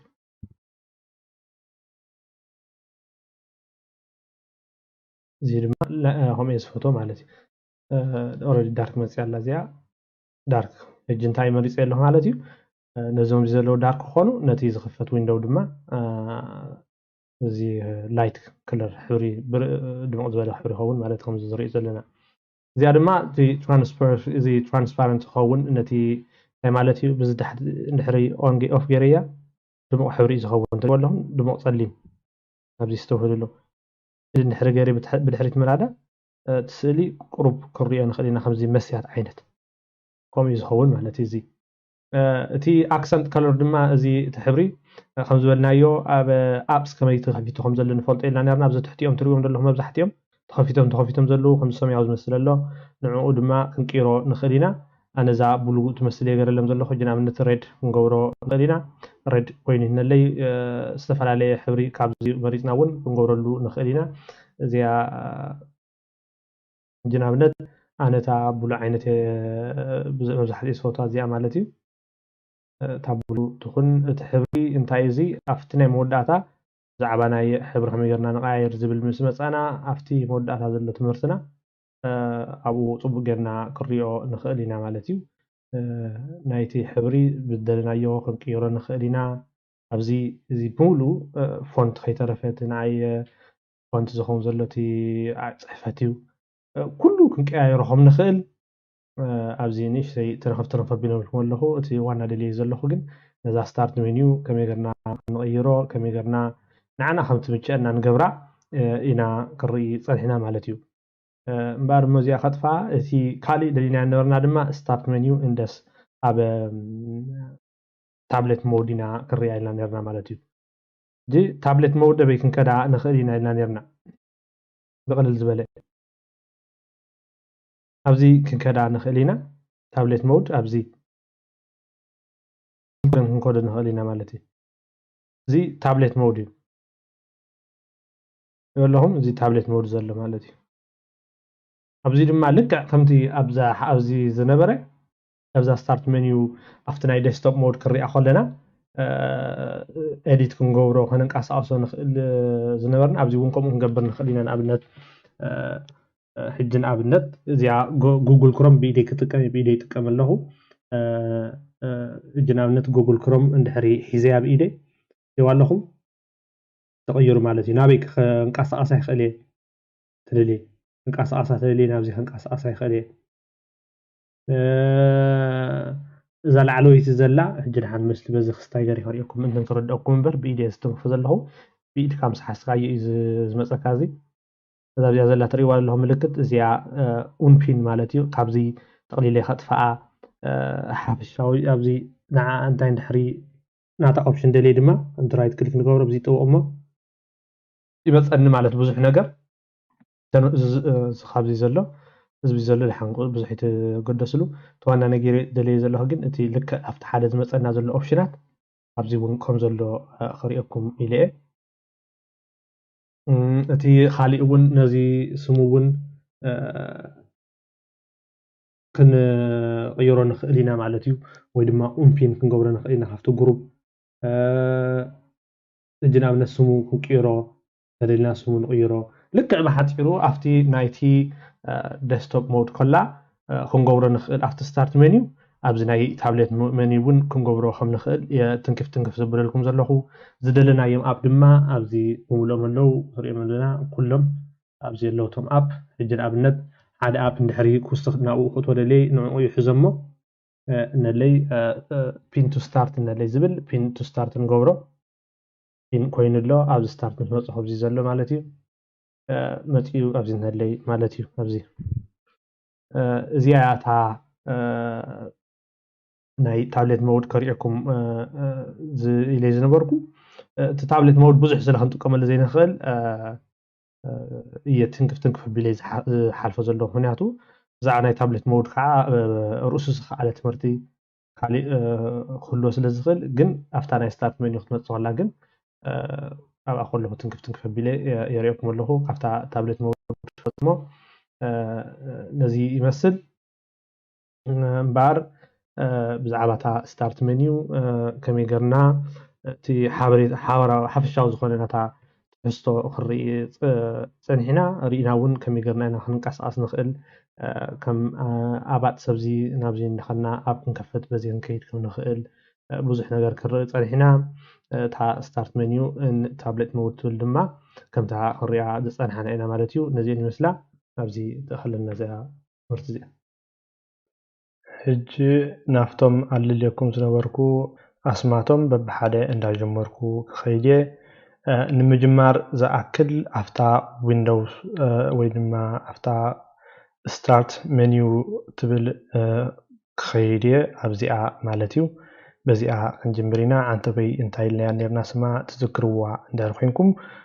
እዚኣ ስታርት ሜኒዩ ወይ ድማ ስታርት ተብኣ ከላ እውን ትበሃል እያ ከም ልምዲ እዩ ግን መብዛሕትኡ ግዜ ግን እቲ ስታርት ሜኒዩ ዝብል ስም እዩ ዘለዋ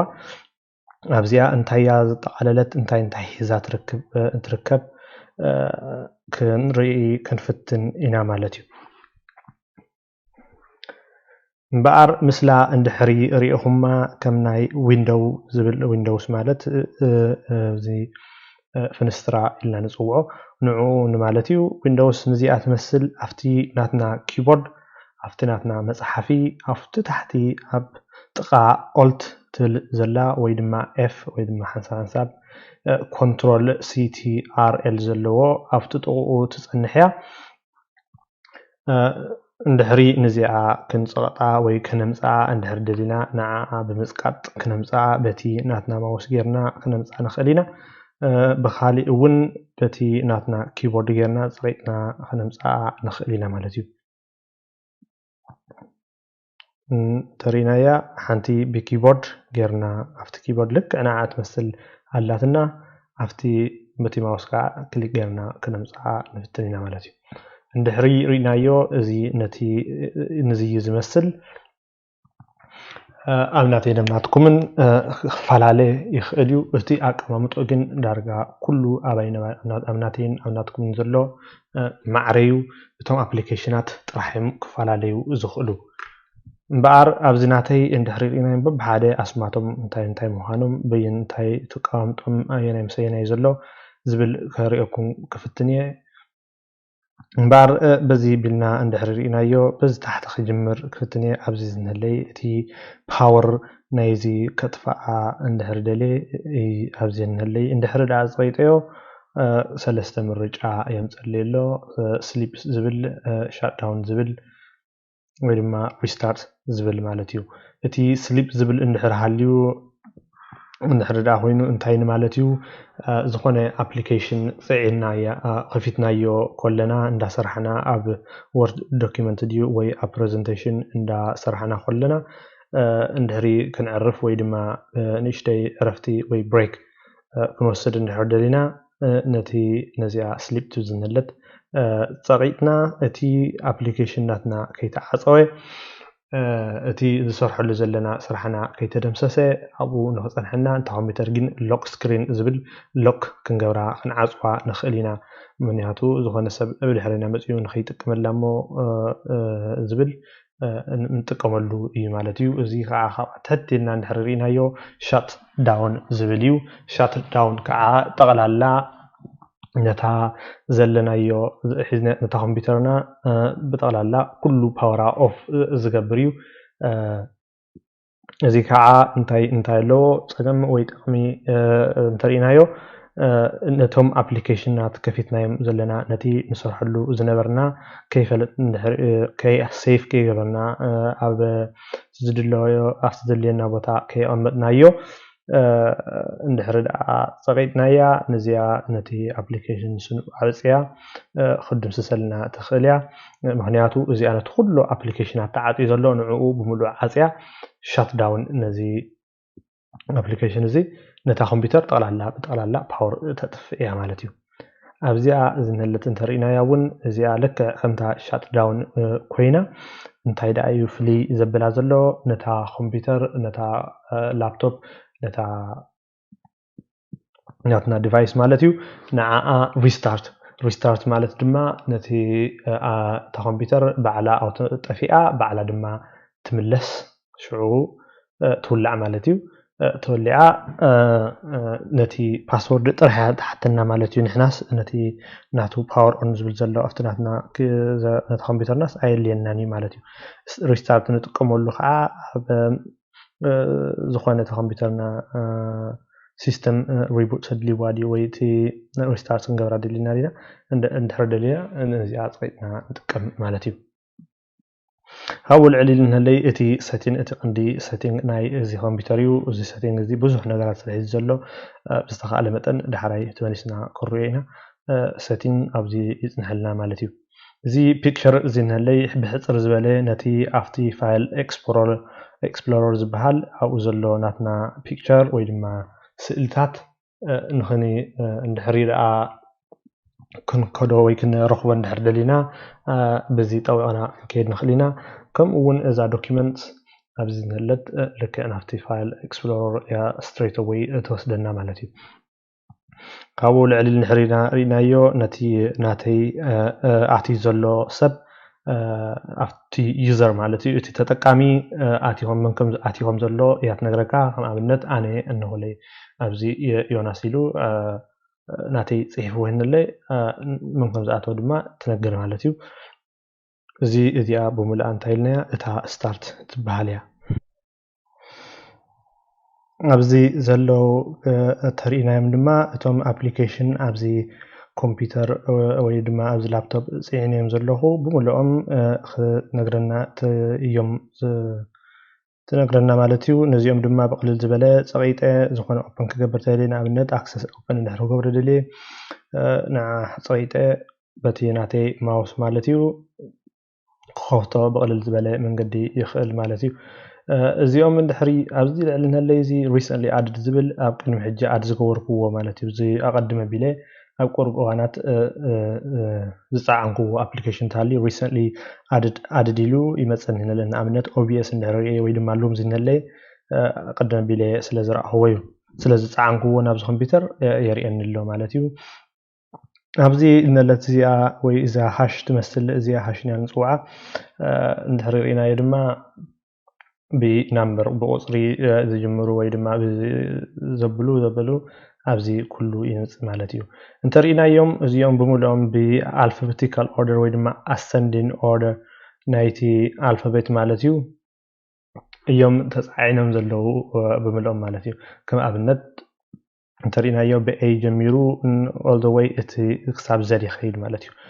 እጅን ኣብነት ኣብዚ ኩሉ ስለ ዘርእየና ካብኡ ንታሕቲ ክንወርድ እንድሕር ደኣ ደሊና ኣብዚ እንድሕር ርኢና ኣብዚኣ ንለጥ ፀልው ዝበለት ካብዚኣ ከይድና ድማ ንዓ ሒዝና ፀጥ ኣቢልና ከይሰደድና ንታሕቲ ቀስ እንዳበልና ነቲ ማውስ ናትና ንውርዶ እሞ ከምኡ እንዳበለ ክሳብ ታሕቲ ከርእየና ይኽእል እዩ ብምሉኦም ተሪኢናዮም በቢ ኣልፋቤት ኣብ ንናቶም ኣልፋቤት እዮም ተፃዒኖም ዘለዉ ጅን ኣብነት ኣብ ኤፍ ተኸይድና ኣብ ኤፍ ይንህለ ኤፍ ጅን ኣብነት ፊድባክ ሄልፕስ ፊልምስ ፋየርፎክስ ፊትቢት እንዳበለ ብምሉኡ ይነግረና ማለት እዩ ከም ኣብነት ሓንቲ ከሪኦኩም እንድሕሪ ከምዚ ናብዚ ንታሕቲ ምውራድ ንላዕሊ ምድያብ እንድሕሪ ህኪና ከም ኣብነት ኣብዚ ኤዝ ንህለይ እንድሕሪ ፀቂጠዮ በቲ ናተይ ማውስ ማለት እዩ እቶም አልፋቤት የምፀለይ ማለት እዩ እዞም አልፋቤት የምፀለይ እዚ ከም ንሪኦ ዘለና እቲ አቀድም ቢልና ዝፃዓናዮ ናብዚ ላፕቶፕና ወይ ናብ ኮምፒውተርና አፕሊኬሽናት እዩ ዘርእየና ካብኡ እዚ ንህለይ ወላ ሓንቲ የለን የብለይን ስለ ዘይብለዩ ዘርእየኒ ዘሎ ሕጂ ንኣብነት ሃሽ ናምበር ኤይ እንድሕር ደሊና እቶም ኤይ ቅልል ዝበለ ንረክቦም ሕጂ ንኣብነት ማይክሮሶፍት ናይ ማይክሮሶፍት ዝኾነ አፕሊኬሽናት እንድሕር ደለይ ኤም ይፀድቅጥ እሞ ብኤም ዝጅምሩ ዘበሉ ካብዚ ይነግረኒ ማለት እዩ ካብ ማጂክስ ዘሚሩ ሜልስ ማፕሰን እዚ መካፊ እናበለ ኩሉ ኦል ደ ዌይ ክሳብ ኤም ዝውድእ ይነግረኒ ማለት እዩ ከምኡ እንዳበለ ብቅልል ዝበለ አክሰስ ክንገብሮ ከም ንክእል እዩ ዘርእየና ማለት እዩ ካብኡ ሕልፍ ኢልና እንድሕሪ ዳሪእና ኣብዚ ዝሪኦም ዘለና ብምሎም እዚኦም ታይልስ ኢልና ንፅውዖም እዞም ታይልስ ከዓ ናይ ዊንዶውስ 8 ወይ ድማ ዊንዶውስ 8.1 ዝነበሩ ፊቸር እዮም ኣብ ዊንዶውስ 10 ከም ዝመፁ ተገይሮም ማለት እዩ ልክ እዚኦም ድማ ከምዚ ታይል ዝመስሉ እዞም ኣብዚ ዘለው አፕሊኬሽናት ኣብዚ ብምምፃእ ብቅልል ዝበለ ንክንከፍቶም እዩ ዝሕግዘና ልክ እዚ እውን ኤዲት ጌርና ባዕልና ነዚ ስሙ ክንቅይሮ ተደሊና ንኣብነት ኣብዚ ፀቂጥና ስሙ ክንቅይሮ ንክእል ኢና ሕጂ ንኣብነት ክሬት ንህለይ እዚኦም ሕጂ እዚኦም ዘለኽዎም ክፅሕፈሎም ይኽእል እዮም ሕጂ ንኣብነት ንዓይ ብዝርድአኒ ማለት እዩ ዝኾነ ንለይ ሕጂ ከም ዘድልዩኒ ንዓይ ፅሒፈዮም ኣለኹ ንዕፆ ጠቢለ ክቅይሮ ተደልየ ነዚ ፀቕጦ ብሓንቲ ግዜ ማለት እዩ እዚኦም ከዓ ነብለ በብሓደ ማለት እዩ ነዚ ክነዝብሎ ተደሊና ክቀያይሮም ይኽእል እየ ከምዚ እንዳገበርኩ ግን ስለዘየድልየኒ እዚ ገርፈ ማለት እዩ እዚኦም እንታይ ይበሃል ኢልናዮም እዚኦም ታይልስ ይበሃሉ ኣብዚ ንሪኦ ድማ ብዛዕባ ታብሌት ሞድ እዩ ክኸውን ታብሌት ሞድ ዝኸውን ዘሎ ታብሌት ኢልና ንፅውዐን ከም ልክዕ ከምዚ ቴሌፎን ዓይነት ኮይነን ሜይቢ ገሊአን ዝተፈላለየ ዓይነት ዓቐንን ዘለዋ ሳይዝ ካብ 7 ኢንች ክሳብ 15 ኢንች ኣቢለን እውን ኣለዋ ካብኡ ዝዓበያ እውን ክህልዋ ይኽእላ እየን እቲ መብዛሕትአን ግን ኣብዚ ውሽጢ እዚ ዘለዋ እየን ዓቐነን ማለት እዩ እምበር እዚ ታብሌት ሞድ ዝበሃል ዘሎ ድማ ልክዕ ነዚ እዩ ማለት እዩ እምበር እቲ ታብሌት ሞድ ካብ ዴስክቶፕ ሞድ ከመይ ጌርና ንላልዮ ዝብል ክንዳርኣና ከለና ቅድሚኡ ግን እቲ ናቱ ሴቲን እቲ ታብሌት ሞድ ሴቲን ክንሪኦ ማለት እዩ ንዑ ክንሪኦ ተኮይንና ኣብ ሴቲን ንኸይድ እሞ ኣብ ስታርት ሜኑ ኮይንና ሴቲንግ ከይድና ድማ ኣብ ሲስተም ዝብል ዘሎ ንጥውቕ እሞ እዚ ኩሉ ምስ ምፀልና ናብ ታሕቲ ዝነለይ ታብሌት ዝብል ዘሎ ኣብ ናይ ገሊና እውን ታብሌት ሞድ ዝብል ዘሎ ፅሑፍ ክኸውን ይኽእል እዩ ኣብኡ ንኣቱ ማለት እዩ እምበር እንታይ ዝብል ዘሎ እቲ ሴቲንግስ ናቱ when I sign in ኢሉስ ሰለስተ ምርጫ ይህበና ኣሎ ማለት እዩ እቲ ቀዳማይ ዘሎ when I sign in always use tablet mode እንታይ ማለት እዩ ክኣቱ ከለኹስ እቲ ታብሌት ሞድ ተጠቀሚ ይብል ኣሎ ወይ ድማ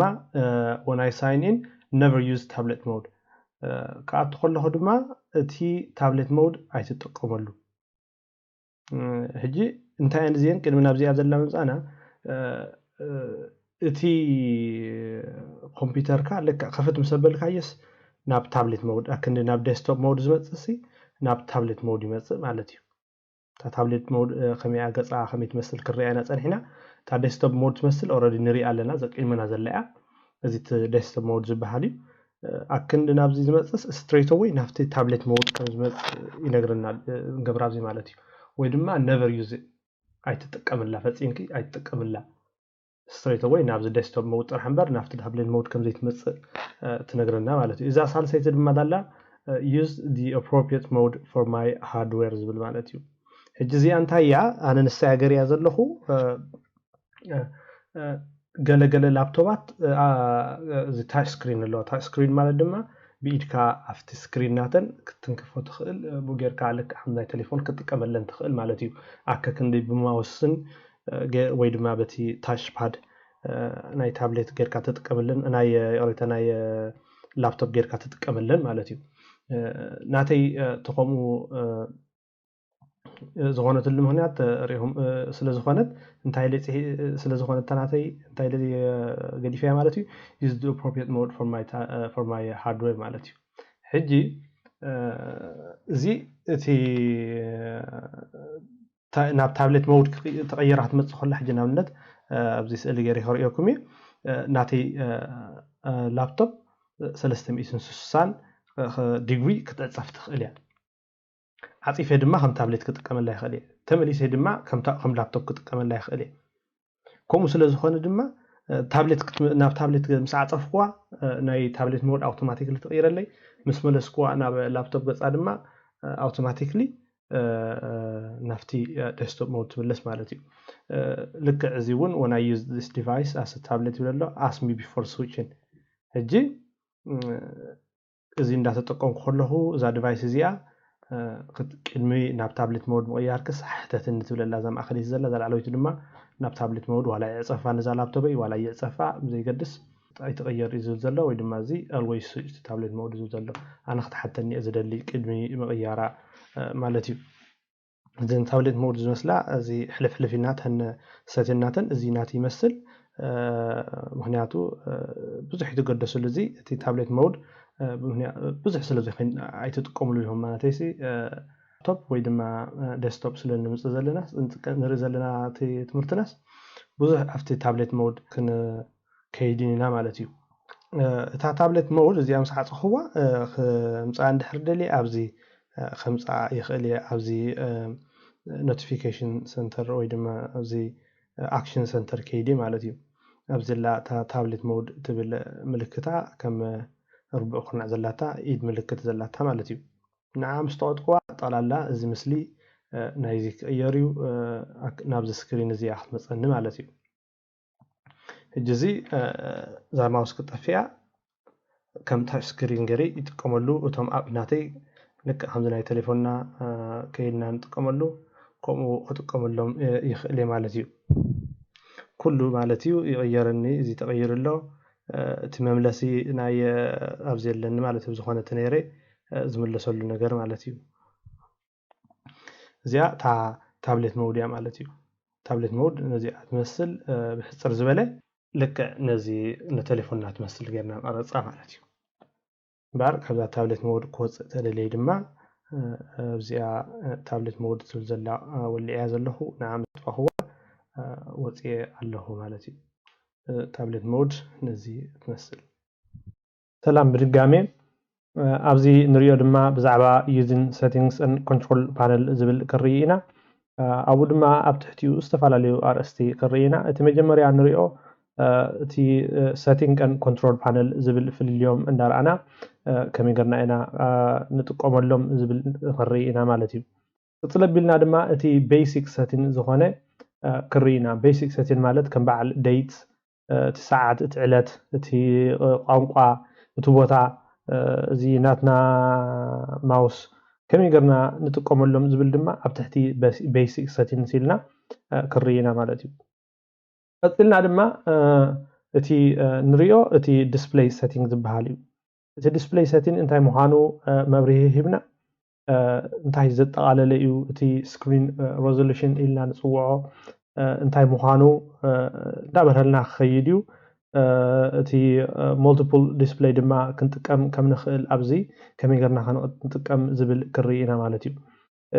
ኣብ ገለገለ ሰባት ዓይነቶም ፅቡቕ ስለ ዘይርኢ እቲ ቴክስት ናይቲ ዊንዶው ኢልና ፀዊዕና ዝነበርና ኣብ ዝሓለፈ ትምህርትና ናቱ ከመይ ጌርና ንዕብዮ ወይ ንንእሶ ዝብል ክርኢ ኢና ማለት እዩ ቀፂልና ድማ እቲ ፓወር ኦፕሽን ዝብል ክርኢ ኢና ፓወር ኦፕሽን እንታይ ዝኸውን ዘሎ እቲ ላፕቶፕ ስፔሻሊ ንጥቀም እንድሕር ኮይና እቲ ባትሪ ከመይ ጌርና ኢና ቀጢፉ ንኸይውዳእ ንዕቅቦ ኣብኡ ዘለዉ ብዙሕ ዝተፈላለየ ነገራት ኣለዉ ንዕኦም ክሪኦም ኢና ማለት እዩ ፓወር ቦተን ድማ እዚ ፓወር ቦተን እዚ መወልዒ መጥፊኢ ኢልና ንጥቀመሉ ከመይ ጌርና ኢና ኮንፊገር ንገብሮ ክሪኦ ኢና ማለት እዩ እንዳበርሃልና ክኸይድ እዩ ኣብቲ በበርእስቱ እንዳኸና እንዳመስራእናዮ ማለት እዩ قصيلنا دما اب موداتا اتي ease of use زبحال كرينا مالتي تي ease of use زبحال زلو كمي زي مقلقل زبلنا يخنت لك اتي تكست كنعبيو اني عندهم قرب بخمس زبالة سبعة زبالنايو زي ease of use ناي اتي كمبيوتر كمينغرو قلل كوللهم نقوليهم قرب تقم زلوهم مالتيو نعاتهم كميغرنا اتي ماغنيفاير زبحال له وي اتي ناي دمصي بدمص ززاربكا ነገራት እውን ሎ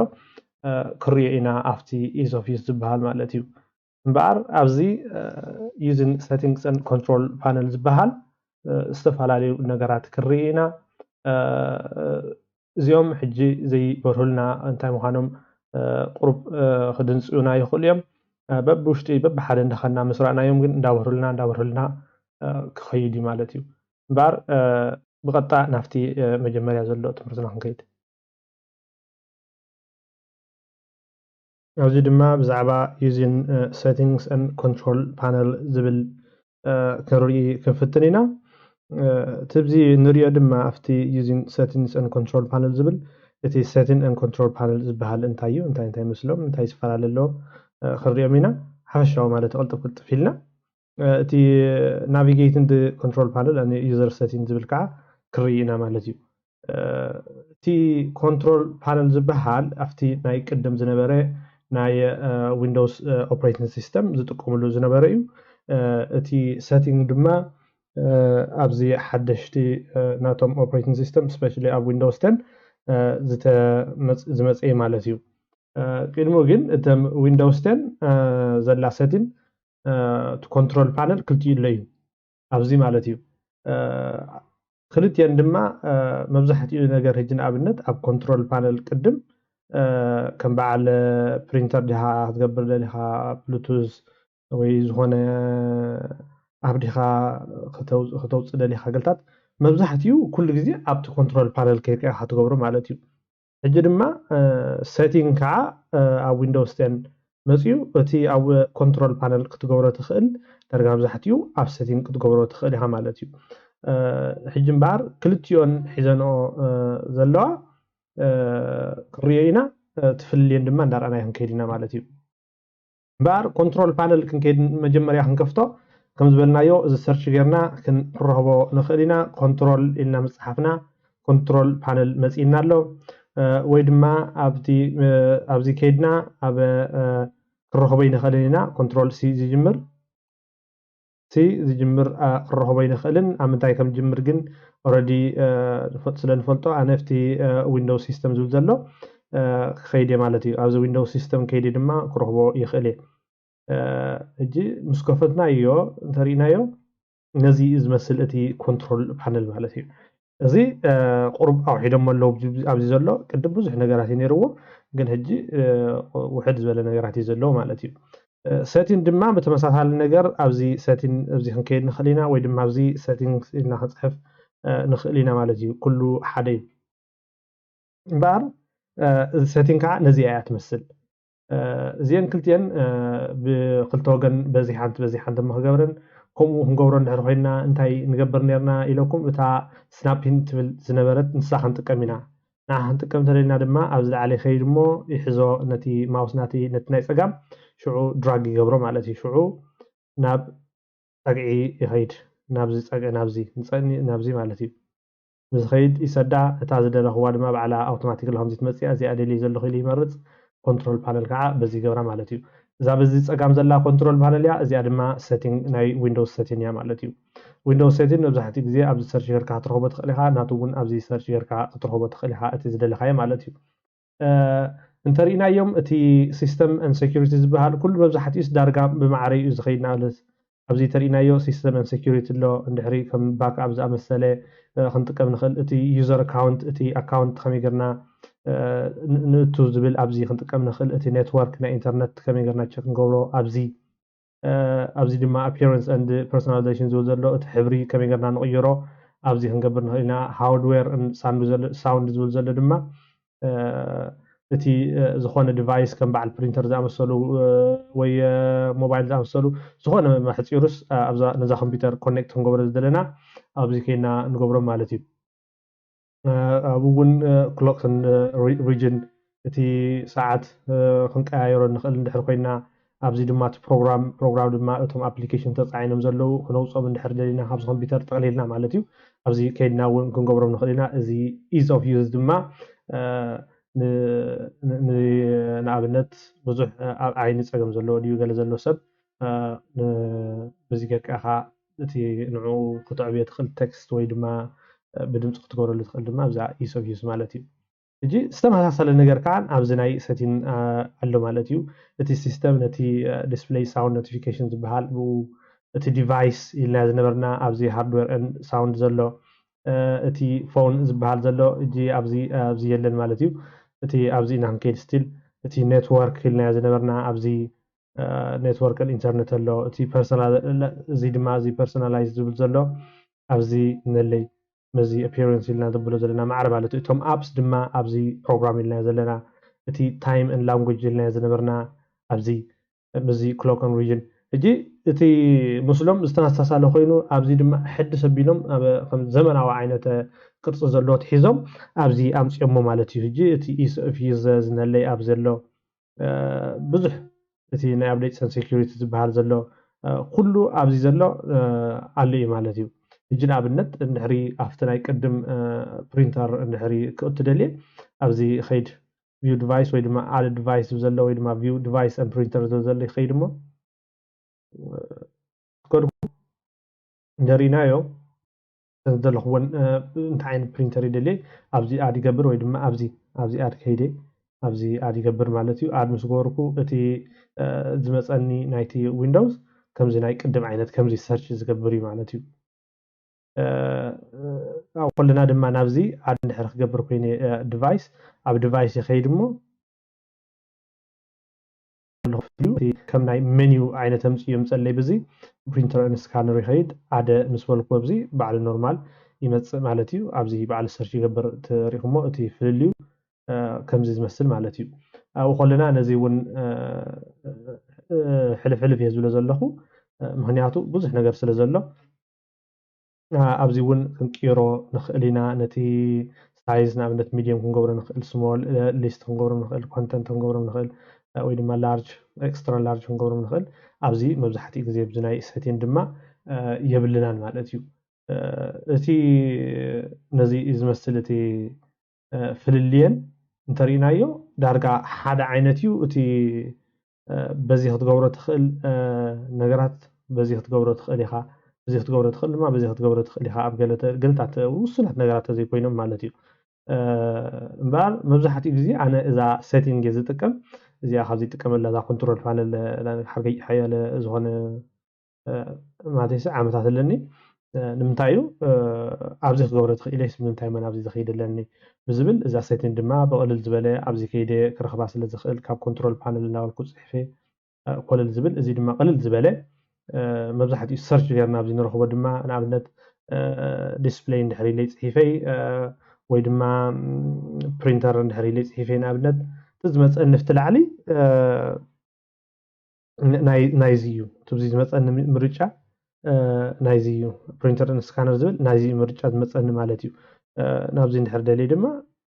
ቁርብ እቲ ሰርች ዝግበር ኣብዚ ዲቫይስ እዚ ካብዚ ኮንትሮል ፓነል ዘይኮነስ ካብዚ ሴቲንግ እያ እቲ ሰርች ትገብረ ተቐዳምነት ትህቦ ማለት እዩ እቲ ሴቲንግ እቲ ኮንትሮል ፓነል ነዚ ዝመስል እቲ ፍልልየን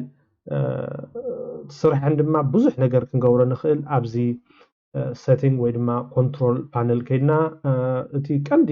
መሳርሒ ናይዚ ኮምፒተር ኣብዚ ጌርና ኢና ክንገብሮ ንኽእል ከም ኣብነት ገሊኡ ብቃራፅ ትኽእል ኣለካ ዝከኣል ኣሎ ገሊኡ ድማ ኣብቲ ሴቲንግ ከይድካ ክትገብሮ ትኽእል ኣሎ ማለት እዩ እቲ ሴቲንግ ነዚ ዝመስል ኩሉ በብሓደ ከይድና ነዊሕ ግዜ ዝወስድ ግን እንዳኸድና ከለና ከም በዓል እቲ ቤሲክ ሴቲንግስ እንታይ እዩ ዝበሃል እቲ ዲስፕሌይ ሴቲንግ እቲ ፓወር ኦፕሽን ዝበሃል ዘሎ ኢዝ ኦፍ ዩዝ ዝበሃል ዘሎ ብዚ ዘሎ እንዳኸድና ክንሪኦም ኢና ገለገለታት ከዓ ወሲድና ሕልፍሕልፍ ኢልና ማለት እዩ እምበር እቲ ዩዝን ሴቲንግስ ኤንድ ኮንትሮል ፓነል ዝበሃል ኣብዚ ነዚ ይመስል ሓበራዊ ናይቲ ማለት እዚ ናይ መጀመርያ ኢንትሮዳክሽን ዝኸውን ናይቲ ዩዝን ሴቲንግስ ኤንድ እቲ ኮንትሮል ፓነል ዝብል ነዚ ይመስለና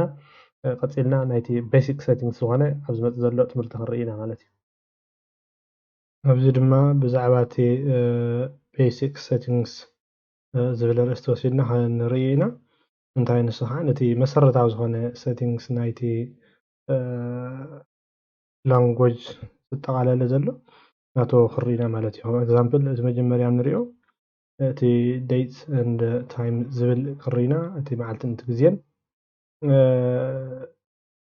ድሕሪ ድማ እቲ language setting ዝብል ክርኢና ናይ ቋንቋ ዘሎ setting ክርኢና ቀፂልና ድማ ናይቲ region settings ክርኢና ናይቲ ከባቢ ማለት እዩ ከምኡ ቀፂልና ድማ እቲ mouse and pen ዝበሃል ወይ ድማ እቲ touchpad ዝበሃል setting እናታውቱ ክርኢ ኢና ማለት እዩ እምበኣር እቲ basic settings ክንከዶ መታን እንታይ ኢና ክንገብር መጀመርያ ናብቲ setting ክንከይድ setting ክንከይድ እንድሕር ኮይና ድማ ብክልተ መንገዲ ብዚ setting ክንከይድ ንኽእል ኢና ኣብዚ እውን setting ኢልና ክንፅሕፍ ንኽእል ኢና setting እሞ ክኸይድ እዚ ምስ ከፈተለይ እቲ ዝህበኒ ዘሎ ምርጫ ነዚ ዝመስል እቲ setting አንተዊ ሪናዮም ነርና ታሕጂ ደልያ ዘለኹ ግን እቲ time and language ዝብል እዩ time and language ኩሉ ሰዓት ድዩ እቲ ዘለናዮ ቦታ ድዩ እቲ ቋንቋ ድዩ ኩሉ ክንቀይሮ ተኾይና ኣብዚ ናይ time and language ዝብል ዘሎ ክንከይድ እምበኣር ነቲ date and time ዝንህለይ መጀመርያ ክርዮ እቲ dates and time እንተሪእናዮ ብናተይ ኣብዚ ላዕሊ ዝርአና ዘሎ current date and time ይብለና ኣሎ እዚ ሕጂ ዘሎ date and time እቲ ሕጂ ዘሎ ሰዓት ይነግረና ኣሎ እቲ ሕጂ ዘሎ ዕለት እውን ይነግረና ኣሎ ማለት እዩ set the time automatically ዝብለለ ሕጂ ንኣብነት ኣብዚ automatically ነቲ time ሲ ባዕሉ እቲ ኮምፒውተር set ከም ዝገብሮ ኢና ንርኢ ዘለና እዚ ኣብ ትሕቲኡ ዘሎ ድማ set the time zone automatically ናይ እዚ ከባቢ ዘሎ zone automatically ክገብሮ ከም ዘሎ እዩ ዝኸይድ ነዚ off ኮይኑ ኣሎ እንድሕሪ on ገይረዮ ተሪእኹሞ ናይ automatically ገይራት ኣሎ ማለት እዩ ነቲ UTC ዝበሃል ናይ ዶብሊን ኤድንበራ ሊስበርን ወይ ከዓ ሎንደን ናይ እዚ ከባቢና ማለት እዩ ዘሎ ሰዓት ንዕኡ ገይራቶ ማለት እዩ ሕጂ automatically ዝኾነ ሕጂ ንኣብነት ናታውትና ሰዓት ሓንሳብ ሓንቲ ሰዓት ትወስኽ ትጎድል እያ ሕጂ በዓል automatically መስቲ ኩነታት تغير مسو كغير يخلي مالتيو دحري كغير دلي بعلي مانيولي دما set the time manually با اوتوماتيك زيكونس بعلي زغير ندحر خوين دما نخلتيو يطفومو نخلتيو تطفيو اتي change زوزل يخيد change زوزل مسكركو اتعلت عبدلية علت يغورو اتي ورحي عامة مرد اتي ساعات ابزيكا انت مالتيو ኣብ ድሌተይ ይገብሮ ማለት እዩ እዚ ክቅይሮ ደለኹን ናፍቲ ዝነበሮ ክመልሶ ነቲ ዞን ዋላ ክመልሶ ማለት እዩ እዚ እቲ ሲንክሮናይዝ ዝበሃል እቲ ኣብ ካሊእ ዘሎ ኣብ ካሊእ ቦታ ዘሎ መዚ ሕጂ መዚ ኣብቲ ወይ ከዓ ኣብቲ ሰርቨር እቲ ታይም ናይ ሰርቨር ማለት እዩ ካብኡ ዘምፁ ዘሎ ሰርቨር ዝብል ድሓን ብዙሕ ሰሚዕኹም እዚ ትፈልጡ ክትኮኑ ትኽእሉ ሰርቨር ዝብል ቋንቋ ግን እቲ the set is a time zone automatically مسولكو after server እዩ after server store ኮይኑ ዘሎ ካብኡ እቲ ቦታታት ዘምፀሊ ዘሎ ማለት ሲንክ ናው ተይለዮ እንደገና ንኽሕድሶ make sure ክገብር እቲ ዘምፀ ዘሎ እዚ ዘሎ ዘምፀ ዘሎ ዝናይ ከባቢስ ኣኻፍቲ ትኽክል ቦታ ድዩ ኣይትኽክልን ይሪኦ ማለት እዩ ምክንያቱ እንተሪእናዮ ኣብዚ እዚ ናይ ዶብሊን ናይ ካሊእ ዘሎ ናይ ዝተፈላለዩ ንህለይ እዚ ንኣብነት ናይ ኣምስተርዳም በርሊን እዚ ሮም ስቶክሆልም ዝበሃሉ እናታውቶም ሕጂ ሓንቲ ሰዓት ካብ ንሃና ዝቕድሙን ነው ይነግረና ኣብዚ እውን ብክልተ ሰዓት ዝቕድሙን ኣለው ዝተፈላለዩ ማለት ብኸባቢኻ ንኽትገብሮ እዚኣ set the time zone automatically ተገርና እያ እታ ዝበለፀት مز بوتنا مز زلنايو تحجزنا مالتيو زي دما show additional calendar in the taskbar زلو ندحر دلينايو simplify Chinese linear or traditional Chinese linear استفعل عينت بعلنا هنقبرهم نخلينا زي بزح زقد سيكونن مالتي እቲ ፎርማትን እዚ ናፍቲ ላዕሊ ዝመልሰልና እዩ እዚ ድማ ኣብቲ ዌብሳይት ዝኾነ ሓገዝ ዘድልየና እንድሕር ኮይኑ ከመይ ጌርና ሴት ንገብሮ ኣላርም ወይ ድማ ላይት ዝበሃል ንዕኡ ዝሕግዘና ሓገዝ ኣብዚ ሂበና ማለት እዩ እዛ ናይ ዴትስ ኤንድ ታይም ነዚ ትመስል መብዛሕትኡ ግዜ ኣብ ኣውቶማቲክ ዝተገደፍናዮ ምስ ዘለናዮ ከባቢ ባዕሉ እንዳተቐየረ ክኸይድ ማለት እዩ ካብኡ ቀፂሉ ዘሎ እቲ ቪዥን ዝብል እዩ ሪጅን ዝብል ዘሎ እቲ ከባቢ እቲ ሃገር እዩ ዝኸውን ዘሎ ኣነ ሕጂ ኣብ ዩናይትድ ኪንግደም ስለ ዘለኹ ናተይ ካንትሪ ኦር ሪጅን እንታይ ገይረ ኣለኹ ዩናይትድ ኪንግደም ገይረ ኣለኹ ማለት እዩ ኣብ ካሊእ ቦታ ዝህሉ ነይረ ንኣብነት ዩናይትድ ስቴትስ እንድሕር ዝህሉ ነይረ ኣብ ዩናይትድ ስቴትስ ክገብሮ ማለት እዩ ኣብ ዘለኹ ቦታ ክገብሮ ይኽእል እየ ማለት እዩ ሕጂ እቲ ኣብ ዓድና ተሃልና ድማ ብኤርትራ ኣብዚ ነለይ ኤርትራ ክገብሮ ይኽእል እየ ኣብኡ ስለዘየለኹ ግን ኣብ ኤርትራ ገይረዮ ወይ ካሊእ ዓዲ ገይረዮ ማለት እዩ መስቲ ከባቢ ዘለኹዎን ሰዓትን በበይነ ስለ ዝኸውን ተዘይገበርክዎ ኣብቲ ዘለኹዎ ዓዲ ኣብ ፍራንስ ተሃልየ ፍራንስ ጀርመን ተሃልየ ጀርመን ኣብ ዩናይትድ ኪንግደም ተሃልየ ድማ ናይ ዩናይትድ ኪንግደም ይገብር ማለት እዩ እቲ ዓይነት ፎርማት ድማ ኣሎ ፎርማት ዝበሃል ተሪእናዮ እጂ ናይ ኢትዮጵያ ክንገብር ንኽእል ናይ ኣምሓርኛ እቲ ናይ ዝተፈላለዩ እንግሊዝ ዘለዉ ዝዛረቡ ዓድታት ብዙሕ ብዙሕ ኣሎ ናታውቶም እቲ ፎርማት መግበሪ ማለት እዩ ንኣብነት ናታውትና እንድሕር ርኢናዮ መብዛሕትኡ ግዜ እንታይ እዩ ዝኸውን እቲ መዓልቲ እቲ ወርሒ እቲ ዓመት ይመፅእ ማለት እዩ ናይ ገሊኡ ድማ እቲ ዓመት እቲ ወርሒ እቲ መዓልቲ ዝመፅእ ኣሎ ይገማጥልዎ ማለት እዩ ንሕና ብከምዚ ዓይነት ፎርማት እዩ ዝኸውን ዘሎ ወይ ከዓ ቼንጅ ክንገብሮ ንኽእል ኢና ናትና እቲ ናይ ግሮጎሪያን ወይ ድማ እቲ ጎርጎሪያን ካላንደር ዝበሃል ናታውቶም ኢና ንጥቀም እቲ ሕጂ ኩላና ንጥቀመሉ ዘለና ናይ 2021 ማለት እዩ እቲ ናህና ወይ ናይ ኤርትራ ከዓ ናይ ግእዝ ካላንደር ዘሎ ምስቲ ናይ ጁልየስ ካላንደር እውን ዝመሳሰል ካሊእ ኣሎ ማለት እዩ ዝተፈላለየ ካላንደር ስለ ዝጥቀሙ ኣብ ዓለም ዘለና ማለት እዩ ንሱ ድማ እቲ ካላንደር ክንቀያይሮ ንኽእል ኢና መጀመርታ መስቲ ዞን ዘሎ መስቲ ዘለናዮ ሪጅን ምስኡ ዝመሳሰል እዩ ዝኸምፀልና ማለት እዩ እዚ ድማ ነዚ ይመስል እቲ ሾርት ታይም ዝዘል ትሪእዎ ኣለኹም ከመይ ዝበሰለ ክትቅይሮ ትደሊ ዝብለኒ ዘሎ ኣብነት ሂበኒ ኣሎ ብምሉኡ ድዩቲ ቁፅሪ ክርአኒ ወይ ከምዚ ዓይነት ወይ እቲ ቁፅሪ ጥራሕ ብዘይካ ዘይሮ ዘይብሉ ወይ ነጥቢ እንዳገበረ ድዩ ወይ ድማ ገምፂሉ እቲ ዓመተ ምህረት እቲ ወርሒ ድሓር እቲ መዓልቲ ክርአኒ ማለት እዩ ሰዓት እውን ከምኡ ዝተፈላለየ ኤኤም ፒኤም እንዳበለ ድዩ ከምፀለይ ወይ ድማ እቲ ሎንግ ብምሉእ ድዩ ከምፀለይ ምስ ደቃየቁ እንዳበልኩ ክቀያየሩ ይኽእል እየ ማለት እዩ እዚ ነቲ ዝመስል እዩ እዚ ከዓ ከም ዝበልናዮ እቲ ተወሳኺ ሓበሬታ ተደሊና ኣብቲ ኢንተርነት ዝህበና ናቲ እዩ ማለት እዩ እቲ ቀፂሉ ዘሎ ድማ እቲ ላንጉጅ ዝበሃል እዩ እቲ ላንጉጅ ዝበሃል እቲ ላንጉጅ ኣብዚ ክቅየር ዝኽእል እዚ ታሪምናዮ ናብዚ ዝመልሰና ሕጂ ንኣብነት እዚ ሪጅናል ፎርማት ተመሊሰ ናብቲ ናይ ሪጅናል ፎርማት ክኸይድ እዩ እቲ ኪቦርድ ካብቲ ኪቦርድ ስፒች ድማ ናብ ታሕቲ ክወርደኒ እዚ ሓንቲ ብዙሕ ንከደሰሉ ማለት እዩ ሕጂ እቲ ላንጉጅ ድማ ኣብዚ ክንቅይሮ ንኽእል ኢና ማለት እዩ ላንጉጅ ኣብዚ ቀየርና ነቲ ንዓና ዝምቸአና ክንገብር ንኽእል ኢና ሕጂ ንኣብነት ኣነ ብእንግሊሽ ክኸውን ስለ ዝደሊ እንግሊሽ የገርየ ዘለኹ ንኣብነት ኣብነት ኣምሓርኛ ምፅአ ኣለኹ ትግርኛ ብዙሕ ክስታይ ስለ ዘየለ ኣምሓርኛ እንድሕር ምፅአዮ እዚ ሓንፅዮም ዘሎ ይኮነን ብዙሕ ይትቀየርን እያ ኣብዚ ኣብ ገለ ሕልፍ ሕልፍ ኢላ ዘታት እዚ ኮይኑ እምበር ንኩሉ ትራንስሌት ትገብረን እያ ምክንያቱ ፕሮፐር ኣይኮነን ዘሎ ካሊእ ቋንቋ ተኸሊ ግን ከም በዓል ፍረንች ክኸውን ይኽእል ጀርመኒ ዶች ዲና ክንብሎ ዋላ ዝኾነ ቋንቋታት ዘለዉ ግን ማቴሲ ኣብ ሳልሳይ ኣብዚ ቀዳማይ ዓለም ስለ ዘለዉ እቲ ናቶም ቋንቋ ኣብዚ ኮምፒተር ክንቅይሮ ንኽእል ኢና ጠቕሊልና ማለት እዩ ሓበራ ክንቅይሮ ንኽእል ኢና ማለት እዩ እቲ ቋንቋ እንድሕሪ ክንእቱ ደሊና ምርጫ ቋንቋ ኣብዚ ፕሪፈርድ ላንጉጅ ዝብል ዘሎ ኣብዚ መፂና ንእቱ እሞ እቲ ዝደለናዮ ቋንቋ ኣብዚ ሰርች ንገብሮ ማለት እዩ እቲ ኣምሓርኛ ኦልሬዲ ገይርየ ስለ ዘለኹ መፂኡ ለብዚ ሓሲሱ ኣሎ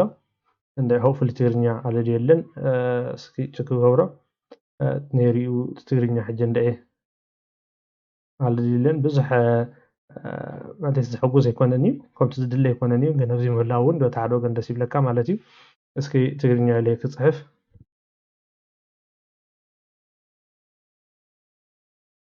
እንለይ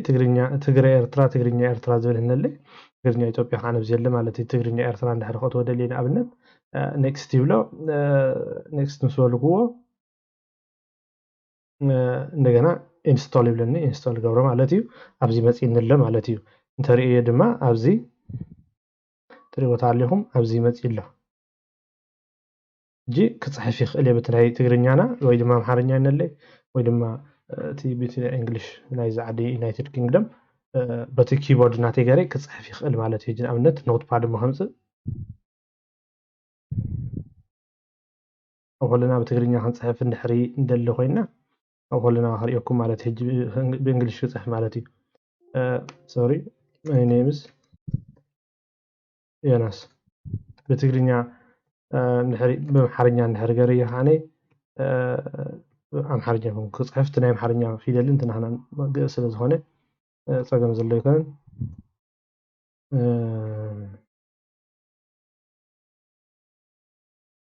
ድሓን ቅልል ዝበለ ማለት እዩ ከምዚ ገይረ ክፅሕፍ ይኽእል እየ ካሊእ እውን እቲ ናብቲ ትግርኛ ከውርዶ ሕጂ ክነውርዶ እንተኮይና ኣብዚ ከይደ ክፀቕጦ ይኽእል እየ ሕጂ ንኣብነት ኣብ እንግሊሽ ሞ ይመለስ መፅአ ናብዚ ክፀቕጦ ይኽእል እየ ብሓድሽ እውን ብቋራጭ መንገዲ እውን ኣለና ነታ ናትና እንታይ ትበሃል እታ ዊንዶው ኪ ነዚኣ ትመስል ዘላ ነዚ ኣብዚ ዘላ ስፔስ ከዓ ንጠቅጥ ማለት እዩ ንዓ ንሕዛሞ ስፔስ ንሃርም ስፔስ ገና እዩ እቲ ግፍሕ ዝበለ ዘላ እታ ንውሕ ዝበለ ዘላ ቅጥን ኢላ ዘላ ኣብቲ ኪቦርድ ናትና ንሳ መጀመርታ ነታ ዊንዶው ኪ ነዚኣ ትመስል ንሕዛሞ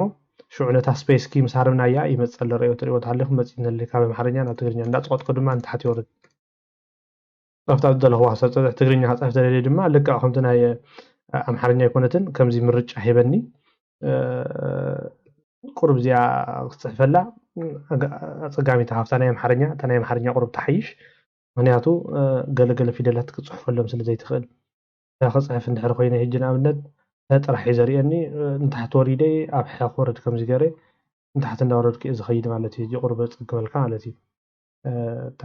ትግርኛ ብዙሕ እንድሕር ፅሕፍ ደልይኹም በታ ናይ ኣምሓርኛ ክፅሓፍኩም ፅቡቅ ዝበለት እያ እታ ዝሓይሽ ካብታ ናይታ ትግርኛና እምበር ሆፕፉሊ ግን እታ ትግርኛ በተናትና ክንፅሕፍ ከለና ቁርብ ምዕብል ትብል ትኸውን ዝማዕበለት ከዓ ንሪኣ ማለት እዩ እዚ እቲ ቋንቋ ክንቅይር እንድሕር ኮይና ኢና ኣብነት ኣብኡ ከለኹ ተወሳኺ ነገር እዩ ዘርእየኩም ዘለኹ እንድሕሪ እቲ ላንጉጅ ክጥቀሙ ደሊኹም ኣብቲ ሰቲንግ ከይድኩም ኣብ ላንጉጅ ከይድኩም ኣብቲ ፕሪፈርድ ላንጉጅ ዘሎ ኣድ ትገብርዎ በቲ ኪቦርድ ናትኩም ድማ ክፅሕፉ ትኽእሉ ኢኹም ተደሊኹም ኣብ ኢንተርነት ተደሊኹም ኣብ ፓወርፖይንት ዲኹም ኣብ ወርድ ክፅሕፉ ትኽእሉ ኢኹም ማለት እዩ እምበር ናብታ እንግሊሽ ክመልሳ እንድሕሪ እቲ ትሕቲኡ ዘሎ ንሪኦ እንታይ እዩ እቲ ስፒች ዝበሃል ማለት እዩ ስፒች ድማ እዚ ብድምፅኻ ክትዛረባ ከለካ ነዛ ኮምፒተር ማለት እዩ ትዛረባ ዘለካ እንታይ ቋንቋ ክትዛረባ ዘለካ ብዚ መለለይቲ በኣነ እንግሊሽ እያ ዘላትኒ እንግሊሽ በኣ ክዛረባ ዝኽእል እዚ ካሊእ ቋንቋ ክዛረብ ይትኽእልን እያ ወይ ድማ ኣብዚ ነልካ ሪኮግናይዝ ኖን ኔቲቭ ኣክሰንት ፎር ዲስ ላንጉጅ ይብለኒ ኣሎ ንኣብነት ፕሮፐር እዚ እንግሊሽ እንድሕር ነቶም ንዕኦም ዝጥዕም እንድሕር እዚ ኮንካ ሪኮግናይዝ ከም ትገብረካ ከዓ ትገብራ ማለት ከም ተለልየካ ባህላይ እንግሊሽ ትኽእል ከለኻስ እቲ ኣደማምፃ ቃላት ኣብስናታውቶም ፍልይ ዝበለ እንድሕር ኮይኑ ንኽትርደካ ቴክ ትገብራ ትኽእል ኢኻ እዚኣ እዚ ድማ ንስፒች ሪኮግናይዝ ምግባር እቲ ስፒች ምልላይ ማለት እዩ እንድሕሪ ክትገብረ ደሊኻ እቲ ማይክሮፎን ናትካ ነቲ ድምፅኻ ክላመዶ ማለት እዩ ጌት ስታርትድ ጌርካ ኣብዚ ዲቴክትን ፕሮብለም ዝብል ዘሎ ነቲ ናይ ስፒች ክሪኦ ንሓንቲ ብዙሕ ዘለና ኣይኮነን ግን ኣብኡ ጠዊቕና ክነብሎ ንኽእል ኢና ማለት እዩ እቲ ካሊእ ድማ ነዚኦም ብድምፆም ዝነግሩና ኣለዉ እዚ ናይ ማይክሮሶፍት ኣለዉ ብዙሕ ዘለዉ ተወሳኽቲ እውን ኣለዉ እዮም ሕጂ ንኣብነት ጆርጅ ኣሎ እዚ ሄይዞ ወይ ከዓ ሱዘን ጆርጅ እንድሕሪ ሰሚዕናዮ ሕጂ ንኣብነት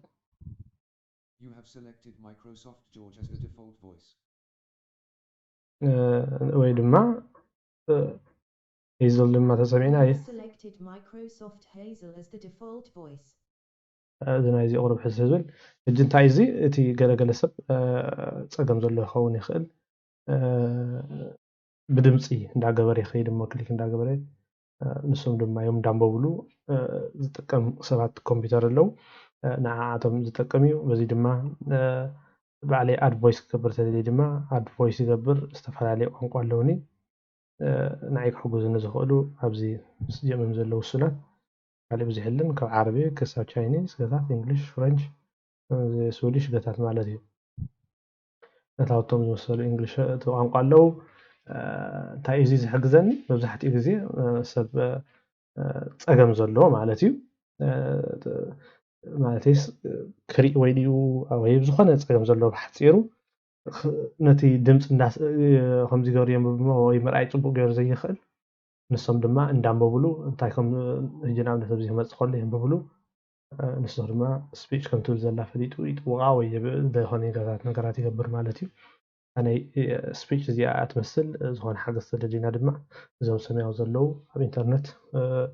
حاجة كونا يخلي يوم مالتي بار نايتي date and time region and language خاطو نمج أرشاد دمع سبيتش زبلنايو الذي يمثل after setting كنا كنقيرهم نخلينا لك هم ون after control panel كنا كنقبرهم نخلينا تزقللجين أبجي خنقبرهم كلنا أين في كنترول بانل قرب خستاي نخت خزقبرهم قرب جزءكم يوم بزقلل من قد توهنا نجر نتوقع مغير سلزخانة أبي كيت كاتغير زي كونس كريم كاتغير سلزخانة دحري بزساتين زقبر لنا تغينو نت كنترول بانل كيدنا مرأي وزح حق الداس النت يقولون مهنياتو ولا حنت خستاي كاري يقولون كله حدا يوتيوب زي زقبرن بتي تقبرن بزي ساتين تكبر كمان قرب زبالي تي كالي قرية لنا زنبرنا دما تي ناي ماوس سيتينغز تي بن اند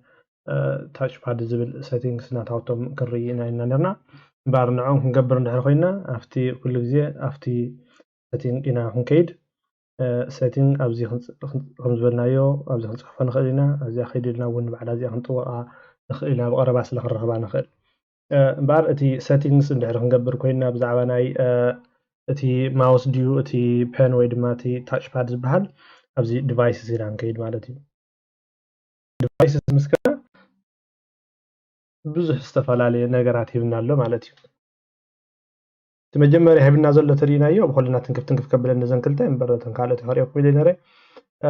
تي بلوتوث اند اذر ديفايسز زلو تي انت عينت بلوتوث نابزي كمبيوترنا كونيكت وينلو وي كونيكت نغور تدلينا لابنت اد بلوتوث تبل بلوتوث نابنت هيدفون نحرالينا وي ايرفون وي دما بلوتوث سرح سبيكر نحرالينا بزي غرنا كونيكت نغور نخلينا وي دما بلوتوث سرح ماوس تحالينا ون كونيكت نغور نخلينا مالتي زخونه بلوتوث زبله كله زسرح مالتي ابزي دما تاتيلنا دما ابزي اتي برينتر ندحر حالينا برينتر ناتنا ابزي اد مغبرمو بعلا سيرش غيرا تاسما برينتر مسرخبتا ولا حنتي اد نغبرا قلل زبلي ولا حنت بزح تسقدم يكونن مالتي بار نافتي ناي ماوس كنمص ازي ماوس زلو ترينايو ابزي بزح نغر يهبنالو مالتي اتي مجمر تاسبنا زلو انترينايو بزناي ماوس تا ماوس إلنا زلنا تا نزيا حنقاس أصلا نزابزي نلت كورسر إلنا نصوعة نع زنقاس أصلا مالتي تا ماوس نع هجي نع بالنت select your primary button زلو زي مالتي تسقامين نحرخينكا ويمانا يتخنكا نزي بزي خطقير تخلي خاينتي أتاقندي جلحنا بيما أنا يمانا يسلزخونكو مبزحت إكزي بيمان كوين إزمت تديفولتو على ባህላዊ እቲ ናይ የማናይ ተኾንካ የማናይ ኢድካ እንድሕር ኮይንካ እቲ ቀንዲ መጠወቂኻ ዝኸውን ፀጋም ማውስ እዩ ታይልና ነርና ማውስ ኩሉ ግዜ የማን ፀጋም ኣለዎ እንተን ዝጥወቃ ነገራት ዘለዋ ማለት እዩ ኣብ ማእኸለን ድማ እታ ዊል እታ መንኮርኮር ዲና ክንብላ እታ ዊል ዘላ ከምዚ ሸረር ማለት እዩ ሸረር ዋት ፅቡቅ ትግርኛ ኣይኮነን ግን እቲ መንኮርኮር እዩ ዝኸውን ዘሎ ትግርኙ እዚ ትጋጊ ንዓኣ تي شرر ندابلنا ندطبقنا نغبرا امونغو نسالا نسا ويل لم يصوعوا بزعد مالتي ابت حدو غن دما يمان صقاملو مالتي مبزحتي كنحزا كلنا እቲ ናይ ፀጋሚና ልክዕ እቲ ቀንዲ ናትና መጠወቂ ንጥቀመሉ ድሕሪ ብፀጋም ኮንካ ድማ ነቲ የማን ከማ ትጥቀመላ ማለት እዩ እቲ እዚ cursor speed ዝብለና ዘሎ ድማ ናይዛ ንሪኣ ዘለና እንድሕር ብዚ ገይረዮ ነዚያ ስፒድ ናታ ማለት እዩ ተቅልጣፈ ጅናብነት ሪዋ ኣለኹም ቅልጥፍ ቅልጥፍ ትብል ኣብዚ ተገርያ ድማ ሶሪ ኦሬታት ዝሕልል ኣላ تريهما قرب كاستو للا زاستاي مالتي اجي ابزي مخل زبلت وي دما 10 تخوينا نريبو اجي زي تقلطافه نايتي خستاي كتغورو ندحري دلي خوميما نزيا تغورو مالتي نزيا قلطافه نايزيا ابزي زل دما اتي رول دي ماوس ويل تو سكرول زلو تا ويل زلنا تا شرر سبل ماخذ مونغي انزلا نسخ قس እንዳበለት ክትከይድ ሃትደልያ ወይስ one screen at a time ሃትበላ ዘለኻ one screen at a time ማለት ሸረር መሰበልካስ ካብ ሓደ ስክሪን ካብ ሓደ ገጽ ናብ ሓደ ገጽ ክትከይድ ጥፊላ ማለት እዩ multiple lines at a time ተልካ ግን ኖርማል ታ ኖርማል ቀስ እንዳበለት ትኸደልካ ማለት እዩ ዝበለጸታ multiple lines at a time ዘሎ እዚ ከዓነ choose how many lines to scroll each time ይለካሎ እዚ እውን ከተማዓራርዮ ትኽእል ካብት ንዓና ዝጥዕመና ማለት እዩ ንፈቱ ናብዚ ነብሎ بتا تعملنا بتي دس بلتنا كنغبرو نخلينا مالتي زي كاني سكرول inactive windows when I hover over them زلو زي تصقم زلو يكونن ابزي ترينا يو زي related settings اندحرينا يو انتي بلنا له adjust mouse and cursor size ودما additional mouse options بلنا له اجي ابزي تا غلغله مبزحتيو افتي settings زلو افتي كنترول بانل لفت كنترول بانل زلها على سيتين له اب ገለ ቦታ ግን ዘለ ህሊ ኢለኩም ነረ እዚያ ድማ ካው ሓንቲያ ታዚያ እዚ አዲሽናል ማውስ እንድሕር ፀይጠያ አዲሽናል ማውስ ኦፕሽንስ እንድሕር ፀይጠያ እንታይ ኦፕን ጌራት ሌላ እዚ ናይ كنترول بانل ያ ኦፕን ጌራት ለ ዘላ እዚ ብኮንትሮል ፓነል ገሪ እخرهو ዝኽእል እዚ ድማ ልክዕቲ ከምዚ ኮይኑ ቁርብ ውሳኻ ዘሎ ማለት እዩ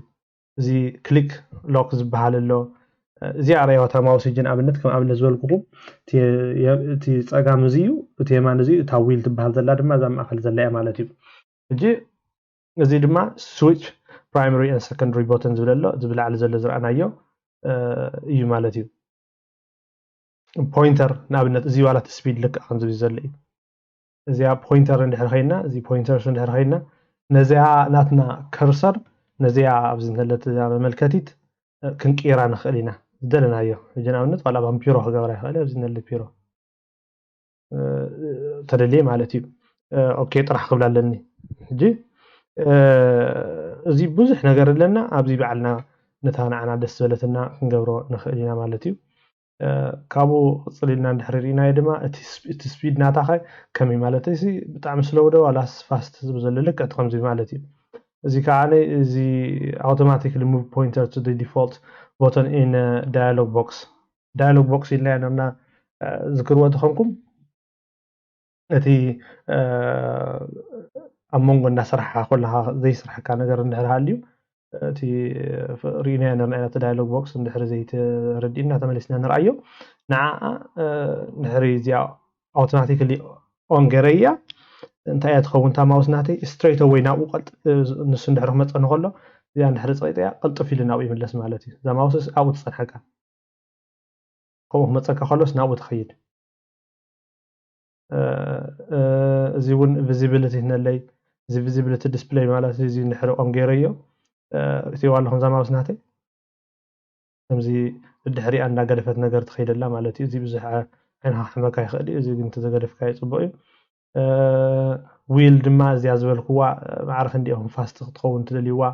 ابزي بس قطر نص خلانا خلينا تي هاردوير ون تاع عينه ماوس ابزي انتي مخانا كريا نخلينا مالتي بزح ነገር يزلو كالي ون اذا لعلويتي تاريخما adjust mouse and cursor size اندحريلنا يخا نابزناي setting كتمصنيا مالتي نابزناي setting ناتا اب تحت setting زيكون افت تحت زنبرنايو devices زيكونت ግን اب ease of access ያዘላ ኣብቲ ease of access ዝብል ኣብያ ዘላ ማለት እዚ ድማ ናይ ዓይኒ ፀገም ዘለዎ ሰብ እንድሕር ሃልዩ ካብዚ ንዕኡ ጽቡቕ ዝረኣዮ ገለገለ ሰብ ኣሎ ጽቡቕ ሕብሪ ዘይርኢ ኣሎ ብዙሕ ነገር ስለ ዘሎ ኣብዚ ኣቲና ድማ ንሪኦ ነቲ ማውስ ክንቅይሮ ንኽእል ኢና ክንዕብያ ተደሊና ሕጂ ንኣብነት ዓባይ ንገበራ ኣብዚ ትሪእዎ ኣለኹም ቀላል ሕጂ ነለት እዚ ብዚ ጌርካ ተኻይዲ ማለት እዩ እዚ ሕጂ ናይ ፀገም ዘለዎ ተሃልዮ ሰብ ሬዎ ብዚ ጌርካ ትፀቕጦ ሕጂ ቁርብ ንዓይ ክስታይ ደስ ይብለንን እዩ ኣብ ዝደለኹ እታ ዝለመድኳ ስታ ንእሽተይ ኣልሚደ ቀላል ንእሽተይ ማለት እዩ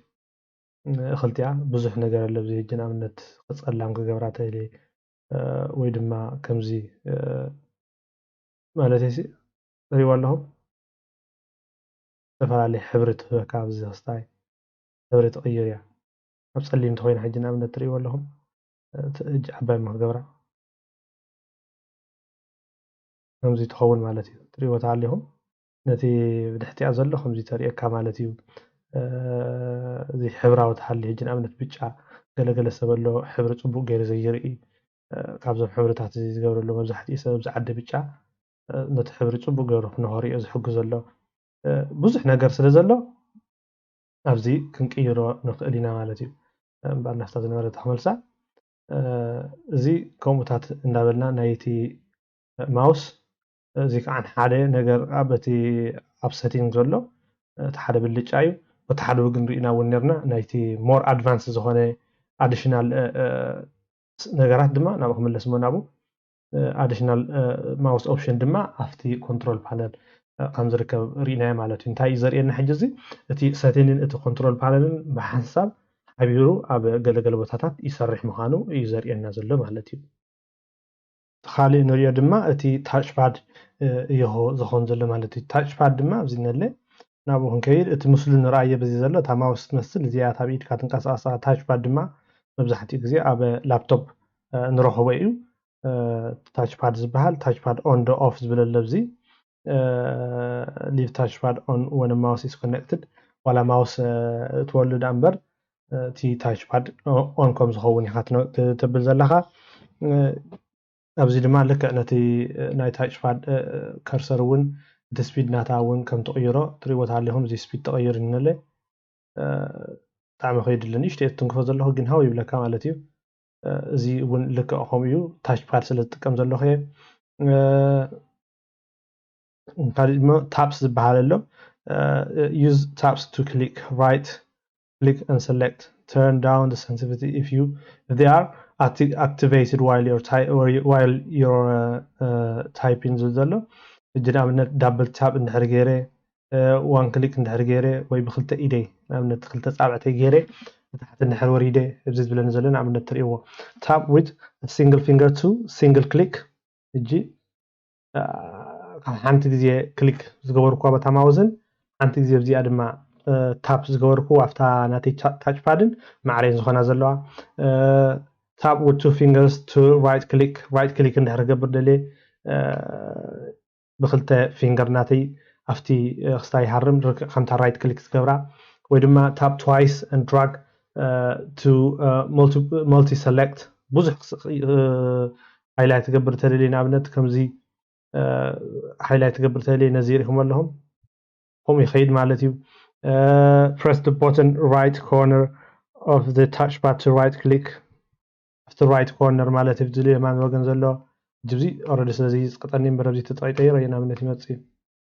ይወለኹም ንሱ ማለት እዩ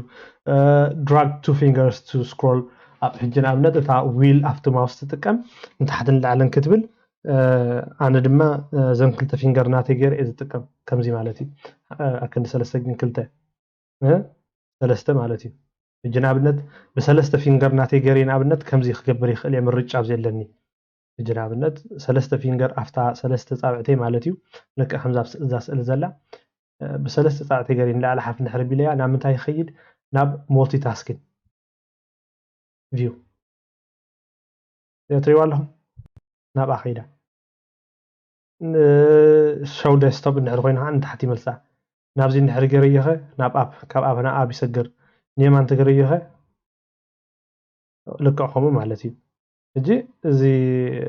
بزح نجر بزينات كاتاش بحد غيركا لك بتي ماوس كتغبر تخيل وسخ توسخ نجر ون كتغبر تخيل يا مالتي زي دما تابس زلو لانش ويندوز سيرش زلو تاب غيركا بربعه فينجر نلي مولتي تاسكين فيو لك اخم كتغبر تخيل يا بزح نجر سل زلو بزي ندار انا ندحري خيدنا እንዳፈተና ንخيد እጅና ምነት ከይተረዳን በሰለስተ ኢዲ ተንክፈያ ብዙሕ ነገር አለ ማለት እዩ እንድሕሪ ብዙሕ ተሓዋዊስና ድማ ብዛሬ ሰት ገርና ናብቲ ዝነበረ ቦታ ክንመልሶ ንኽእል ኢና ማለት እዩ ብኡ ድማ ተወሳኺ እንድሕር ደሊና ኣብዚ ኣለና ብዙሕ ክስታይ ዘለና ኣይኮነን ግን ሓፈሻዊ እቲ ናቱ ምስልታቱ ክትሕዘኩም ስለ ዝደለኹ እየ ማለት እዩ ኣብዚ እውን ናይ ታይፒን ኣለና ታይፒን እጅና ምነት እንዳፅሓፍካ ከለካ እዚ ኣውቶ ኮሬክት ዝበሃል ምስ ስፔልት እንድሕር ጌርካ ንኣብነት ጌጋ እንድሕር ፅሒፍካ ባዕሉ ኮሬክት ዝገብረካ ወይ ድማ ጌጋ እንድሕር ፅሒፍካ ከምዚ ኣብ ትሕቲኡ ሃይላይት ዝገብረልካ ብዙሕ ነገር ኣብዚ ዘሎ ማለት እዩ ወይ ድማ ሰጀስት ይገብረልካ ንኣብነት ዝኾነ ቃላት እጅና ምነት ኣብ እንታትሎ ቴሌፎን እንዳትጥቀሙ ከለኹም ቴክስት እናገበርኩም ከለኹም ሃይ ሃው ኢልኩም ዝፅሓፍኩም ኣርዩ ይመፀኩም ወይ ድማ ኣር ዩ ዱዊን ወይ ከዓ ሃው ሃቭ ዩ ቢን ገታት እንዳበለ እዚ ክፅሕፎም ትኽእል ነገራት እንዳበለ ግምት እንዳሃበ ይህበካ ማለት እዩ ከምኡታት ነገራት ዘለዎ ብዙሕ ኣብዚ ኦን ጌርና ኣለና ዳርጋ መብዛሕትኡ ኦን ኣሎ እዚ ግን እዚ ሃርድዌር ማለት እዩ ሾው ቴክስት ሰጀስሽን ኣስ ታይፕ ዝብል ኦን ይገብርኩም ዘለኹ ማለት እዩ ታደልያ ዝነበርኩ ድማ እዛ ፔን ኤንድ ዊንዶውስ ኢንክ ዝበሃል ብፒሮ እንድሕሪ ፒሮ ዝመስል ፅሕፍ ሃሊኻ ምናላብላዳ ከም ታብሌት ዝመስል እንድሕሪ ትኸውን ኮይና ናትካ ላፕቶፕ እቲ ዓይነት ፔን ትጥቀመሉ ድማ ኣብዚ ከይድካ ኮንትሮል ኢኻ ትገብሮ እቲ ፔን ድማ ከመይ ዝመሰለ ኢኻ ትደልዮ ኣብዚ ትፅሕፍ ማለት እዩ እዚ ናይ ዩኤስቢ notify me if there is an issue connecting to USB devices ዝብል እዚኣ ብዙሕ ክስታይ ምርጫ የብላን እዚ ድማ ቱ ኦቶ ፕሌይ ዝብል ዘሎ ድማ ፎልደር ካብ ዊንዶውስ ኤክስፕሎረር ኦፕን ምስ ገበርካዮ ኣብቲ ናቶም ሚድያ ወይ ድማ ክስታይ ባዕሉ ኦፕን ከም ዝገብር እዩ ዝነግረና ዘሎ ማለት እዩ እጅና ምነት ቹዝ ካብዚ ኣብየ ናይ ኦፕን ዝኸውን ገታት ዝብል ብዙሕ እዚ ትንክፍ ትንክፈው ከለና ክሪኦኩም ኢለ እምበር ተንቀልል ኢልና ዝነበርና እዛ ፔን ታች ፓድ ማውስ ኢና ደሊና ነርና ማለት እዩ እምበር ኣብዚ ክጣኽለና ሕጂ እቲ ነገራት እዚ ባዕልኩም እንዳኸድኩም ፈትንዎ ረአይዎ ምክንያቱ ኩሉ ግዜ እንዳሰማዓኻ ክሰምዖ ከለካ ስኢልካ ኢኻ ትሰምዖ ናይ ምትሓዝ እንድሕር ኮይኑ ግን ክትገብሮ ከለካ ባዕልካ ኢኻ ትሕዞ ማለት እዩ እምበር ኣብዚ ናይ ቤሲክ ሴቲንግስ ዝበሃል ከመይ ጌርና እቲ ግዜ እቲ ሰዓት ከመይ ጌርና ንቕይሮ እቲ ቋንቋ ከመይ ጌርና ንቕይሮ እቲ ናይ ቦታ ናይቲ ሃገር እውን ከመይ ጌርና ንቕይሮ ርኢና ቀፂልና ድማ እቲ ማውስ ናታ ሴቲንግ ከመይ ጌርና ንሪኦ ናይታ ፔንን ናይቲ ታች ፓድ ዝበሃል ድማ ሴትናቱ ሓፈሻዊ ማለት እዩ ክንርኢ ፀኒሕና ማለት እዩ ኣይ ሆፕ ኣብዚኣ ቁሩብ ገለ ወሲድኩም ክትኮኑ ተስፋ ይገብር ኣብዚኣ ተኣህለና ኣብዚ ንሪኦ ድማ ብዛዕባ ዲስፕሌይ ሰቲንግ ክኸውን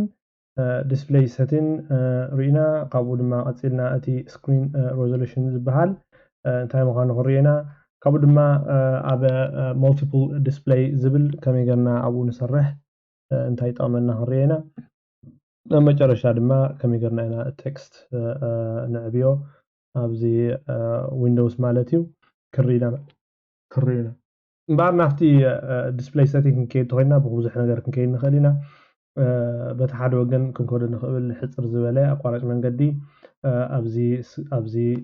ራይት ክሊክ ጌርና ኣብቲ ዲስፕሌይ ሴቲንግ ዝብል ዘሎ ንኸይድ ኣብኡ ድማ ቀጥታ ናብቲ ቦታ ክወስደና እዩ ብካሊእ መንገዲ እውን ኣብ ሴቲንግ ከይድና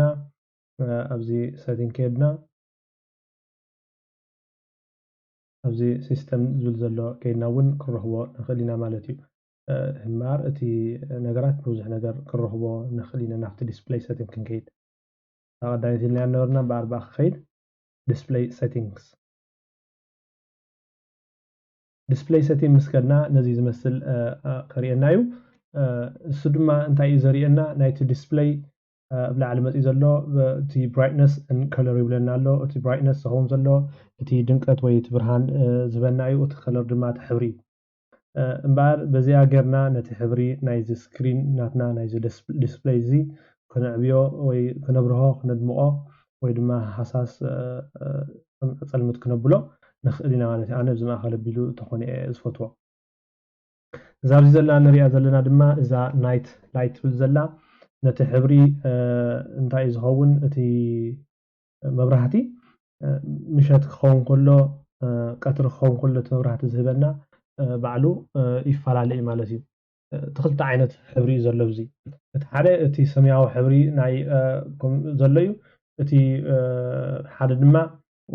ናይ ኣራንሺ ዝመስል ሕብሪ ንሱ እዩ እቲ ሰማያዊ ዝመስል ንዓይንና ፅቡቅ ኣይኮነን መብዛሕትኡ ግዜ እቲ ኣራንሻዋይ ዝኾነ ሕብሪ ድማ ንዓይንና ድሓንዩ ሃስያ ብዙሕ ዘይብሉ እዩ ካብቲ ሰማያዊ ሕብሪ ክንወዳደሮም ከለና ማለት እዩ ብከምኡ መለክዒ ድማ እዚ ናይ ምሸት ክኸውን ከሎ ባዕሉ ኣውቶማቲክሊ እቲ ሰዓት ርዩ ዝቕይረልና ማለት እዩ ሕጂ ንኣብነት ናይት ላይት ኦፍ ይብለና ኣሎ until 9:14 ሰዓትን ረብዕን ክሳብ ዝኸውን እቲ ናይት ሞድ ዝበሃል እቲ ናይት ላይት ዝበሃል ንሱ ጠፊኡ ኣሎ ማለት እዩ እቲ ናይት ከዓ እንታይ ምዃኑ ክንሪኦ ተኾይና ኣብዚ ናይት ላይት ሴቲንግስ ክንኣትሞ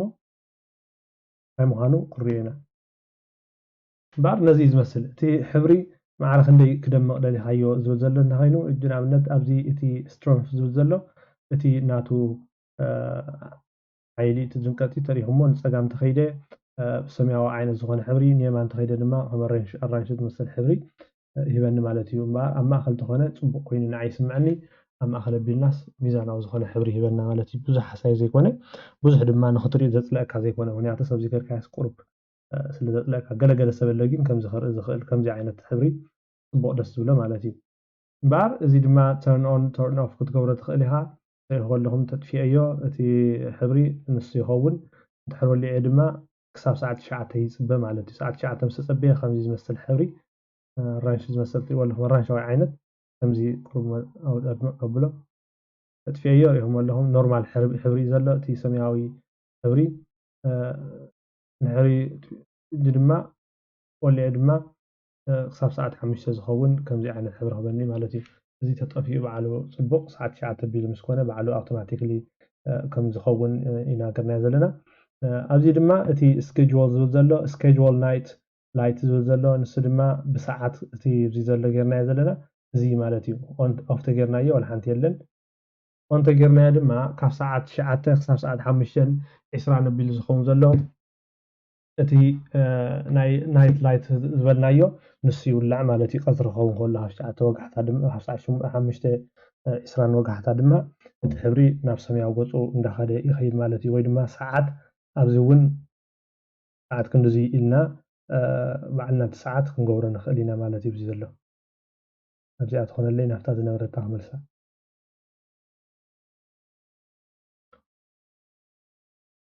እዚ ብዙሕ ዘገድሰና ኣይኮነን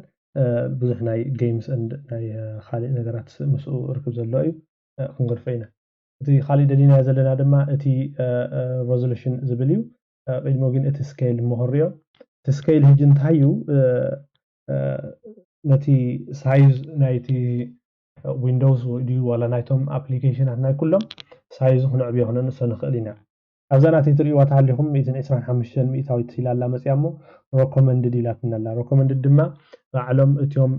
ማይክሮሶፍት እዚ ነዛ ላፕቶፕ እዚኣ እዚ ክኾና ዝኽእል ኢሎም ነቲ ናታ ስፔክስ ወይ ድማ ስፔሲፊኬሽን ሪኦም እቲ ናታ ማለት ዓቕሚ ናይታ ላፕቶፕ ሪኦም እዚ ዝኸውን ኢሎም ሮኮመንድ ገይሮም ለለዉ ማለት እዩ ኣነ እውን ንኽቕይሮ ግን ክስታይ ይብሉ ኣለዉ እዚ ብኢቲ ተገይረ ግን ኣብነት እንዳንኣሰ እንዳደቐቐ ክኸይድ እዩ በንፃሩ እንተኸይደ ድማ ቤተክርስትያን እንተኸይደ ንኣብነት ዓብዩ ገጂፉ ጠቕላላ እዚ እውን ፀቢቡ ቦታ ይነለይ ከምኡ ይኸውን ማለት እዩ ኣነ ትደልያ ዘለኹ ግን እዚኣ ባዕሎም እውን እዚኣ እታ ናታ ፅብቕቲ ዓቐን ኢሎም ዝሃቡኒ ንሳ ኣላ ማለት እዩ እዚ ድማ ኣድቫንስ ስኬል እናቱ ካብኡ እዩ ብዙሕ ኣይንተናኽፎ ምክንያቱ ኣውቶማቲክሊ ባዕሉ እቲ ሰቲን ናብቲ ዝግብኦ ባዕሉ ስለ ዝገብር ፀገም ዘለዎ ይኮነን እዩ ናይዚ ዲስፕሌይ ነገራት ግን ክንፈልጦ ስለ ዘለና ንመፍለጦና ይነግረኩም ኣለኹ ማለት እዩ እቲ ሓደ ንሪኦ እቲ ዲስፕሌይ ሬዞሉሽን ዝብል ዘሎ እዩ እቲ ዲስፕሌይ ሬዞሉሽን ድማ እቲ ሓቐን እዩ ብዙሕ ናብኡ ሬዞሉሽን እንታይ ምዃኑ ገለታት ኢለ ኣትኒ እንታይ ደኣ እቲ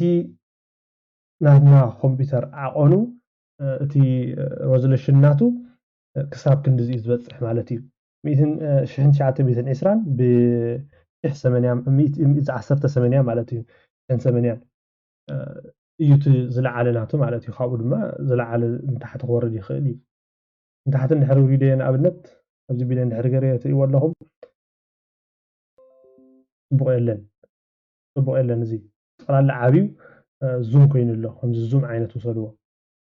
እዚ ሪቨርት ናብቲ ዝነበሮ ክምለስ ደልየ ኣለኹ እቲ መብዛሕትኡ ግዜ እቲ ሬኮመንድድ ዝብል ኣብኡ ተገበርናዮ ፅቡቕ እዩ ማለት እዩ ሕጂ ንኣብነት ላፕቶፕ ናተይ ከም ዝበልክዋ ከም ታብሌት እውን ክጥቀመላ ስለ ዝኽእል ኣብዚ ባዕላ ኣውቶማቲክሊ ትቀያየርያ ናብቲ በቲ ፀፊሕ ነገር እንድሕር ሒዘያ ትጋድም ዘሎ ማለት እዩ ዝነውሐ ነገራ እቲ ላንድስኬፕ ኢልና ዘለና ኢና እቲ ፖርትሬት ድማ እቲ ንትኹል ትኾነሉ እዩ ሕጂ እቲ ፖርትሬት እንድሕር ገይርዮ ክትሪእዎ ኢኹም እዚ ተቐይሩ ኣሎ ኣንጻር ኮይኑ ኣሎ ናብቲ ዝነበረ ክምለስ እዚ ድማ እቲ ላንድስኬፕ ማለት እዩ እምበር እዚ መብዛሕትኡ ግዜ እቲ ላንድስኬፕ ኢና ክንጥቀም ምክንያቱ ከምኡ ስለዝኾነ ትስራሓት መብዛሕትኡ ላፕቶፓት እንተዘይኮይኑ እዚ ብዙሕ ዓይነተና ክፎ እንተተንኪፍናዮ ከዓ ኣበይ ከይድና ከም ንመልሶ ናብቲ ዝደለናዮ እዩ ፈሊጥና ኣለና ማለት እዩ እምበር እቲ ቀፂልና ንሪኦ እቲ multiple display ዝበልናዮ እዩ እቲ multiple display ዝኸውን ዘሎ ካብ ሓደ ንላዕሊ ዝኸውን ዘሎ እቲ ዲስፕሌይ ማለት እዩ እቲ ዲስፕሌይ ናተይ ላፕቶፐይ ይጥቀም ኣለኹ ላፕቶፐይ እናተጠቀምኩ ድማ ምስ ካሊእ ዲስፕሌይ ሞኒተር ማለት እዩ እታ ላፕቶፐይ ምስ ብኤችዲኤምኣይ ዝበሃል ኬብል ኣሎ ወይ ድማ ዲስፕሌይ ፖርት ዝበሃል በቲ ናቱ ፖርት ገይረ ናብኡ የላግባ ወይ ድማ ከነክት ይገብራ ማለት እዩ ከነክት ምስ ገበርክዋ እዚ ናይ ስክሪን ኣብዚ ዘሎ ዲስፕሌይ ኣብኡ ይመፅእ ማለት እዩ ተኽኢለ ኣብዚ ስእሊ ክገብረልኩም እየ እምበር ንሱ እቲ ዲስፕሌይ ንሱ እንታይ ማእሲ ዝጠቕመና ኢልናዮ ክልተ ነገር ክህልወካ ከሎ ወይ ሰለስተ ገለገለ ሰብ ኣሎ ሕጂ ካብ ሰለስተ ትጥቀመሉ ዲስፕሌይ እዛ ናትካ ኪቦርድ ሓንቲ እያ ኣብ ማውስካ ሓንቲ እያ እንታይ ደኣ ዝበዝሕ ዘሎ እቲ ዲስፕሌይ ማለት እዩ ዲስፕሌይ ብዙሕ ይኽእል ካብቲ ሓደ ዲስፕሌይ ናብቲ ሓደ ዲስፕሌይ ንክትሰገር ድማ እየፀግመካኒ ኩሉ መሳርሒ ስለ ዘለዎ ፀገም ዘሎ ይኮነን ማለት እዩ እዚኣ ዲስፕሌይ ሕጂ ንኣብነት ከም ኣብነት ናተይ የላትኒ ከመይ ገይረ ይጥቀመላ ሕጂ ንኣብነት እዛ ናተይ ላፕቶፕ 15 ኢንች እያ 15 ኢንች እያ እቲ ናተይ ዲስፕሌይ ድማ ክሳብ 49 ዝኸውን ዲስፕሌይ ኢንች ዝኸውን ዲስፕሌይ ኣለኒ ሕጂ እቲ ዲስፕሌይ ንሱ ንምንታይ ዝሕግዘኒ ብዙሕ ነገር ክሰርሕ ከለካ ምላዳ ኣብ ስራሕ እቲ ዲስፕሌይ ንሱ ብዙሕ ነገር ስለ ዝሰርሐሉ በዚ ሓደ ወገን ገለ ኦፕን ትገብር ኣብቲ ሓደ ገለ ኦፕን ትገብር በቲ ከዓ ገለ ከፊትካ ንኩሉ ብሓንሳብ እንዳሰርሕካ ንክትገብሮ ስለ ዝሕግዘካ እንታይ እያ ዝጥቀም ሽዑ ናብዚ ላፕቶፐይ ነታ ዲስፕሌይ ከነክት ይገብራ እሞ ኩሉ ነገራት ከምዚ ገይረ ድራግ እንዳገበርኩ ናብቲ ዲስፕሌይ ይወስዶ ኣብኡ ድማ እንዳሰርሓኩ ይጥቀም እዛ ላፕቶፐይ ድማ ከምቲ እንታይ ዝብልዎ ታቃንዲ ላፕቶፐይ ኮይና ኣብቲ ዲስፕሌይ ድማ ብዓብዩ እንዳረኣኹ ይጥቀመሉ ማለት እዩ እቲ ዲስፕሌይ ንሱ እዩ ተደሊና ብዋየር እንተደሊና ዋየርለስ እውን ክንገብሮ ንኽእል ኢና ሕጂ ወላ ሓንቲ ስለ ኮኔክት ዘይገበርክዋ ዘላ ብዙሕ ኣይተርእየንን እያ ማለት እዩ እንተደሊና እውን ሓገዝ ኣብዚ help from the web ዝብል ኣሎ ከመይ ገርና እቲ ሳይዝ ንቀያይሮ ወይ ድማ እቲ ስክሪን ብርሃኑ ከመይ ገርና ንቀይሮ ወይ ድማ ፊክስን ስክሪን ፍሪክን ዝበሃል ወይ ድማ multiple monitor ከመይ ገርና ሴትኣፕ ንገብሮ እንድሕር ደሊና ኣብዚ ዘለና እቲ ክስታይ እንዳጠወቕና ኣብቲ ዌብሳይት ከምዚ በብሓደ ስቴፕ ባይ ስቴፕ እንዳርኣየኸና ክኸይድ ይኽእል እዩ ቀፂልና ንሪኦ ድማ እዚ ብዛዕባ እቲ ቴክስት ይኸውን ማለት እዩ እቲ ቴክስት ከመይ ገርና ኢና ንዕብዮ جي تكست غنعبيه تخوينا ابنتنا غور كخيدي نوت باد كخفتمو نوت باد اذا قلل سلا زبلتتيا نوت باد نهر تردنا هجي مبزحتي غزي اتي تكست غنعبيه اندحر خوينا ابزي جنابنا تزي تريد هليهم زمنيو زي بطعم نشتي زلو دقيق زلو زي ون قرب قلنا يخلي مناهته قال سبب عينه بزح زير له قجف كون كله صبو زرعه مالتي امبار ازي كنعبلو ندحر خوينا ميك ابزي كنصحف نخلينا تكست سايز لارجر ويدما بيجر يولهم نصيل له ابي كرهبو انا ابي كرهبو نخلينا يبلنا الذي اب ease of access كرهبو نخلينا ease of access دما setting كيدنا እዚ مسكنا ease of access ዘሎ ምስ ሓረምና ናብዚ ክትምፀና እዚ ብትሓደ ወገን ስለ ብቃላጭ ክረኽቦ ንኽእል ኢና መብዛሕትኡ ዛስ ዋይ እዚኣ ኣብ ከለና እውን እዚኣ ሰርች ባር እዚኣ ንከምዚኣ ትጠቕመና ዝደለናዮ ነገር ኣብቲ ሰቲን እዚ ፅሒፍና ብራይትነስ ተደሊና ብራይትነስ ኢልና ንፅሕፍ ዲስፕሌይ እንድሕር ደሊና ዲስፕሌይ ሳይዝ እንድሕሪ ክንቀይር ደሊና ቴክስት እዚኣ ፅሒፈያ ሜክ ቴክስት ፊገር ኢለ ፅሒፈይ በዓላ መፅያትኒ ማለት እዩ ባር ብከምዚ ነገር ምስ ከፈትና እያ ኣብዚ እንታይ የርእየና ኣሎ እቲ ኣርእስተ ለብዚ ኣብዚ ድማ ሳምፕል ቴክስት ዝብለና ኣሎ ሳምፕል ቴክስት ድማ ነዚ ማዕርክ እንደይ ንዕብዮ ኣለና ዘርእየና እዩ ሳይዛታ ዛዕበየት ኣይ ነዚኣ ትመስል እታ ሓንቲ ከዓ ነዚ ትመስል ማለት ናብቲ ዛዕበየ እንድሕር ወሲደዮ ላዓቢ ይኸውን እዚ ድማ ንእሽቶ ይኸውን ሕጂ ንኣብነት እንድሕሪ ኣፕላይ ገርዮ ነዚ ይቕይሮ ማለት እዩ ኣፕላይ ክገብሮ እሞ እምበር ትርኢናዮ እቲ ቴክስት እዚ ፋይል ኤዲት ፎርማት ቪው ሄልፕ ዝብል ዘሎ ገጂፉ ንሪኦ ኣለና ማለት እዩ እምበር እቲ ናይ ዲስፕሌይ ዝብል ናይ ዲስፕሌይ ሴቲንግ ዝብል ነዚ ዝመስል ነቲ ቴክስት ከመይ ጌርና ንዕብዮ ነቲ ከመይ ጌርና እቲ multiple ዲስፕሌይ እንድሕር ሃልዩና ኣብይ ከይድና ኢና ንጥቀም ዝብል ኣሪኦኩም እቲ ቦታ እቲ ስክሪን ሬዞሉሽን እውን ከም ንቕይሮ እቲ ብጠቕላላ ድማ እቲ ዲስፕሌይ ሴቲንግ እንታይ እንታይ ዘጠቃለለ እዩ ሪኢና ማለት እዩ ሆፕፉሊ እቲ ዲስፕሌይ ዝብል ተረዲእኩም ክኸውን ተስፋ ይገብር ከመይ ጌርና ኮንትሮል ከም ንገብሮ እውን ሪኢኹምዎ ክትኮኑ ትኽእሉ እዞም ኣብዚ ዘለው ተርኢናዮም እዚ ባዕልና ኣብቲ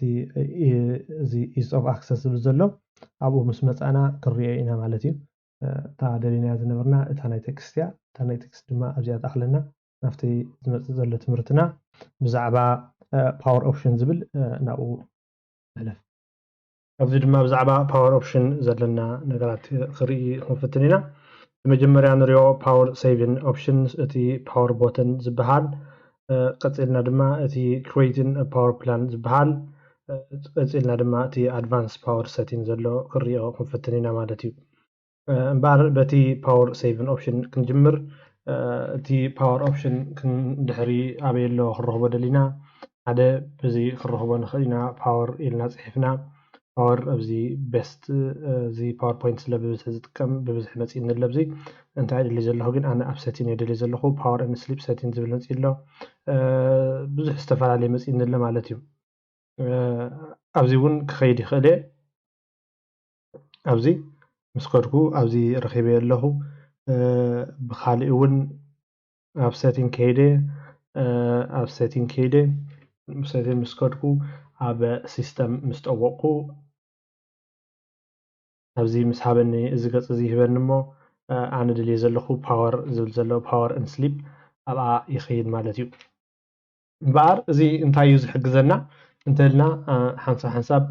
ላፕቶፕ እንድሕሪ ንጥቀም ሃሊና እዚ እቲ ባትሪ ቀልጢፉ ንኸይውዳእ ዝሕግዘና ነገር እዩ ማለት እዩ እምበኣር እንታይ እዩ እዚ ኣነ ተሪኢኹሞ እቲ መጀመርያ ዘሎ ኣብቲ ላዕሊ ፓወር ኤንድ ስሊፕ ዝብለልና ስክሪን እቲ ስክሪን ድማ ስክሪን እዩ ዝኸውን ዘሎ እቲ መጀመርያ ዘሎ ምርጫ እንታይ እዩ ኦን ባትሪ ፓወር ተርን ኦፍ ኣፍተር ዝብል ኣሎ ባትሪ ጥራሕ ክኸውን ከሎ እቲ ቻርጀር ከይኣተወ ከሎ ማለት እዩ ተርን ኣፍተር 25 ሚኒት ቱ ነቨር ማለት እዩ 25 ሚኒት 30 ሚኒት ካብ ላዕሊ ኸይዲ እዩ ካብ 1 ሚኒት ይጅምር እዩ ካብ 1 ሚኒት ጀሚሩ ክሳብ 5 hour ኣሎ ወይ ድማ never ዝበለለ ማለት እንታይ ማለት እዚ ከዓ ወይ ፓወር ባትሪ ምሸሎ ጅናብነት 2 ሚኒት ንግበራ እዛ ላፕቶፕ ሒዝያ ከለኹ ኣብ ከለኹ ገዲፈያ እንድሕር ከይደ 2 ደቂቃ እንድሕር ገይረ ድሕሪ 2 ደቂቃ ባዕላ እዚኣ ላፕቶፕ ማለት እዩ እቲ ስክሪን ይጠፍእ ማለት እዩ ትድቅስ እዛ ስሊፕ ኢልና ዝነበርና ኣብዚ تذكر تخونكم أبزي اللي نزلنا زي مالتي دي زي خمس بالنايا تي نصرح زلنا صراحة عيتتفعلنانيا عيتدوم سوسانيا انت هيدا باتر منتن سيف كتقبر تتقفل مالتي وزي موبايلنا ون رينا يكون كون نخلينا موبايلنا ندحر زيتن كيفنا يا نقرب جزية دحر 10 دقائق 5 دقائق بعلا تتقفل مالتي كم لك إذا كان كم يزخون زلوا زيا مبزحتي زي بزح سلسرح نجارات سلسرح منقو خيط أفني لي نرجعنا فريز جورا جن حجنا أبنت حمش دقائق جورا زيا دما زيا باتر طرح كله زيا خان one plugged in في charger أتي كله مالتي turn off after how many minutes ولا زيا one 5 جورا مالتي انتي إذا كعا بزح زي ناي باتر سيف قبري بزح يكون جن انتي يزطعمك هذه never نحرجيريا أنا never جيريا صنيحة انتي يخون نابنت لابتوب إنها تتقون كله شارجر جرا أب شارجر كله إنها تتقون كله كله نحري قريفة يادك كيسي مالته خي عطه منو ليتي أخم زي لها تحضر مالتي نحري 5 دقائق جريا جن نحري 5 دقائق زي لابتوب أوف تخون مالتي بعلا اوتوماتيك الاوف تهون انت صراحه ايتدوم ثانيه انت لا تنافت سليب تخيل معناتيو زي دما ابز تحت زله سليب زلو on battery power PC goes to sleep after on battery power معناتيو دحر خند زي دما زي طرالا زي سكرين يطفي لنا نرنا زي سكرين يطفي زي دما زي باور سليب تهون طرالا تدقس مالتي زي وين ستيل صراحنا يبل نزلو انت هيدا صرح لها انت هيدا نختتس انت تقبر زخونه كيبورد هافت كيبورد تطوق ويت ماوس دي خاتنقاسقسو مستنكف كا زخونه بعلا تتس مالتي زي دما ولا زي 5 دقائق كغبر دحان زي ون 5 دقائق كغبر مالتي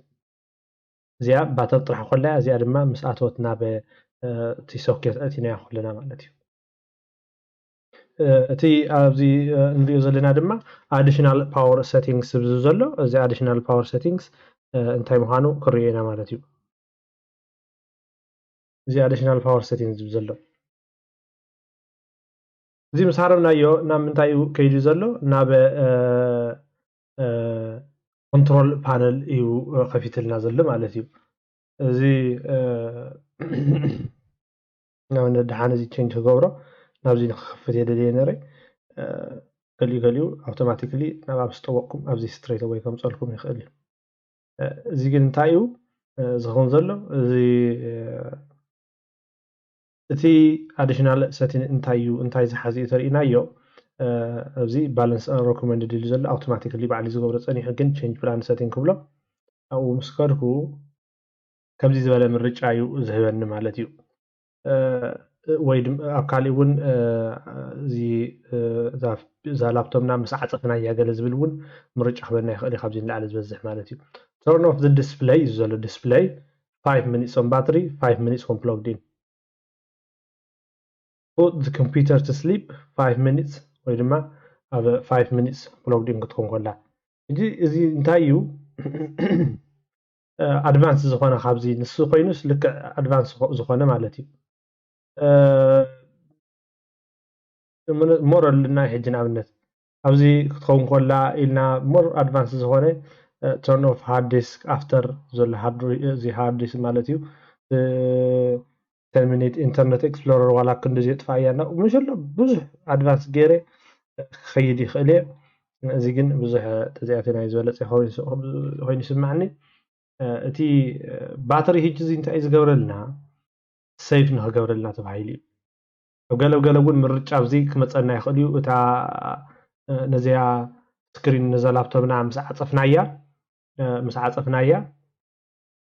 اوف كم تخون ون بهبنا مرجع له مالتي زي افتر 5 لك كنت حلفت رينا زنبرنا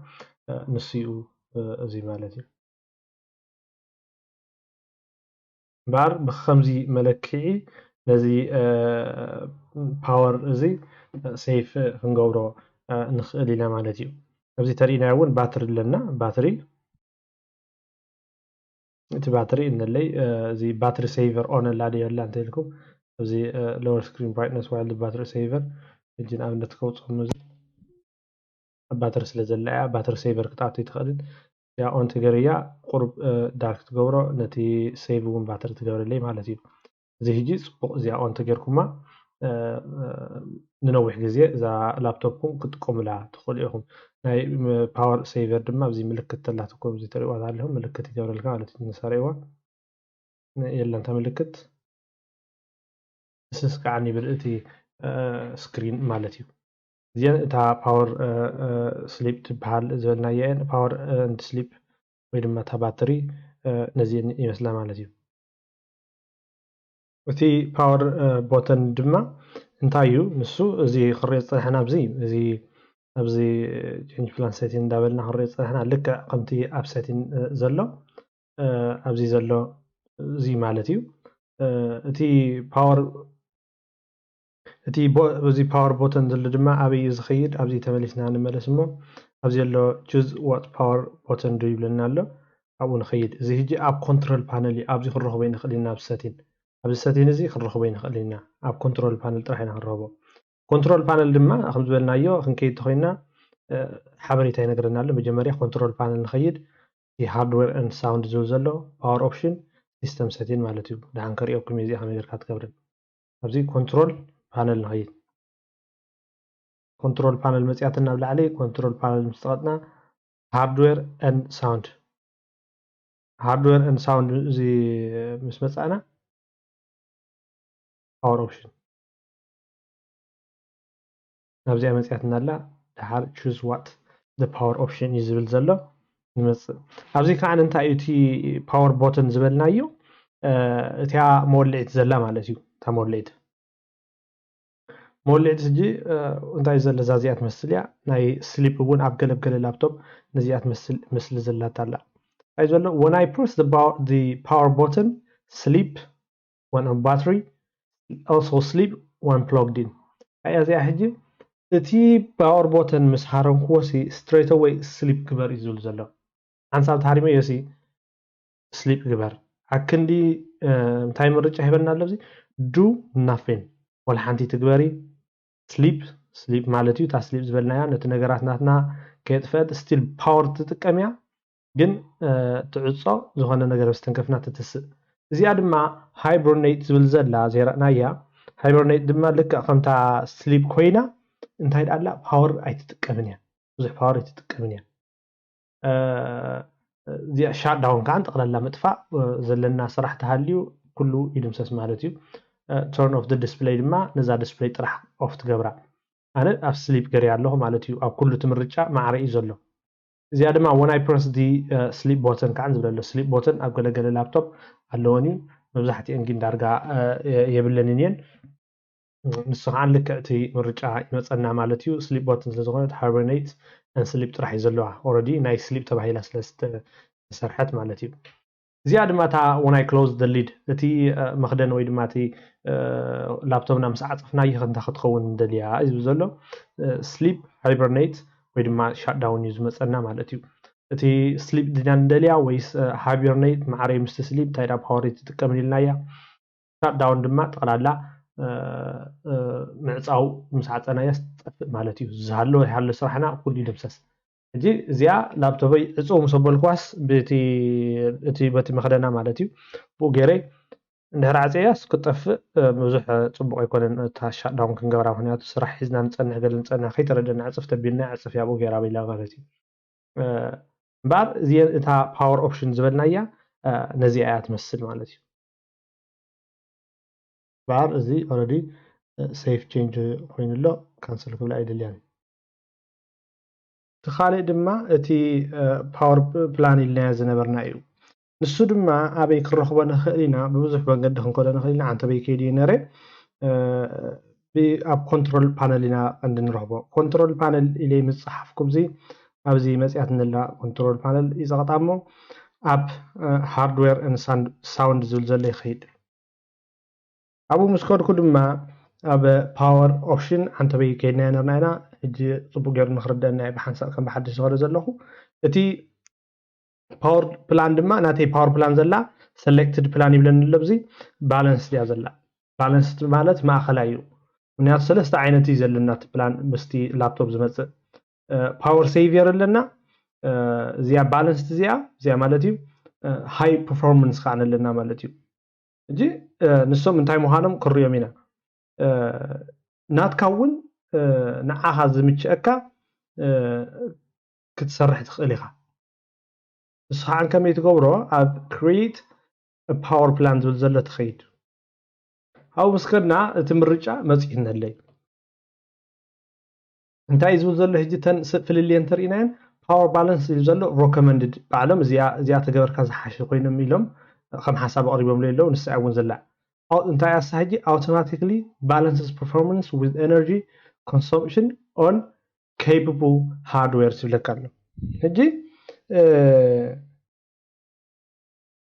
انتاين مالتي زي اوتوماتيكلي مالتي نتي هاردوير نتي نز كمبيوتر عقما مالتي تي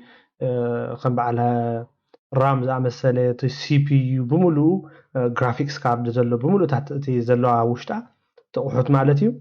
مسؤون تي باورن ميزان غيرو بالانس يقبر ماخلاي مالتي ميزان او زخنه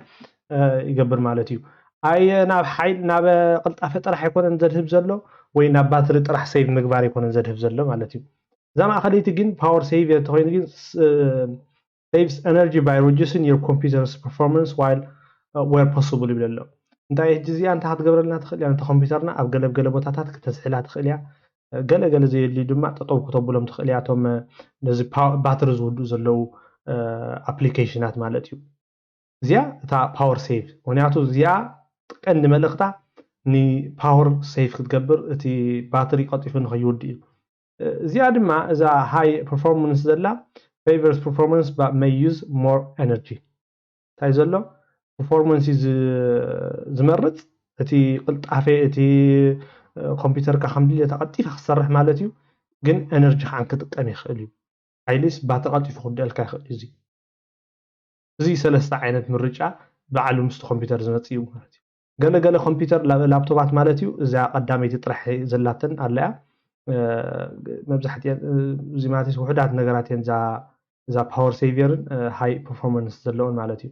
ገለ መብዛሕትኡ ላፕቶፕ ግን እዛ ባላንስ ጥራሕ ትብለላትን እምበኣር እንታይ እዚ ኣብዚ ደለይ ዘለኹ ኣነ እውን ብናተይ ኣክንዲ ናቶም ዝጥቀም ኣይ ከም ወይ ባላንስ ወይ ፓወር ሴቪር ወይ ሃይ ፐርፎርማንስ ካብ ዝጥቀም ناتي دما كريت قبر يخلي ناتي كسرح يخلي نعايز متشأن مالتيو جن عملت يوناس بلان قورع جي زيا غير يالله لا جي نزيا كريت غيري سمهي بي يالله نيكست بلا مالتيو لمن تعزي از قبر زلله نعاي بزمتشأني نزا كمبيوتر اي تدلي كابزي تشوز غيري حنت غله كابزي قرب تشوز غيري كابزي تشوز غيري نعاي بزمتشأني نزا كمبيوتر تسرحني تخلي يا بزول هو غيري نخسر حيلي زي بلان تسرح مالتيو تي باور بلان بهذا زلو زي بار تايبلا نيكست مسول هو زي عنده يمتينا نرنا ترينا يو نزي يغيرو نزي دما turn off the display يبلن after 5 minutes ولا 1 minute تقبر يخليه display طرح نزيجين never تقبر يخليه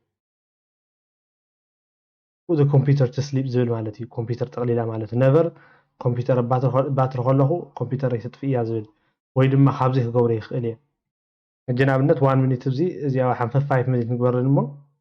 مرأي نخوني لي دليتنا غيرنا بزي create نبلو ريخوما تا بلان ابزي مصي الله change plan setting تليا دما نافتو بلان ابزي تخيد زي حاجه انت بينورت انت ريخوما change advanced power settings يجي more advanced دما لبزي زي مرجع انت بي رينا هنا نيشيتن كيفيه نري እጂ እዚ እንታይ እዩ ዝገብረልና እዚ ኩሉ ሕጂ ንኣብነት እንታይ ይብለና ኣሎ ብዚ ንመህሉ ክእቶ ሃርድ ዲስክ ኢንተርኔት ኤክስፕሎረር ዴስክቶፕ ባክግራውንድ ሴቲንግስ ዋየርለስ አዳፕተር ስሊፕን ዩኤስቢ እቲ ዲስፕሌይ ሙልቲሚዲያ ሴቲንግስ ባተሪ እዚኦም ሕጂ ከምቲ ዘድልየኒ ንዓይ ብዝምችአኒ መንገዲ ሃርድ ዲስክ ሕጂ ንኣብነት ኦን ባትሪ ክኸውን ከሎ 10 ሚኒት ይብለ ኣሎ 10 ሚኒት ዝነበረ ናብ 20 ሚኒት ዋላ ክወስዶ ይኽእል ወይ እዚ እውን ናብ 1 ሚኒት ክወስዶ ይኽእል ብድሕሪት ኣብ ዴስክቶፕ ዝሰርሑ ዘለዉ ከም በዓል ስላይድ ሾው ዝኣመሰለ ንሱ ፖዝ ክገብሮ ይኽእል ፖዝ ይብል ኣሎ ብዚ ወይ ካልእ ክቅይሮ ይኽእል ካብ ፖዝ ናብ ኣቬይለብል ክገብሮ ይኽእል ኣብዚ ስሊፕ ተኸይደ ድማ ስሊፕ ኣፍተር ክንደይ 5 ሚኒት ወይ ድማ እዚ ሃይፐር ስሊፕ ከዓ ኣሎ ብዚ ሃይብሪድ ስሊፕ ማለት እዩ ከምዚ እንዳገበርኩ ንኩሉ ነዚ ሰቲን እዚ ሰሪሐ ንዓይ ከም ዝምችአኒ ገይረ ክገብራ ይኽእል እየ ነዚኣ ኮምፒውተር ማለት እዩ ኩሉ እቲ ቅልጣፈ ናይታ ኮምፒውተርን እቲ ባትሪ ሴፍ ትገብረሉን መንገዲ ርኤ ባዕለይ ንዓይ ደስ ዝብለኒ ክገብራ ይኽእል እየ እዚ ሕጂ ዘሪኦኩም ዘለኹ ምክንያት ብዙሕ ክትገብር ይከኣል ምዃኑ ስፔሻሊ እንዳወሰድ እንት ኮምፒውተር ብዙሕ ዝኾነ ንኣብነት ሶፍትዌር ኤዲቲንግ ሶፍትዌር ክትጥቀም ከለኻ ዝኾነ ቪድዮ ዲኻ ኤዲት ክትገብር ከለኻ ምሸሎ ነታ ኮምፒውተር ቁርብ ከድክማ ዝኽእል እንዳገበርካ ከለኻ ካብዚ እንዳገበርካ እቲ ገለ ዘየድልየካ ሽዑ እዋን እንዳጥፋእካ እቲ ሽዑ ዘድልየካ እዋን እንዳወላዕኻ ንዕኡ ከምዚ ጌርካ ተሰሪሕካዮ እቲ ፓወር ፕላን ትሰርሕ ማለት እዩ መብዛሕትኡ ግዜ ግን ክምለስ እንድሕሪት እሞ መብዛሕትኡ ግዜ ካንሰል ገላ እዚኣ ሶሪ መብዛሕትኡ ግዜ ግን እዚ ኣብዚኣ ባላንስ እንተገበርና እያ ዝበለፀ ኮይኑ ይስምዐኒ ምክንያቱ እታ ባላንስ ኦልሬዲ ፅቡቅ ገይሮም ባዕሎም ኮንፊዝ እንድሕር ዝገበረና ኮይኑ እቲ ብዙሕ እንድሕር ዘይርድአና ኮይኑ ተኽርዮ ዝፀናሕና እቲ ኣድቫንስ ሴቲን ዝነበረ ባዕልና ብዛ ባላንስ ጌርና ባዕሉ እቲ እታ ኮምፒውተር ክሰርሕዋ ከለዉ ባዕሎም ኩሉ ኣወሃሂዶም ዝገበርዎ ኣብኡ ክንገድፋ ንኽእል ኢና ማለት እዩ እምበኣር ነዚ ይመስል ብዛዕባ ፓወር ኦፕሽን ዝነበረ ትምህርቲ እንታይ መጀመርያ ርኢና እቲ ፓወር ሴቪን ኦፕሽን ዝበሃል ከመይ ምዃኑ ርኢና እቲ ፓወር ቦተን ዝበሃል እውን ርኢናዮ ፓወር ቦተን ድማ እንታይ እዮም እዚ ምዕፃው ወይ እቲ መጠወቕ ዘሎ መወልዒ ንሱ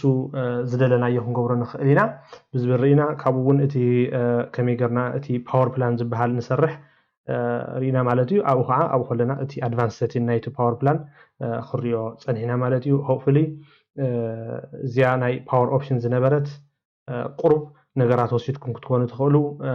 ዝኾነ ናይ ባትሪ ስቴተስ እቲ ባትሪ ኣብ ምንታይ ደረጃ ኣሎ ንክትበፅሑ እቲ ባትሪ ከም ዝግባእ እታ ኮምፒውተር ንክትጥቀመሉ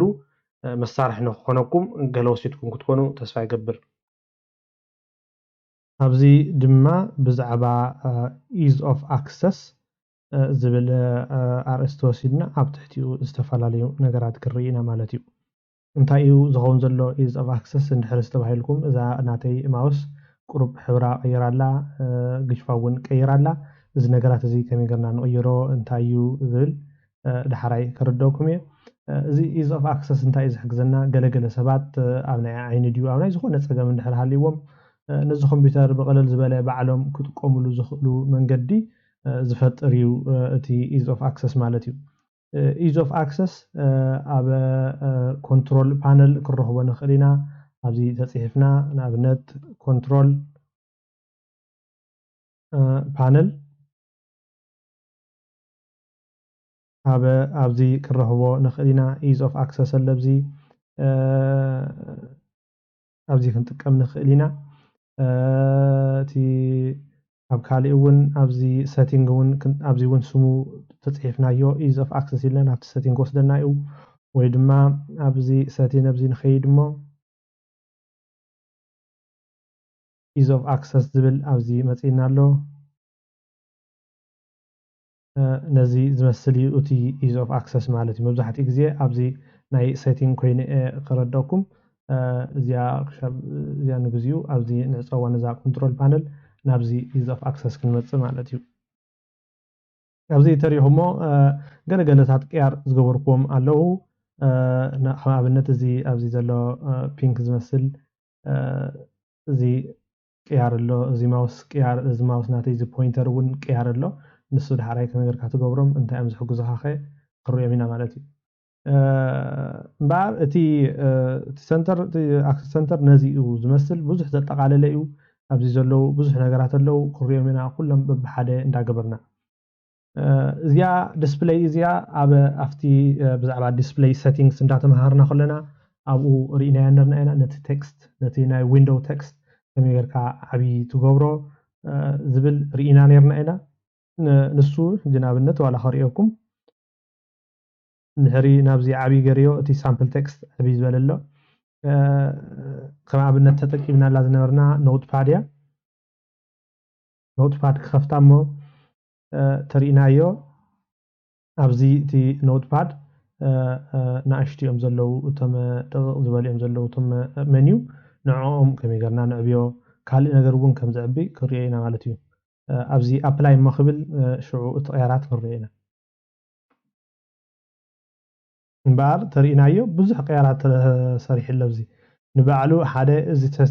ሰቲን እዚ ብምሉእ ገጂፉሎ ኣብቲ እዚ እውን ንባዕሉ ሓቢዩሎ ኣብዚ ዘለው ንባዕሎም ገጂፎም ኣለው እቶም ፅሑፋቶም ኣብዚ እውን ተሪእናዮም እዚኦም ብምሉኦም ገጂፉሎ ፅሑፎም ኩሉ ኮታ እዚ ሰቲን ከመይ ገጂፉሎ ብዙሕ ነገር ኣብዚ ገጂፉሎ ማለት እዩ እዚኣ ቴክስት ምስ ቀየርና እዚኣ ርኢናያ ነርና ናብቲ ናይ ዲስፕሌይ ሴቲንግስ እንዳርኣና ከለና ትንክፍ ኣቢልና ነርና ማለት እዩ እዚ ካብቲ ሓደ ደቀቕቲ ነገራት እቶም ፅሑፋት ምርኣይ ዘፀጉሞ ሰብ ተሃልዩ ክጥቀመሉ ዝኽእል እዩ ማለት እዩ እምበር እዚ ኦልሬዲ ስሞም ስለ ዝገጀፈ ናይ ግድን እዩ እቲ ቦታ ኣረሓሓቅ ከተብሎም ነታን እቲ ፅሑፍ ፅቡቅ ገይሩ ክረአ ግን ብሓፈሻዊ ግን እቲ ጠቕልሉ ነቲ ዊንዶው ኢልና ዝነበርና እዚ ንባዕሉ ሓደ ዊንዶው እዩ እዚ ንባዕሉ ሓደ ዊንዶው እዩ እዚኣ ምብላ ማለት እዩ ንዕኡ እቲ ሳይዝ ናይቲ ቴክስት የዕብዮ የግሽፎ ማለት እዩ እምበር ኣብኡ ከሎ ዋላ ድሓን ስእልና ክንቅፅል ኢና ንትምህርትና ብገጅፎ ከሎ እዚኣ እምበር ክንዕብያ ተኮይና ቁሩብ ስክሪን እንትን ቦታ ክንረክበሉ እንዳዕበና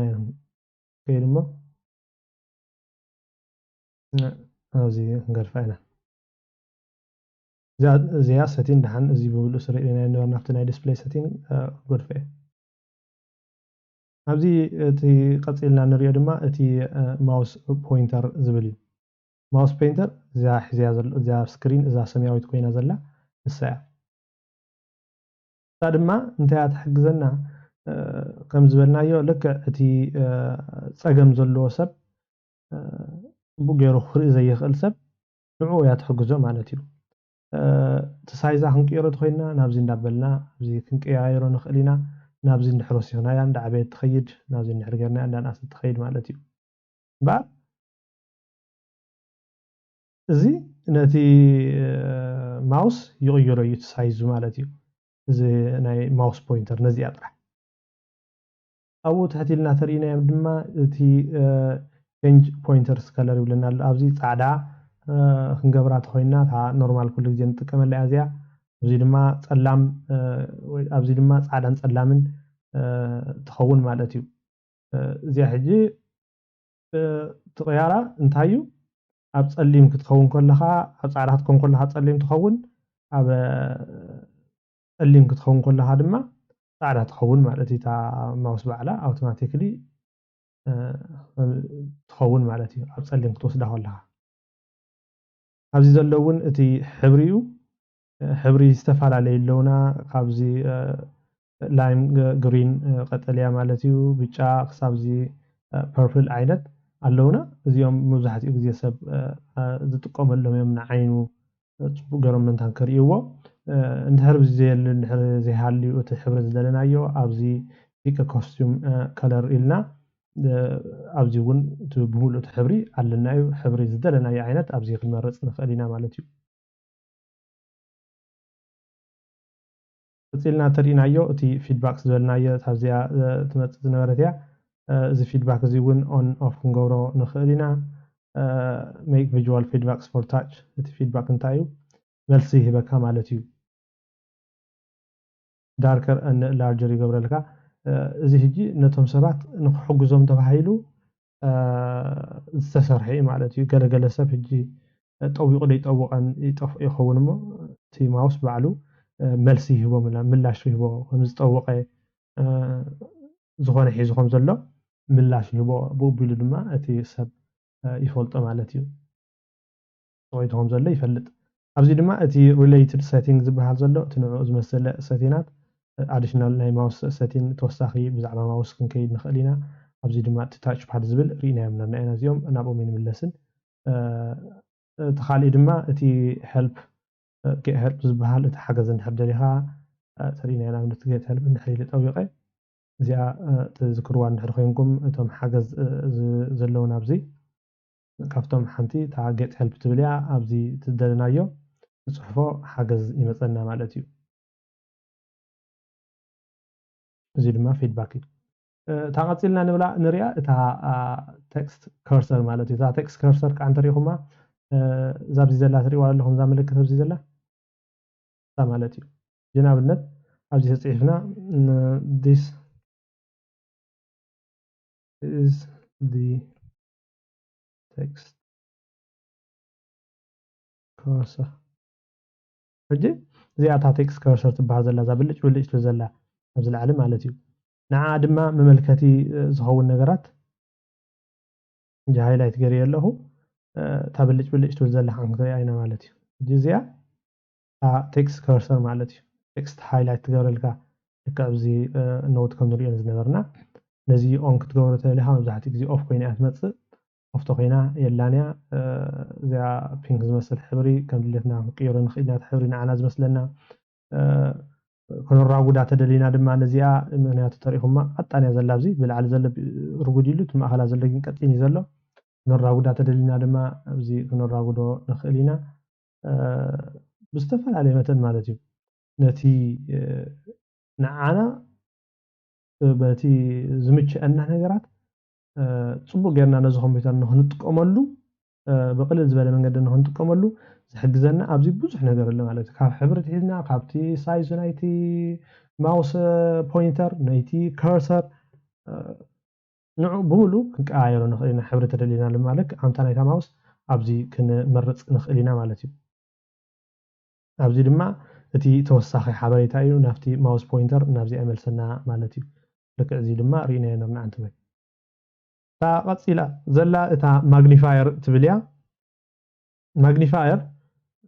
እዚኣ ካብቲ ሓደ እዚኣ ክስታይ ኖትፓድ ምክዓፅዋ ማግኒፋየር ድማ ነገራት ኣግጂፍ ኣቢላ ተሪእየካ እያ እንታይ ብሎ ኣሎ use magnifier to zoom in on parts of your display magnifier can run in full screen in a separate window or at a lens that follows your mouse pointer around the screen ማለት እዩ እንታይ እዚኣ እታ ማግኒፋየር ትበሃል ነገራት ኣግጂፍ ኣቢላ ተሪእየካ ነገራት እያ ተሪእየካ ብምሉእ እቲ ፉል ስክሪን ከምኡ ክኸውን ኦን እንድሕር ገይረዮ ንኣብነት ዋላ ብምሉእ ፉል ስክሪን እዩ ዘሎ ነታ ማውስ ናብዚ ክንቀሳቀሶ ከለኹ ድማ ናብ ደልየተይ ክንቀሳቀሶ ከለኹ እቲ ዙም ትገብር ሙቪ ገብር ምስኣ ናብኣ ናብኣ ትንቀሳቀስ ማለት እዩ እዚኣ ልሓን ኦፍ ክገብራ ብዙሕ ነዛ ማውስ ፎሎ ከም ዝገብራ ንገብሮ ኢና እዚ ከዓ ንምንታይ ዝሕግዝ ገለገለ ሰባት ኣለው ከም ዝበልናዮ እዚ ኩሉ እዛ ኢዝ ኦፍ ኣክሰስ ትበሃል ነቲ ፅቡቅ ገይሩ ማለት እዩ ሙሉእ ኣካል ዘይኮነ ቁሩብ ጎደሎ ዘለዎ ኣብቲ ስጋዊ ጎደሎ ማለት እዩ ንዕኡ ጎዲልኒ ኢሉ ምጥቃም ከይስእን እዚ ኮምፒውተር ብቅልል ዝበለ ነገራት ንዕኡ ዝሕግዙ ነገራት ተባሂሎም ዝተሰርሑ እዚኦም ንዕኡ ብቅልል ዝበለ መንገዲ ከይተሸገረ ክጥቀመሎም ዝኽእል እዮም ማለት እዩ እዛ ማግኒፋየር ድማ ካብኡ ሓንቲ እያ ገለገለ ሰብ ኣሎ ሕጂ ነገር ርሕቕ ኢሉ ክሪኦም ዘይኽእል ኣቕርብ ኣቢሉ በዚ ክሪኦም ዝኽእል ማለት እዩ እቲ ኣብዚ ነለይ press the window logo plus እዚኣ ማለት እታ ማግኒፋየር ክነምፅእ ተደሊና ክንእሶ ክንዕብዮ ተደለይ ኣብቲ ተደመሮ ኣሎ እታ ተደመሮ ዘላ ትመስል ኣብቲ ናትና ኪቦርድ ንዑ ፀቂጥና ክንዕብዮ ነንእሶ ንኽእል ኢና ወይ ድማ በዚ 100 ዙም ክንገብር ንኽእል ኢና ወይ ካብኡ እኒአው ካብ ደልናዮ ኣሎ ማለት እዩ እዚ 200 ድሓን ንገብሮ እቲ ከምኡ እንዳገበርና ነቲ ዙም ዝገብር ሕጂ ንኣብነት 500 ተገርዮ እዚ ጠቅላላ እዚ ስታይል ማለት እዩ ዙም ብጣዕሚ ይኸውን እዚ ዙም ኮይኑ ኣለና ንዓይ እውን ቁርብ ግዜ የፀግመኒ ኣሎ ወይ ከም ዘለዎ ከማን እዚኣ ተኸይደ ምርካብ ከይስእን ኣብ ዘለኹዎ ክፀንሕ እዚ እቲ ማግኒፋየር ማለት እዩ ኣትሕት መኸበሎ እዚ 100 ሕጂ ንኣብነት እዚ read from here ዘሎ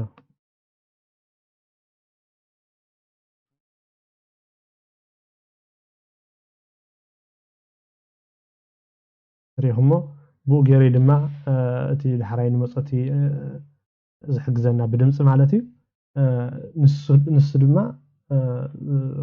ንሰምዕ ኢና ግን ብዙሕ ዘይንርኢ እንድሕር ኮይና እውን ብድምፂ ይሕግዘና ነቲ ዘጠወቕናዮ ነዚ ተጠዊቀዮ እጂ ንኣ ይጠውቃ እሞ ነዚ ከምዚ እናገበረ እቲ ድምፂ ዝሕግዘኒ ብዙሕ ነገር ኣለይ ማለት እዩ እዚ ከምዚ ዝበልናዮ እዚ እቲ ሾርት ካት እውን ኣለና እዩ ሾርት ካት ዝበሃል ብቕልል ዝበለ ክረኽቦ ንኽእል ብቕልል ዝበለ ሕጂ ንኣብነት እዚ እንታይ ይብለና ኣሎ press the windows logo key to turn on magnifier ክውላዕ እንድሕር ኮይነ ሕጂ ንኣብነት ዊንዶው ፀቂጠ ፕላስ እንድሕር ፀቂጠዮ ኦን ኮይና ኣላ ትሪእዋ ኣለኹም ኦን ኮይና ኣላ እዚኣ ዙም ገይረ ድማ ክሪኦ ይኽእል እየ እቲ ዙም እንዳገበርኩ ይጥቀም ማለት እዩ እንጂ እዚ እቲ ማግኒፋየር ዝበልናዮ ብዙሕ ነገር ክንጥቀመሉ ንኽእል ኢና ዘልየና እንድሕር ኮይኑ ተመሊስና ንርአዮ እቲ ንዓና ዝጠቕመና ድማ ንዓና ዝሓገዘና ዝበልናዮ ድማ ንሱ ንጥቀም ማለት እዩ እዚ ዋላ make everything on my computer bigger ዝብል ኣለካ ኣብ ናተይ ኮምፒተር ዘሎስ ብምሉእ ዓብዪ ገበሮ ዝብል ኣብዚ ምርጫ ኣለና ከምዚ ረኣናዮ እቲ ዙም እዚ እቲ ናቱ ሌቨል ክንውስኸሉ ክንቅንሰሉ ንኽእል ኢና እዚ እውን ካሊእ ነገራት press the windows logo plus or minus to zoom in or out ሎጎ ሕጂ ንኣብነት ፀቂጠ ማይነስ ወይ ፕላስ ይፅውቕ ማይነስ ተኮይኑ ዝጎደሉ ዘሎ ማለት እዩ ንታሕቲ እቲ ዙም የትሕቶ ፕላስ ተኮይኑ ድማ ነቲ ዙም እንዳወሰኸ ይኸይድ ማለት እዩ ንኣብነት ሕጂ እዚ ምስ ወሰኩ ኦን ገይርዎ ኣሎ ፕላስ ይጥውቕ ይኸይድ ኣሎ እቲ ፕላስ ትሪእዎ ማይነስ ተጠዊቑ ድማ ማይነስ እንዳተመለሰ ይምለስ ፕላስ ተገይረ ድማ ናብዚ ይምለስ ማይነስ ተገይረ ይኸይድ ማለት እዩ ከምኡ እንዳገበርና ክንጥቀም ንኽእል ኢና ኣብዚ ዘሎ ድማ ስታርት ማግኒፋየር ኣፍተር ሳይን ኢን እዛ ማግኒፋየር ልክዕ ፓስወርድ ጌርካ እቱ ምስ ኣበልካያ በዓላ ስታርት ትገብር ኣሎ ወይ ድማ ስታርት ማግኒፋየር ቢፎር ሳይን ኢን ፎር ኤቭሪዋን እዚኣ ንዓኻ ጥራሕ ክትከውን ትኽእል እያ ዝበልናዮ ኣብዚ ኮምፒተር ካብ ክልተ ንላዕሊ ካብ ሓደ ንላዕሊ ተጠቃማይ ክህሉ ይኽእል እዩ ሪእናዮ ነርና ኢና እዚ ብዝሓለፈ ከመይ ጌርካ ኣብ ትገብር ኣካውንት ሕጂ ንዓኻ ጥራሕ ኢልካ እዚኣ እንድሕር ኮንካ እዚኣ ንዓኻ ጥራሕ ትገብራ እዛ ስታርት ማግኒፋየር ኣፍተር ሳይን ኢን ሳይን ምስ ገበርኩስ እዛ ማግኒፋየር ትበሃል ዘላ ጀመርዮ ዝብል ወይ ድማ ንኩሉ ዝብል ከዓ እዛ ትሕቲኣ ዘላ ማለት እዩ እዚ ስሙቭ ኤጅ ኦፍ ዲ ኢሜጅ ቴክስት ዘሎ እዚ ፀገም ዘሎ ይኮነ ግደፍዎ እንተኾነ ዋላ እዚ ኢንቨርት ማለት ድማ እዚ ሕብሪ ኣንፃር ይኸውን ማለት እዩ እዚ ሕብሪ እዚ ኣንፃር ይኸውን ንሱ ምስ ናይ ከለር ዝኸይድ እዩ እዚ ማግኒፋየር እዚ ምስ ናይ ከለር ዝኸይድ ሕጂ ንኣብነት ናብዚ ከለር እሞ ክንመልስ ቅድሚ እዛ ኢንቨርት ምባልና ናብዛ ከለር ፊልተር ንኸይድ እዚ ከለር ፊልተር ከዓ ነቲ ከም ዝበልናዮ ነቲ ገለገለ ሕብሪ ክሪኦም ስለ ዘይንኽእል ዝሕግዘና እዚ ከዓ ነዚ ስክሪን ብምሉእ ማለት ሕጂ ንኣብነት ተርን ኦን እንድሕር ገይረዮ ክሪእዎ እንተሃለኹም ግሬይ ስኬል ኮይኑ ማለት እዩ gray scale ድማ እቲ ፃዕዳ ፀሊም ማለት እዩ ንሱ ኮይኑ ኣሎ ኣብዚ ድማ invert እንድሕር ኮይኑ invert ነቲ ሕብሪ ኣንፃር ይገብሮ ማለት እዩ ኣንፃር ሕጂ እዚ ሕብሪ እዚ ኣንፃር ኮይኑ ኣሎ ማለት እዩ ብከምኡ ድማ እቲ invert ዝበሃል ዘሎ ኣንፃር ሕጂ ንኣብነት ሰማያዊ ዝነበረ ከም ራንሺ ዝኸውን ከም ራንሺ ዓይነት ዝመስል ናብ ቀያሕታይ ዓይኑ ገፁ ይኸይድ ማለት እዩ ከምኡ እንዳገበረ ነቲ ሕብሪ ንዓና ዝጠቕመና ንርኢ ማለት እዩ ሕጂ ከም ኣብነት ኣንፃር ኣንፃር ዘለው ሕብሪ ተሪእናዮም ሕጂ ንኣብነት ብጫ ዝመስል ዘሎ ከምዚ ፐርፕል ወይ ድማ ከምዚ ቀያሕቲ ዝመስል ዘሎ ናብ ግሪን ወይ ድማ ኣራንሺ ዝመስል ዘሎ ናብ ሰማያዊ ምሰሎ ኣንፃር ዝኾነ ሕብሪ ናብኦም ይገብሮም ማለት እዩ እዚ ናፍቲ ዝነበረ ክንመልሶ እዚ እቲ ግሬይ ኢንቨርትድ እዚ ከዓ ግሬይ ኮይኑ ኢንቨርትድ ማለት እዩ ክንዲ ግሬይ ዝኸውን ጥራሕ ኢንቨርትድ ይኸውን ማለት እዩ ኣብዚ እውን ሬድ ግሪን ድማ ገለገለ ሰብ ኣሎ እቲ ግሪን ፅቡቅ ገይሩ ክሪኦ ዘይኽእል ሬድን ንዕኡ የጥፈአልካ ማለት እዩ እቲ እዚ ድማ ሬድ ግሪን ሬድ እዚ ግሪን እታ ግሪን ያ ዊክ ትኸውን ኣብዚ ድማ ሬድ ዊክ ይኸውን ዊክ ማለት ሬድ ዝሕል ማለት እዩ ቀያሕቲ ዝመሰሉ ይቕየሩ ማለት እዩ በዓለ ሕጂ ንኣብነት እዚ ቀይሕ ዝመሰለ እዚ ዘሎ እዚ ቀይሕ ዝለዎ ዘሎ ማለት እዩ ተን ቀያሕቲ ዝኣምሰሉ እዚ ዘሎ ተን ቀይሕ ቀይሕ ዝበሉ ሕብሪ ናብዚ ፒንክ ዓይነት ይቕየሩ ማለት እዩ እዚ ድማ ቡሉን የለውን ኢልና ከዓ ንገብሮ ማለት እዩ እዚ ሕጂ ነታ ዓይንና ዝመቸአና ነታ ዓይንና ደስ ዝበለና እዚ መጥፎ ንጥቀም ማለት እዩ እዚ ኣብቲ ሓጋዝ ዝኾነ እቲ ሓጋዝ ዝኾነ ንዓና ማለት እዩ እዚ ዝረኣናዮ ኣብዚ ዝነበረት ድማ ኣብዛ ማግኒፋየር ዝነበረት እዚኣ ኢንቨርት ከለር ትብል ድማ ንውልዓ ከመይ ጌርና ፕረስ ኮንትሮል ኣብቲ ኪቦርድ ናትና ማለት እዩ ኦልት ኣይ ምስ ጠወቕና ንዕኡ ነቲ ሕብሪ ድማ ኮንትሮል ኦልት ኣይ ምስ ጠወቕና ነቲ ሕብሪ በዓላ ትቕይሮ ማለት እዩ ኢንቨርት ትገብሮ እዚ ብዙሕ ኣሎ ኢኔብል ማግኒፋየር ቱ ፎሎው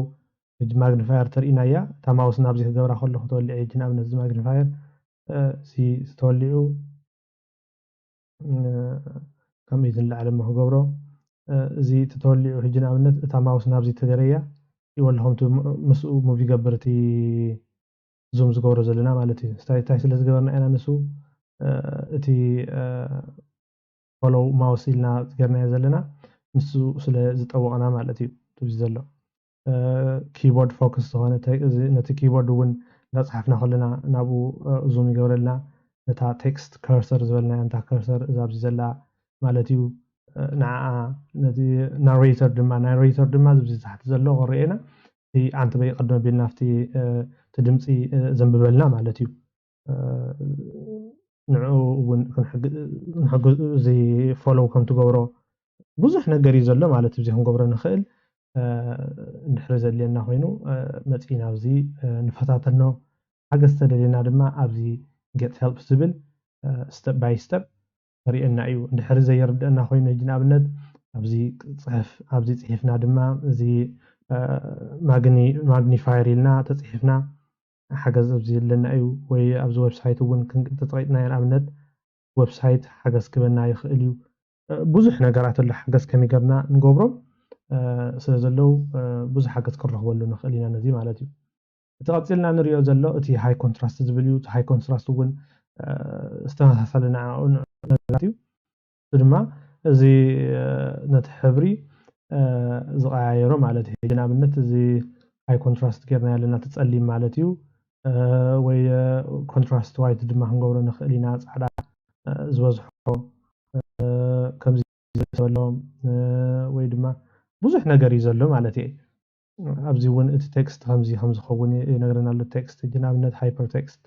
ከምዚ ጌርና እቲ ሕብሪ ንቕይሮ እዚ ብምሉኡ ኣብዚ ክንቀያየሮ ንኽእል ኢና ማለት እዩ ነዚ ኮምፒተር ከም ድሌትና ንዓና ደስ ዝበለና ክንገባብሮ ንኽእል ኢና እዚ ከም ዝበልናዮ ብዙሕ ነገር ክንገብረሉ ስለ ንኽእል መፂና ንርአዮ ርኢና ድማ ተቐያሩ ملادا ناي انتديو ناي قلت سقم تحلينا مسئنا ترينايو نولع يمو انتاي نتا عيننا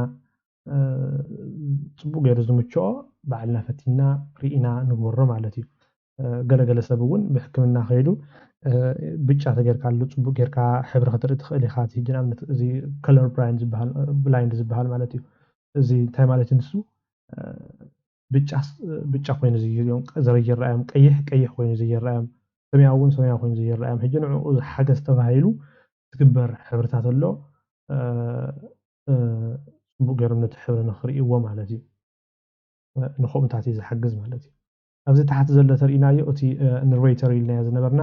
እቲ ተዛራባይ እዩ ዝኸውን ዘሎ ነቲ ስክሪን ሪድ ይገብረልካ የንብበልካ ማለት እዩ እዚ ኦን ትገይረዮ settings window use narrator turn on narrator ተርእናዮ ነቲ ክንብበልና ዝደሊ አንተ በሪእና ነርና ኣብዚ vision magnifier 4 of 7 level mouse pointer 2 of 7 level 2 ይወለهم mouse pointer display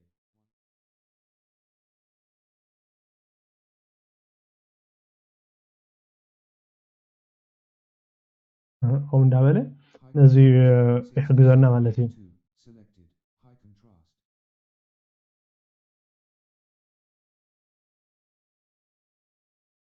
እዚ ጀነሬተር ነቲ ዘለናዮ ቦታ እንዳ ነገርና እንዳ አንበበልና ይኸይድ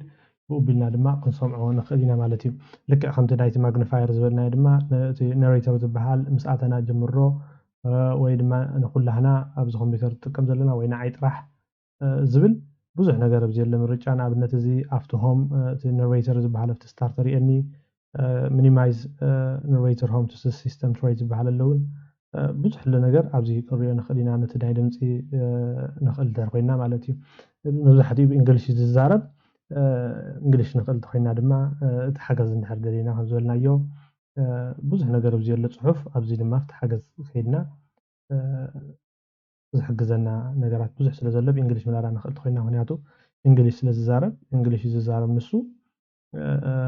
እንግሊሽ ስለ ዝዛረብ ድማ ንሕና እውን እንግሊሽ ክንሰምዕ ኣለና ማለት እዩ እንግሊሽ ንኽእል ተኮይና ሓገዝ ኣይነስእንኒና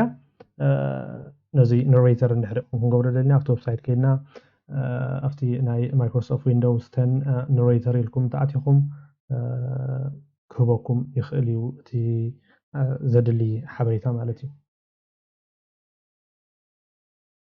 ድማ ናብ ኖርማል መሊሰ ኣለኹ እታ ስክሪን ማለት እዩ ካብቲ ዙም ጌራቱ ዝነበረት እምበር እዚ እንታይ እዩ እቲ ክንሪኦ ዝፀንሐና ናይ ቪዥን ኢና ክንሪኦ ፀኒሕና ናይ ቪዥን ማለት ናይ ዓይንና ማለት እዩ ከም በዓል እቲ ማውስ ፖይንተር ዝመሰለ እቲ ቴክስት እቲ ዙም ምግባር እቲ ማግኒፋየር እቲ ሕብሪ ኩሉ ንዓይንና ዝኸውን ማለት እዩ እቲ ካልእ ብዚኣ ዘላ ድማ እቲ ሂሪንግ ዝበሃል ማለት እዩ ሂሪንግ ቁርብ ናይ ምስማዕ ማለት እዩ እዚ ፀገም ዘለዎ ናይ ምስማዕ ሰብ ክኸውን ከሎ ወይ ቁርብ ዘሸግረና እንድሕር ኮይኑ ሰሚዕና ዝሕግዘና ነገር ማለት እዩ እጂ ንኣብነት እዚኣ ኦዲዮ ምስከርና እንተሪእናዮ ኣብዚ እቲ ድምፂ መታን ፅቡቅ ገይሩ ክስምዐካ make your device easier to hear እዩ ዘሎ ፅቡቅ ገይሩ ክስምዐካስ ቅልል ዝበለ ከም ማለት እዩ ቅልል እቲ ድምፂ በርታዕ እዩ ዝብልና ዘሎ ንሱ ዋላ ኣብዚ ክንገብሮ ንኽእል ኢና ዋላ ኣብቲ ናትና ኪቦርድ እውን ኣለና ብኡ ክንገብሮ ንኽእል ኢና ማለት እዩ እዚ turn on mono audio ዝብለና ዘሎ ብሓደ ወገን ብሓደ እዝንና እቲ ናይ ከም ዝመፀና ዝገብርና ማለት እዩ እቲ ቻነል ብክልቲኡ ወገን ካብ ዝመፀና ብሓደ ወገን ከም ዝመፀና ወይ ድማ ናይ ክልቲኡ ናይ የማንን ናይ ፀጋምን ዝመፀና ድምፂ ኣብ ሓንቲ ጠርኒፉ ናብ ሓደ የምፀልና እዚ ሕጂ ምንታይ ክሕግዘና ይኽእል እዩ ገለገለ ሰብ በቲ ሓንቲ እዝኑ ፅቡቅ ዝሰምዕ ክኸውን ይኽእል በቲ ሓደ እዝኑ ዘይፅቡቅ ዘይሰምዕ ክኸውን ይኽእል ንከምኡ ተባሂሉ ንመሐገዚ ናብ ሓደ ዝገብሮ ማለት እዩ እዚ ድማ show audio alert እዚ alert visually እንታይ እዚ ድማ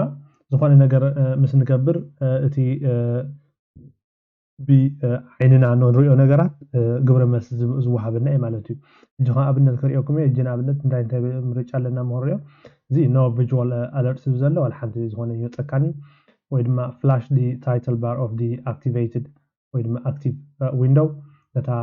ትጥቀመላ ዘለካ ዊንዶው እታ ኣክቲቭ ኮይና ዘላ ተወሊዓ ዘላ ناتا تايتل زلو فلاش كبر ويدما ناتا ويندو بعلا فلاش تكبر ويدما بولو انتاير سكرين ديزين سلستين كريوكم كمي مالت يجينا بنت نوت باد مخفت نوت باد كفيته اندحري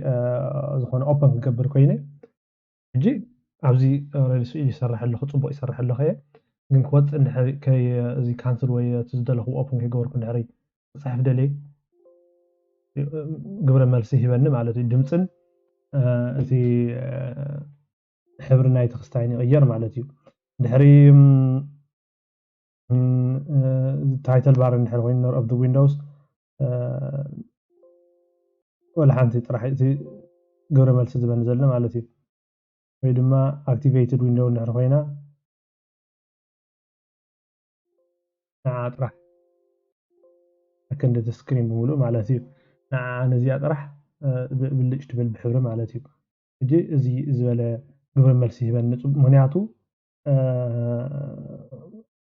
زي بعيني ريئة مثلا قبل ملسي مثلا مالتي وإذا ما سميعي خاني مثلا مالتي ودمسي قبريو فليو بزعل ساوند نحر دلينا أبزي خلينا مور سيتنج لنا بزعل ساوند بزعل دمس مالتي حاجز እንድሕር ደሊና ካብቲ ዌብሳይት ድማ ከመይ ጌርና ፊክስ ንገብሮ ሳውንድ ፕሮብለም ኣብቲ ኦንላይን እውን ሓገዝ ዘለና እዩ ኣብኡ ኸይድና ንሪኦ ማለት እዩ እዚ ድማ እዚ ክሎዝድ ካፕሽን እዩ ዝብለና ዘሎ እዚ ድማ እንታይ እዩ እቲ ብድምፂ ዝዝረብ ዘሎ ዘረባታት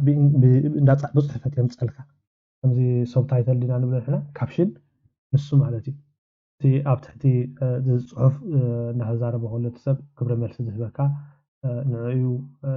እዚ ከዓ ተደሊና ከም ድሌትና ኤዲት ክንገብሮ ንኽእል ኢና ብላክ ወይ ሬድ ክንገብሮ ንኽእል ኢና ኣብዚ ላዕሊ ርአይዎ ብላክ ገይረ እቲ ትራንስፓረንሲ ናቱ ከዓኒ ሰሚ ክገብሮ ይኽእል እየ ዓይነት ፅሑፍ መፅሓፍቲ እቲ ስታይል ናይቲ ፎንት ድማ ክቀያየር ይኽእል ኩሉ ክቀያየሮ ኤዲት ገይረ ድማ ክገብሮ ይኽእል እየ እቲ ባክግራውንድ ናቱ እውን ክገብሮ ይኽእል እየ ማለት እዩ ብዙሕ ነገር ኣብዚ ጌርና ንዓና ከም ዝመስለና ኣብዚ ዘሎ ወይ ድማ ዲፎልት ድሓን ክገብሮ እዚ እውን ዲፎልት ክገብሮ ማለት እዩ እዚ ከዓ እንታይ ዝሕግዘና make your device easier to use without sound by displaying audio as text ይብለና ኣሎ እዚ ነታ ናትኩም ዲቫይስ ቀልል ዝበለት ቀላል ግበርዋ ድምፅሲ ብቴክስት ገይራ ነግረና ማለት ከምቲ ነግረና ንገብሮ ማለት እዩ እዚ ብዙሕ ነገር ኣና ክሕግዙና ዝኽእሉ ዝኾነ ፀገም ኣለኒ ኢልና ጠጠው ንብለሉ ይኮነን ኣብቲ ኮምፒተር ምጥቃም ማለት እዩ ደዚ ማተር ዋላ ዝኾነ ፀገም ይሃልወና ኮምፒተር ክንጥቀሞ ከም ንኽእል ናይ ዓይኒ ድዩ ናይ እዝኒ ምስማዕ ድዩ ፀገም ተሃሊና ክንጥቀም ከም ንኽእል እቲ ኮምፒተር ኣብዚ እዩ ዝነግረና ማለት እዩ ኣብዚ እውን እዚ ኢንተራክሽን ዝብል ዘሎ ኣብኡ ጥራሕ ኣይኮነን ጠጠው ዝብል ኣብ ኢዳውና እውን ፀገም ተሃሊና ናይ መሰይቲ ፀገም ወይ ሰንከልና ክንከውን ንኽእል ዝኾነ ዓይነት ኢዳውና እንድሕር ፀገም ሃሊና ድማ እውን ብኡ እውን ሓገዝ ኣለና እዩ እቲ ስፒች ሪጅን ኣብነት እሞ ንኺድ እንታይ ዘሎ make your device easier to use if you have limited reach or strength እዚ ለና ዘሎ ነታ ናትካ ዲቫይስ ነዛ ኮምፒተር ነዚኣ ቀላል ግበራ እንድሕሪ ማለት እቲ ክትሕዞ ትኽእል ወይ ክትርክቦ ትኽእል ነገራት ወይ ድማ ሓይሊ እንድሕሪ ዘይብልካ ንክትጥቀመላ ነዚኣ ቅልል ዝበለ ይኸውን ንኣብነት ገለገለ ሰብ ብዙሕ ፃብዕቲ ዘይብሉ ክኸውን ይኽእል ብዙሕ ዓይነት ሰብ ኣሎ እቲ ናቱ ስንክልና ማለት እዩ እጂ ንዕኦም ብቅልል ዝበለ ነገር ክጥቀምሉ ይኽእሉ እዮም እዚ ኮምፒተር ማለት እዩ እጂ ንኣብነት turn on speech recognition ማለት እዩ እንታይ እዚ dictate text and control your device using only your voice እዚ ንኣብነት ዝሕግዘና እንድሕር ኦን ገይረዮ ብድምፀይ ገይረ ነዚ ሴትኣፕ ይመፀኒ ኣሎ እዚ ካንስል ክብሎ ድሓን ብድምፀይ ገይረ ነዚ ኮምፒተር ነዛ ዲቫይስ ኮንትሮል ይገብራ ማለት እዩ እቲ ብኢደይ ዝገብሮ ዘለኹ ብድምፀይ ምክንያቱ ኢደይ እንድሕር ፀገም ሃለኒ ከምኡ ጌርና ክንጥቀም ንኽእል ኢና እቶም እንግሊሽ ዘለዎ ብዚ እዚኦም እቶም ቋንቋታት ብዙሕ ብናታትና ቋንቋ የለን እቲ ዘሎ ናይ በዓል ኣሜሪካ ዩናይትድ ኪንግደም ፍሬንች ጀርመን ጃፓኒስ ወይ ድማ ቻይኒስ ወይ ከዓ ስፓኒሽ ዝኣመሰሉ ናታውቶም ኣሎ እቲ ቋንቋ ማለት እዩ ናታውትና ብዙሕ የለን ማለት እዩ بقلل زبالون كن كفتنا خلينا زي ويندو مس هيش النحر طويقنايو قلل زبالة خفتلنا يخليو نتي ناي سبيتش مالتي مايكروفون زي نعانا زحجزنا بوزح نجار الليو أبزي كما أبنت أبجلب جل جنا أبنت زي كنترول جنا أبنت كنترول دي نحر جيري بخلت أيدي كتكامي خليه نعمل تي كنترول بتحد إيديك طوع دي دما تحت نعمل تيجي ويندو دي نحرط طوع دي ولا بخلت إيديك تكمل على زير كون نحر خوينا جنا بنت كنترول جيري بي روح أخذ ولا جي بحد إيدك خاطر كويت خلني خا ويدما ويندو بي نحرط طوع دي فركوبي كلني زيات نجارات نحر خوينون كم يقدر كاتقبرون فتبي كنا كيبورد خرينا مالتي كم يقدر كا تقوم لهم تخيل مالتي يجي إذا وجد للني أو على جل سرحنت إذا زلات تطاون تخيل وزح سبب سلزلة بغل الزبالة نزخ كمبيوتر كتقوم لهم تخيل هريكم يا مالتي زيادة على دمس بدمس أنا قرنا كنترول نقول تخيلنا أنا مزحتي وتقدرني عند هرينا نزارب بزح جاء أخذ حق زناي تخيلني جن بوتي زلنا يعدي خم بعل جرمن فرنش زي ماندرين ناي تشاينا مالتيو كلتيو مالتيو تي سمبليفايد زغانه ولا تي تراديشن زغانه ويدما ناي انجلش ولا بطلع ناي يونايتد ستيت يونايتد كينجدم كندا استفرالي مالت ولا استراليا تي فرنش زي اتوم يمتم ቋንቋ ዘለው በዝናይ ድምፂ ተኻሊ ቋንቋ ብዙሕ የለን hopefully ናትና ገለገለ ሰብ ብዙሕ ናይ ኣእምሮ ፀብለል ዝበሉ ተሓልዮም ንዕኡ ዝሰርሕሉ እዋን ይህሉ ኣብዚ ሕጂ እዋን ግን ናትና ስለዘየለ ትግርኛ የለ ዋላ ኣምሓርኛ የለ ዋላ ዝኾነ የለን እዩ ንክቦት ንኽእሎ ናይ ተዓዲ ዘለናዮ ቋንቋ ንኽእሎ ግን እዞም ዝጠቐስኩም ዓድታት ብገና ክንጥቀም ንኽእል ኢና ማለት እዩ كالي كيبورد خنكيد الكيبورد هجنا بنت أبزي أزلا USD زي مهرية الحركة ترحل نهارينا زي دمان تاي make easier to type and use keyboard shortcuts تم shortcut اللي نعمل هجنا بنت زي window control on نحرت أويقاي زا on screen زلا زيا أبزي screen تمسح على كيبورد زي تمسح مالتيو لكن زي on زجبرة قلل زبالة انتهيتو ويندو كنترول دهرلي او توقري هما نسيئة مالتي بخمس قرنا ونكونهم تنخلين ازيت الشورت كات زبال جنا بنت ويندو كنترول او طبيعي زي خندي صابعت بس خندي صابعت تتقيمي ثلاثه صابعت تتقيمي انكل تصابعتي تا ويندو نت كنترول نطقاط قاسل زلوا نعن طبيعيا بخل تصابعتي تحنتي ايدي غري دما او طبيعيا مالتي غلغله سب زي هجي بزي خمسة عينة كجبر زي اللي خون that's why أبزي زين تايز بزلو press one key at a time for a keyboard shortcut زا sticky key تبحال زي أدمع نزي shortcut يجي خريكم صنع خوزي window control O زي بحث زبولهم O بيمان وجن رح يجي زلو እቲ ኮንትሮል ብጸጋም ወገን እቲ ዊንዶው ውን ብጸጋም ወገን ይዘሎ ብክልተ ኢድካ ሓጥዎ ትኽእል እጂ ጸጋም ስለ ዘምጸሎም ገለገለ ሰብ ኣበጻብዕቶም ዲሞ ሓለ ሁሉም ወይ ኣጻብዕቲ ዘይብሎም ክኾኑ ይኽእሉ ብዙሕ ሕለ ስለ ዘሎ ሰብ ብዙሕ ናይ ኣካላት ጎደሎ ስለ ዘለዎ ሰብ ንዖም ዝሕግዝ ተባሂሉ እዚኣ ተቢላላ ማለት እዩ ጅናብነት እዚኣ ኦን እንድሕር ገረያ እንድሕር ወሊዐያ ነዚአን ብሓንቲ ኢደ ገረ ከምፀን ይኽእል ማለት እዩ مجمرتا تي ويندو يتو كنترول دحار شعو او تا كيبورد مصيات نلا نجي بوزح ነገር አለ ቆም ገርና እንጥቀም ንኽእልና ማለት እዩ ነቲ ኪቦርድ ሓንሳብ ጠዊካ ዝበፅካ ማለት እዩ ሕጂ ንኣብነት ናይ ብዙሕ ነገር ኣሎ እዚ ኦን ተገይረዮ allow the shortcut to start sticky key ዝብል ዘሎ ከዓ press the shift key 5 times to turn sticky key on or off ነታ shift key ዘላ ንዓ 5 ግዜ ምጠወቅዋ ነዚኣ ክውላዓ ከጥፋ ይኽእል ማለት እዩ ዘሪኦኩም ዘለኹ ኣነ ሕጂ ሓፈሻዊ እቲ ናቱ ትሕዝቶ ናይዚ ease of use ዝበሃል ወይ ድማ ease of access ናቱ እየ ዘሪኦኩም ዘለኹ ማለት ሕልፍ ሕልፍ ዝብል ዘለኹ ብከምኡ እየ ንኩሉ በብሓንቲ እዚኣ ከምዚ ትገብር እዚኣ ከምዚ ትገብር እዚኣ ከምዚ ትገብር እንዳበልኩ ተኸይደ ቁሩብ እቲ ግዜ ክወስድ ስለ ዝኽእል ቀስ እንዳበልና ድማ እዚኦም ዘድልዩና እንድሕር ኮይኖም ስፔሻሊ እዚኦም ወሰንቲ እንድሕር ኮይኖም ንዓና ኣብ ኣፍቲ ዌብሳይት ከይድና ሓገዝ ዘለና ቪድዮ ኣለና ኩሉ ርኢና ኣብኡ እንዳርኣና ክንገብሮ ንኽእል ኢና ማለት እዩ እምበር እዛ ስቲኪ ኪ ትበሃል ዘላ እንታይ ኢልናዮ ኣብ ክንዲ ሾርት ካት በብሓንቲ ትፀቅጥ ብክልተ ኢድካ ብሰለስተ ኢድካ ብሰለስተ ፃብዕትካ ትፀቅጥ ብሓንቲ ፃብዕትካ ብብሬን እንዳፀቀጥካ ከይድካ ከም ዝመፀካ ክትገብር ትኽእል ኢኻ ኣብዚ ድማ እዚኣ use toggle key ዝብል ዘሎ ድማ እንታይ እዚ ድማ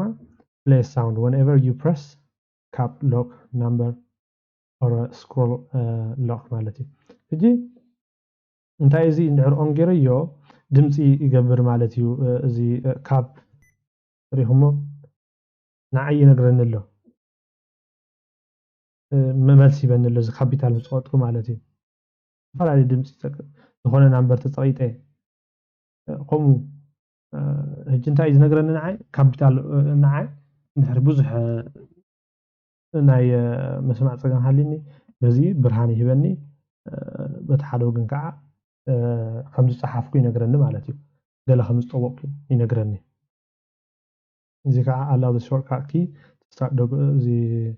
እዚ toggle key ማለት እዩ እዚ press and hold the num key 5 times to turn on እዚ toggle key ዝበሃል ማለት እዩ እታ ኖም ትበሃል ዘላ ኖም ትብለላ ልክዕ ዘብ ዝመለስ NUM ትብል ኣላ ኣብቲ ኪቦርድ ናትና ንዓ 5 ግዜ ትጠዋቕያ ነዚኣ ኦን ትገብራ ማለት እዩ እቲ ዘገድስ ዝበልኩ ዘሪኦኩም ዘለኹ ብዙሕ ነገር ኣሎ ኣብዚ በብብረ እንዳኸና እንዳኸድኩም ፈትንዎ እንታይ ይገብር ፈትንዎ ምስ ጠወቅኩም ነዚ ኦን ዝገበርኩም መስታይ መገብረ መልሲ ይበኩም ኣሎ ርእይዎ እንድሕር ዘድልየኩም ኮይኑ ከም ዝበልክዎ ናይዚ በይኑ ክስታይ ዘርኢ ኣብዚ ናቱ help from the website from the web ዝብል find your keyboard shortcuts እዚ shortcuts ዝበሃሉ እዚ ኣብነት እዚኦም ድሕር ጠቢቆየን ኣብነት ክሪአኩም ይዎም ኣሎ ኣብዚ ነለ ዌብሳይት ምኸፍቶ እንታይ ብለና ኣሎ እቶም shortcut ብሕጂ ኣብነት copy paste and other general keyboard shortcuts ይብለና ኣሎ ድሕር ጠቢቆዮ ካት ክገብር እንድሕር ደልየ control x እዚ ብዙሕ ነገር ኮፒ ክገብር ተደልየከ control plus c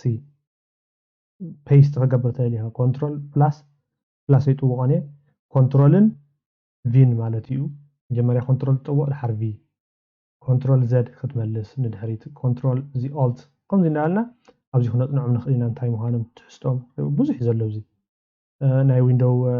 ሎጎ ኪ ከዓ ነብዚ ብዙሕ በታ ዊንዶው ጌርና ንገብሮ ንኽእል ከዓ እጂ ብዙሕ ስለ ዘሎ ኣብቲ ዌብሳይት ከይድና እንተረእናዮ ብዙሕ ሓገዝ ኣለዎ ማለት እዩ ናይዚ ድማ ከምኡ ጌርና እቲ ሾርት ካት ዝበሃሉ በዓልና ከይድና ንርአዮም ማለት እዩ እዚኣ ድማ ናይ ማውስያ እንታይ እዚ ድማ make it easier to see and control the mouse cursor ታዩ ነዛ cursor ነዛ ማውስ እዚኣ ንዓኣ ቀለል ዝበለ ግበራ ከም እዚ easier to see and control ትረአን ኮንትሮል ክትገብራን ማለት እዩ ቆፃፀራ እዚ turn on ድሕር ገይረያ only use mouse keys when gnome lock is on show mouse key icon on the taskbar ብዙሕ ኣሎ እቲ ስፒድ ናታ ሕጂ ንኣብነት ኣብዚ ክቅይሮ ይኽእል እየ እቲ ኣክሰለሬሽን ኣብዚ ክቅይሮ ይኽእል እየ ሕጂ ነታ ማውስ ነዚኣ ርኢናያ ነርና ኢና ኣብቲ ናይ ማውስ ርኢናያ ነርና ከመይ ጌርና ንቐልጥፋ ዝብል ግን ሓፈሻዊ እቲ ንዓ ኮንትሮል ዝገብር ኣብዚ ኣለና ማለት እዩ change other mouse option ተደሊና ድማ ናብቲ ናይ ማውስ ክወስደና እዩ ኣብኡ ብዝበለፀ ክሪኦ ንኽእል ኢና እቲ መወዳእታ ዘሎ ድማ እቲ ኣይ ኮንትሮል እዩ እዚ ድማ ጠቕላላ ሰብ ኮንትሮል እዚ ዝኾነ ክትንክፍ ዘይኽእል እንድሕር ኮይኑ ብዚ ናይ ኪቦርድ ወይ ድማ ማውስ ክትንክፍ ዘይኽእል እንድሕር ኮይኑ ኢዳው ዘይብሉ ክኸውን ይኽእል ወይ ኢዳው ገለ ፀገም ዘለዎ ክኸውን ይኽእል እዚ ድማ ብዓይንኻ እዚ ሕጂ ተወሳኺት ነገረላ ትግዛእ እዚ ኣይ ትራከር ማለት እዩ ንዓ ገዚእኻ ምስ ኮምፒውተርካ ኮኔክት ትገብራ እሞ ብዓይንኻ ኩሉ ትገብሮ ማለት እዩ እዚ ብኢድና ንገብሮ እዚ ብዓይንኻ እንዳርኣኻ ትገብሮ ንሳ እታ ትራከር ብጣዕሚ ስማርት ነገር እያ ንዓይንኻ እንዳርኣየት እቲ ዓይንኻ ናበይ ትንቀሳቐሶ ኣለኻ ነየኒኢኻ ቆልሕትሕል ዘለኻ ትብል ብዙሕ ነገራት ኣለዉ እንዳርኣኻ بقى غير كلمة هجين أبنت بقى بتاعين خان در آخر هجين أبنت أبزي خد كي خان زي تو أبزي تو ده له أبزي تو أبزي تو كات كيبورد دي مسكا نت كيبورد A B C ده لك تريو مش عند راحة تصحف مالتي زي بزح زكبري ساسل زي بلي تا ديفايس نسا كم يقرأ تصرح خريو كم يكلني جن already تا ديفايس نسا نحن جزء هما بزح حاجة سلزلوا أبو بعد بزح حاجة سلزلوا أو تحجز كتريبو خطرخبو تخليهم انتهى أبزي تباكم زلهم كم مرج أو كم زلهم جل سبات كمبيوتر بتعمل خنتك من دلنا خلنا جن قطع مقينو أي إجابة فؤاد قينو أبي داودي وهي داونا ديو قرب زي سرح قينو وهي داونا خنتك أمولو زي نخل دينا خوينا بزي قدس ناي داودي ولا ناي زخنة رقم دحر حالينا تي حنت مرجع زلنا بعيننا دار أنا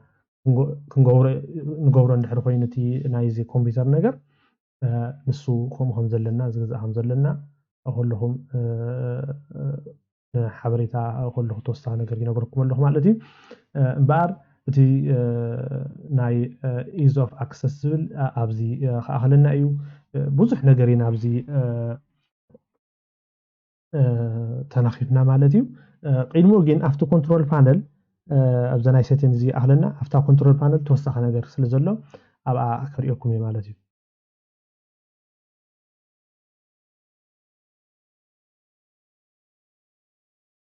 control panel كنكي تخينا control panel إلنا نخيدمه أبزين تهلاتنا ease of access مالتي ease of access مسكنا بزح نجر بزي لنا مرجع انتاي جنبزي ألا أفتح حالفتي setting كالرخبة زي نخيل let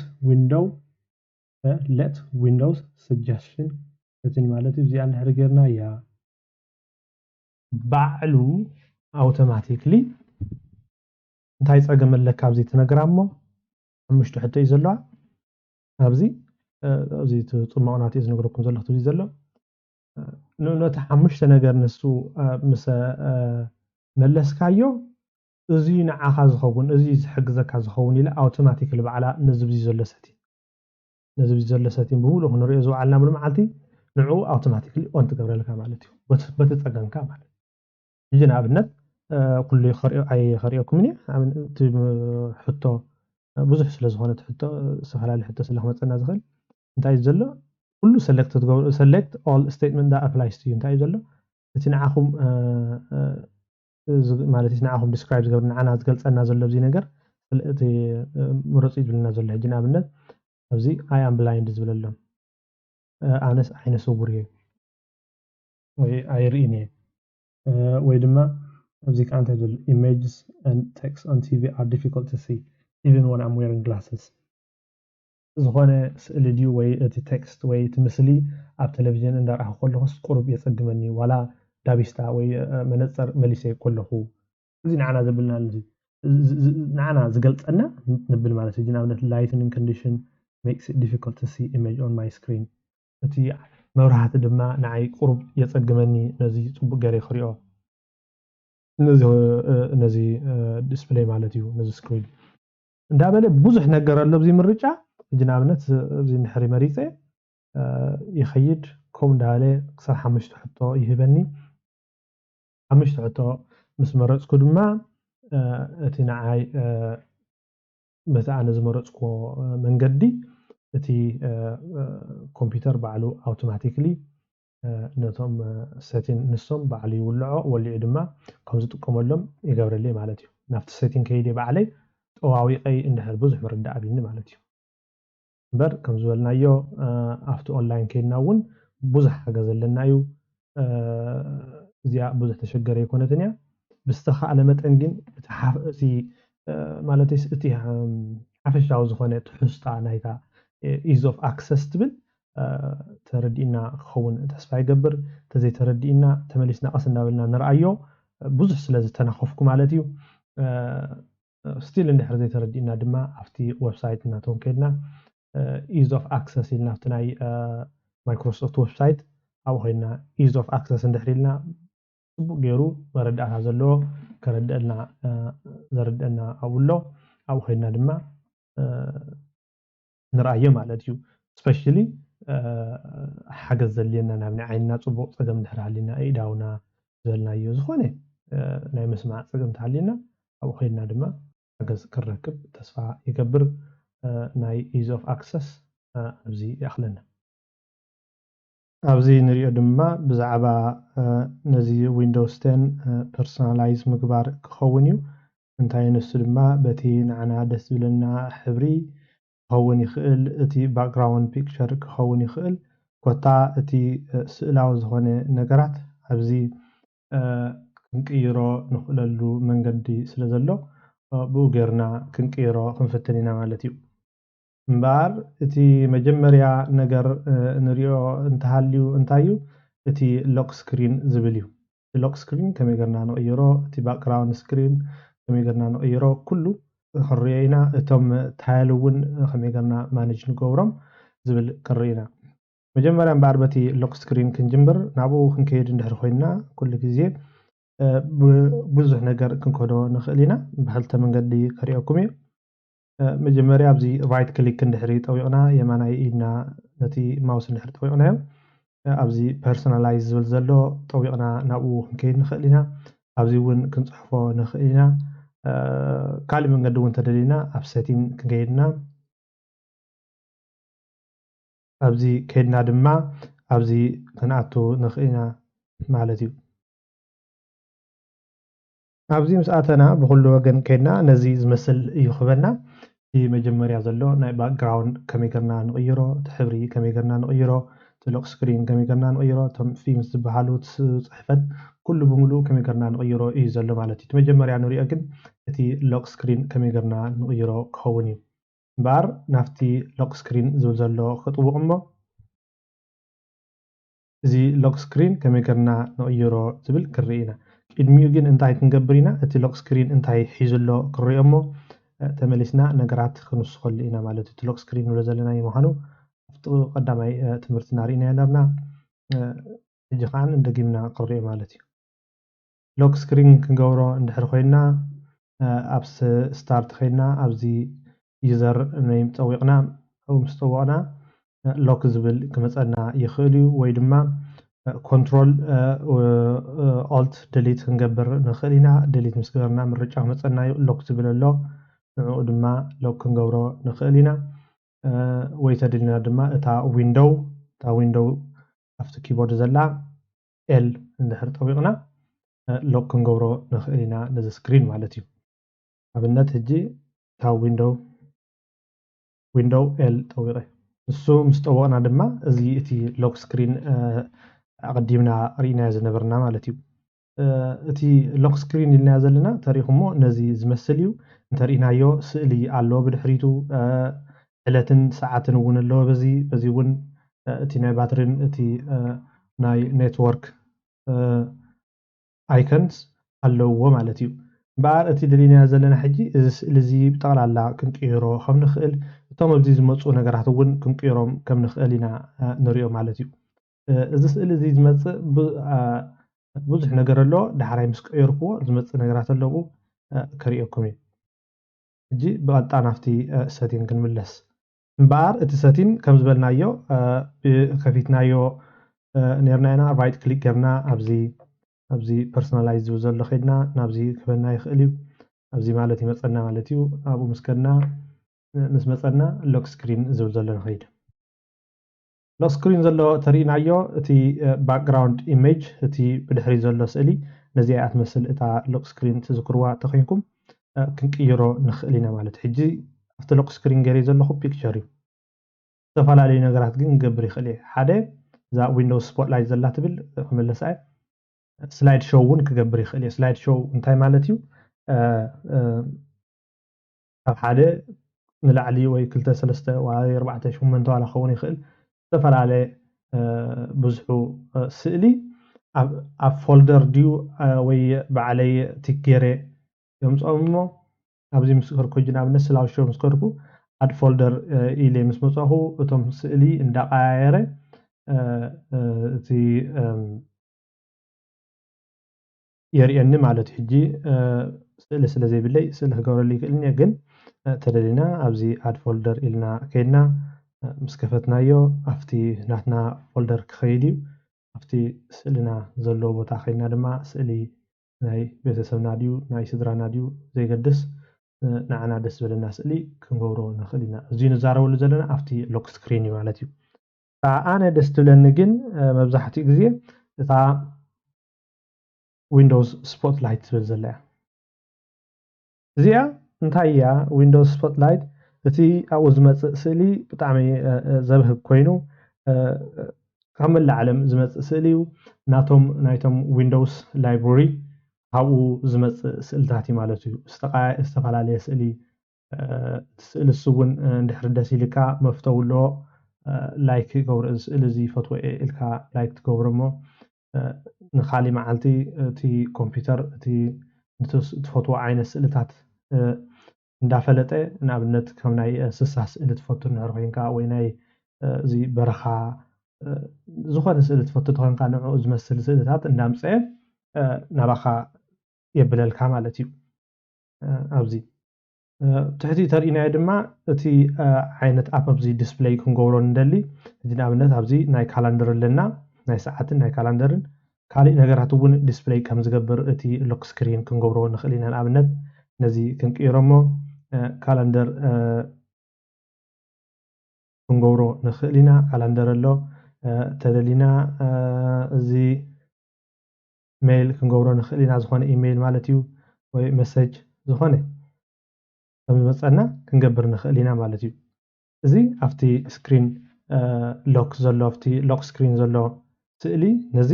ብዙሕ ነገር ኣብዚ ከም ዝመፅእ ክንገብር ንኽእል ኢና ካልእ እውን ብዙሕ ነገር ኣሎ ኣብዚ ንኣብነት እቶም ኣፕስ ቅልጥፍ ኢሎም መሰጅ ዝህቡና ሓንሳብ እዚኦም ኣፕ እዚኦም እቲ መሰጅ ክመፅእ ከሎ ሕጂ ንኣብነት ኣብዚ መሰጅ የብለይን ሕጂ ንኣብነት ዝኾነ መሰጅ የብለይን ክመፀካ ከሎ ከም ስካይፕ ዝኣመሰለ ትጥቀመሉ እንድሕር ሃልይካ ስካይፕ ኣብቲ ኮምፒውተርካ ከይከፈትካ ኣብቲ ሎክ ስክሪን ዝመፀካ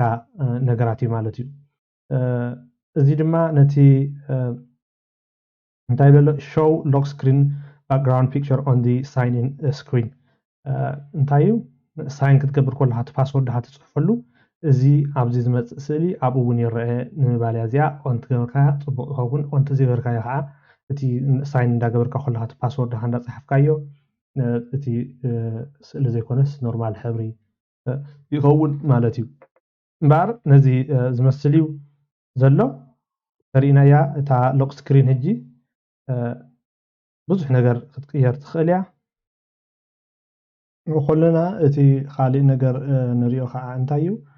እቲ ባክግራውንድ ኢሜጅ ማለት እዩ ልክ ኣብኡ ኢና ንረኽቦ እቲ ናይ ባክግራውንድ እውን ኣብዚ ላዕሊ ዘሎ ክንምለስ ናይዚ ባክግራውንድ ተሪእኹማ እዛ ናይ ናብዚ ቢለ ክገብራ መዚያ እዛ ናይ ዊንዶው እያ ዘላ ኣብዚ ክቅይሮ እውን ይኽእል እየ ማለት እዩ ኣብኡ እውን ዝተፈላለየ ምርጫ ኣለኒ ብዚ ፒክቸር ክገብር ይኽእል እየ ዝተፈላለየ ፒክቸር ካብዚ መሪፀ ማለት እዩ ናመረፅኩ ተሪእኹሞ እዚ ድሕሪት ዘሎ ይቕየር ኣሎ ካብዚ እንዳመረፅኩ ክገብር ይኽእል እየ ማለት እዩ ካብኡ ተደልየ እውን ሶሊድ ከለር እውን ክገብር ይኽእል እየ ሕብሪ ማለት እዩ ፃዕዳ ኣሎ ሕጂ ተደልየ ኣራንሺ ዝመስል ወይ ቀይሕ ዝተፈላለየ ሕብሪ እውን ክገብር ይኽእል እየ እዚ እውን ኮስቱም ከለር ኣለኒ ነቲ نعيز مثلا حبري كافت مرجع حابزي زي وصع زلو مالتي بزي خرغبة زي كل كابون تحتي اللي زلو سلايد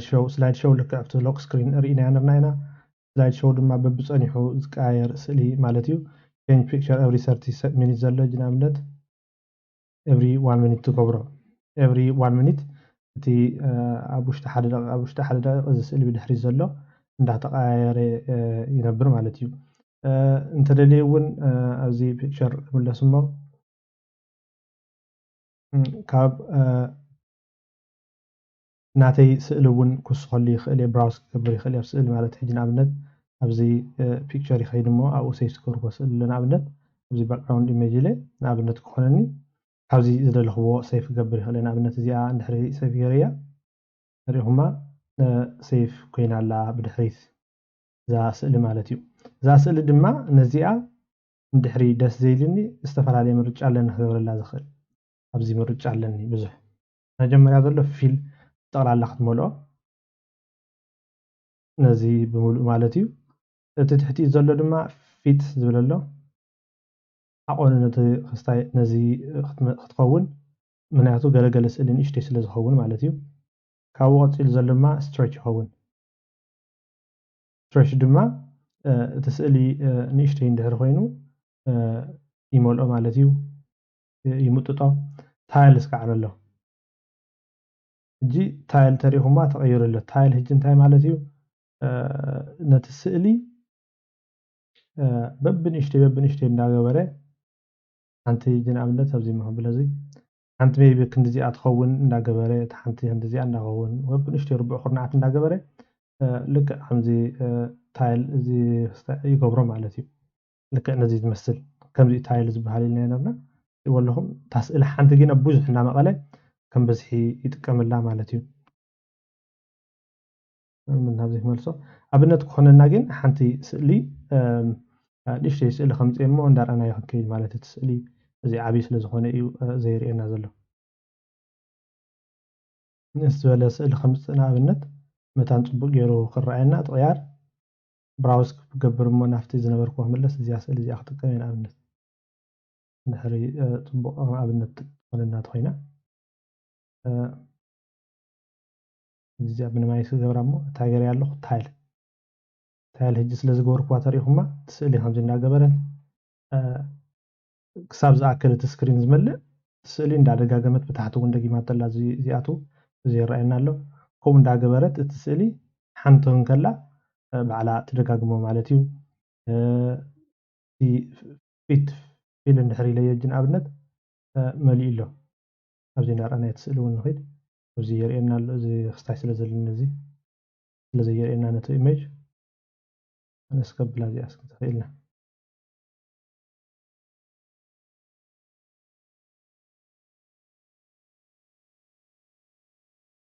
أتي فيت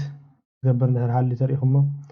أسألي بملأ خم ترأي تقورا جن كم بملأ سلة ترأي هيكون النتي فيل زبحال بزين بوتا تاريخو مالي تسألين إشتيش لزخونت خالي زل دما سوري قريت هابزي أتي سنتر تلنا لما أما أخل تخون إذا أسألي مالتيو ما أخيلا أبزي نار أبزي نار أنا ما أخلوهم كوينا لابزي بوزح زلوتي نعنات سألي سبام دما لك سبام دما لك خمزي ستركت كوينا وي دما خم هنا جن فليز بلت مالتي هذا حشد إذا فيليا مولو صبغ جراحت مولو تخال متنجن عبي زبلس اللي تتقمنا يو زبلس زخون عبنت زاس اللي يحجنا عبنت عبي زبلس زخونت دحن نتبوتا صبغ جراح ملياتو الله مالتي زي اتي هاي كونتراست سيتنج بحال رينا نرنا اتي of ease of access زبل لدرانا يصدقم زلو يكونن نقول فينا أبزي دما help from the web لنا كمي قرنا change background نقورو أفتو online كينا هرئنا لنا تسأل خمي قرنا نزين نغيرو زرقي ويدما تي فيم كمي قرنا نغيرو زبل أو online كينا قرهبو نخلينا وزح حاجة زلنا بزي مالتيو እቲ ካልእ ዘሎ ድማ ኣብዚ እቲ ከለር እዩ ከለር ድማ ርኢናዮ ነርና ኢና እዚ ሕብሪ እዚ ከና ንቕይሮ ዝብል ንኣብነት ኣብዚ ታሕቲ ዘሎ ተቐይሩ ዘሎ ብዙሕ እዚ ክንቅይሮ ንኽእል ኢና ይወለ ኣለኹም ዝቐይሕ ዝመስል ዘሎ ቀይሕ ስለ ዝመረፅኩ ኣብዚ እዚ ክንቅይሮ ንኽእል ኢና ብዙሕ እዚኣ ርኢናያ ስለ ዝነበርና ስግር ክንብላ ኢና ማለት እዚ እውን ተቐይሩ ኣሎ እቲ ሕብሪ ሰማያዊ እየ ዝፈትዋ ኣነ ሰማያዊ ክመልሳ እቲ ካልእ እውን ዘይረኣናዮ ነበርና እቲ ርኢናዮ ነበርና ኢና ግን ንሳ ስታርት እውን ነዚኣ ማለት እዩ ኮንትሮል ንገብረሉ እቲ መጀመርያ ዘሎ ሾው ሞር ታይልስ ኦን ስታርት ዝብል እዚ ርኢናዮ ነዚ ክውስኾ እዩ ዓብዩ ኣሎ ድሕሪ ንእሰዮ ድማ ንእሱ ኣሎ ማለት እዩ እዚ ርኢናዮ ነርና ኢና እዚ ድማ ሾው ኣፕስ ሊስት ታይል ዝብል ኦን ስታርት መኒ ዝብል ነዚ እውን ክንሓብኦ እንተደሊና ነዚ ብዚ ዘሎ ነዚኣ ንጠውቕ ንኽእል ኢና እዩ ዘሎ ድማ እቲ ሪሰንትሊ ኣድድ ዝብል ነዚኣ ድማ ከነዝብላ ተደሊና ነዚኣ ዝነበለይ ኣቐደም ኣቢሉ ዝኣተወ ኣፕሊኬሽን ዳውንሎድ ዝገበርናዮ ወይ ድማ እቲ ብብዝሒ ንጥቀመሉ እዚኣ ርኢናያ ስለ ዝነበርና ብብዙሕ ሕልፍ ክብላ እየ ማለት እዩ እቲ ካልእ ደልየ ዘለኹ ድማ እቲ choose which folder appears on start ዝብል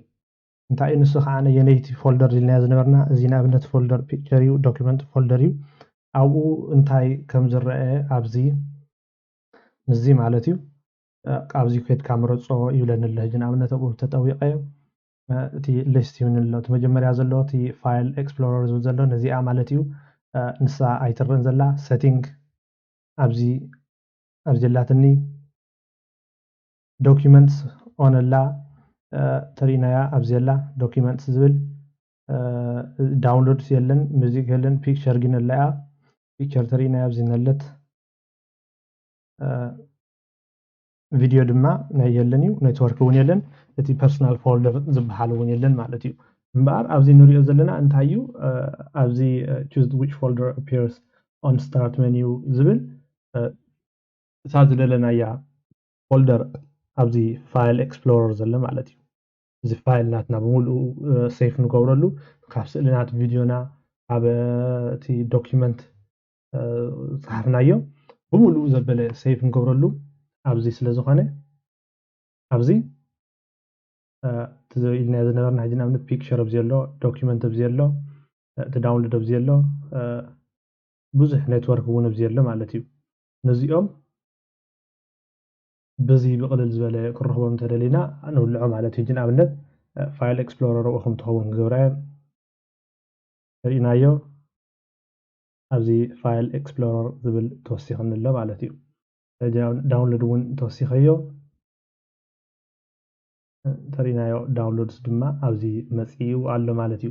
ነቲ ስታርት መኒዩ ከምዚ ገርና እንዳወላዕና እቶም ብቕልል ዝበለ መንገዲ ክረኽቦም ንኽእል በዚ ገርና ኣብቲ ስታርት መኒዩ ዘሎ ቹዝ ጌርና እቶም ዝደልናዮም ነገራት ብኡ ጌርና ኣድ ክንገብሮም ንኽእል ኢና ናፍቲ ስታርት መኒዩ ማለት እዩ ከም ዝበልናያ እታ ስታርት መኒዩ እዛ ስታርት ትበሃል ብዙሕ ክንዕብያ ክነንእሳ ንኽእል ኢና ነገራት ካብዚ ናብዚ ክንውስኸሎም ንኽእል ኢና ንኣብነት ኣክሰስ ተወሲኹ ኣሎ እዚ እውን ተወሲኹ ኣሎ ዘይተወሰኸ ዘሎ ሕጂ ንኣብነት ኢሉስትሬተር ሕጂ እዚ የለን ፒን ቱ ስታርት ገይረ እዚ ገብሮ ሕጂ እዚኦም ናይ ኣዶቢ ስለ ዝኾኑ ብሓንሳብ ግሩፕ ክገብሮም ይኽእል እየ ብዙሕ ነገር እዩ ዘሎ ማለት እዩ እዚ ርኢናዮ ስለ ዝነበርና ትንክፍ ትንክፍ ዘብሎ ዘለኹ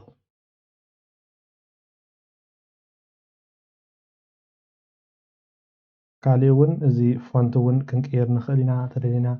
ፎንት እንታይ ማለት እዩ እቲ ናይ ፅሕፈት ማለት እዩ ፅሕፈት ዝደለናዮ ካብዚ መሪፅና እቶም ኣብዚ ዘለዉ ሰርች ክንገብሮም ንኽእል ኢና ስሞም ተፈሊጥናዮም እንታይ ዓይነት ፅሕፈት ዘሎ ኣብዚ ክንቀያይሮ ንኽእል ኢና ሕጂ ንኣብነት እዚ ጌርና ክንጥቀም ንኽእል ኢና ብዙሕ ኣሎ እቲ ፎንት እንደልዮ ካብዚ ክነውፅኦ ክንውስኾ ንኽእል ኢና ማለት እዩ ዘይኣተወ ተሃልዩ እዚ በሙሉ ዝኣተወ ፎንቲው ስእልታት ማለት እዩ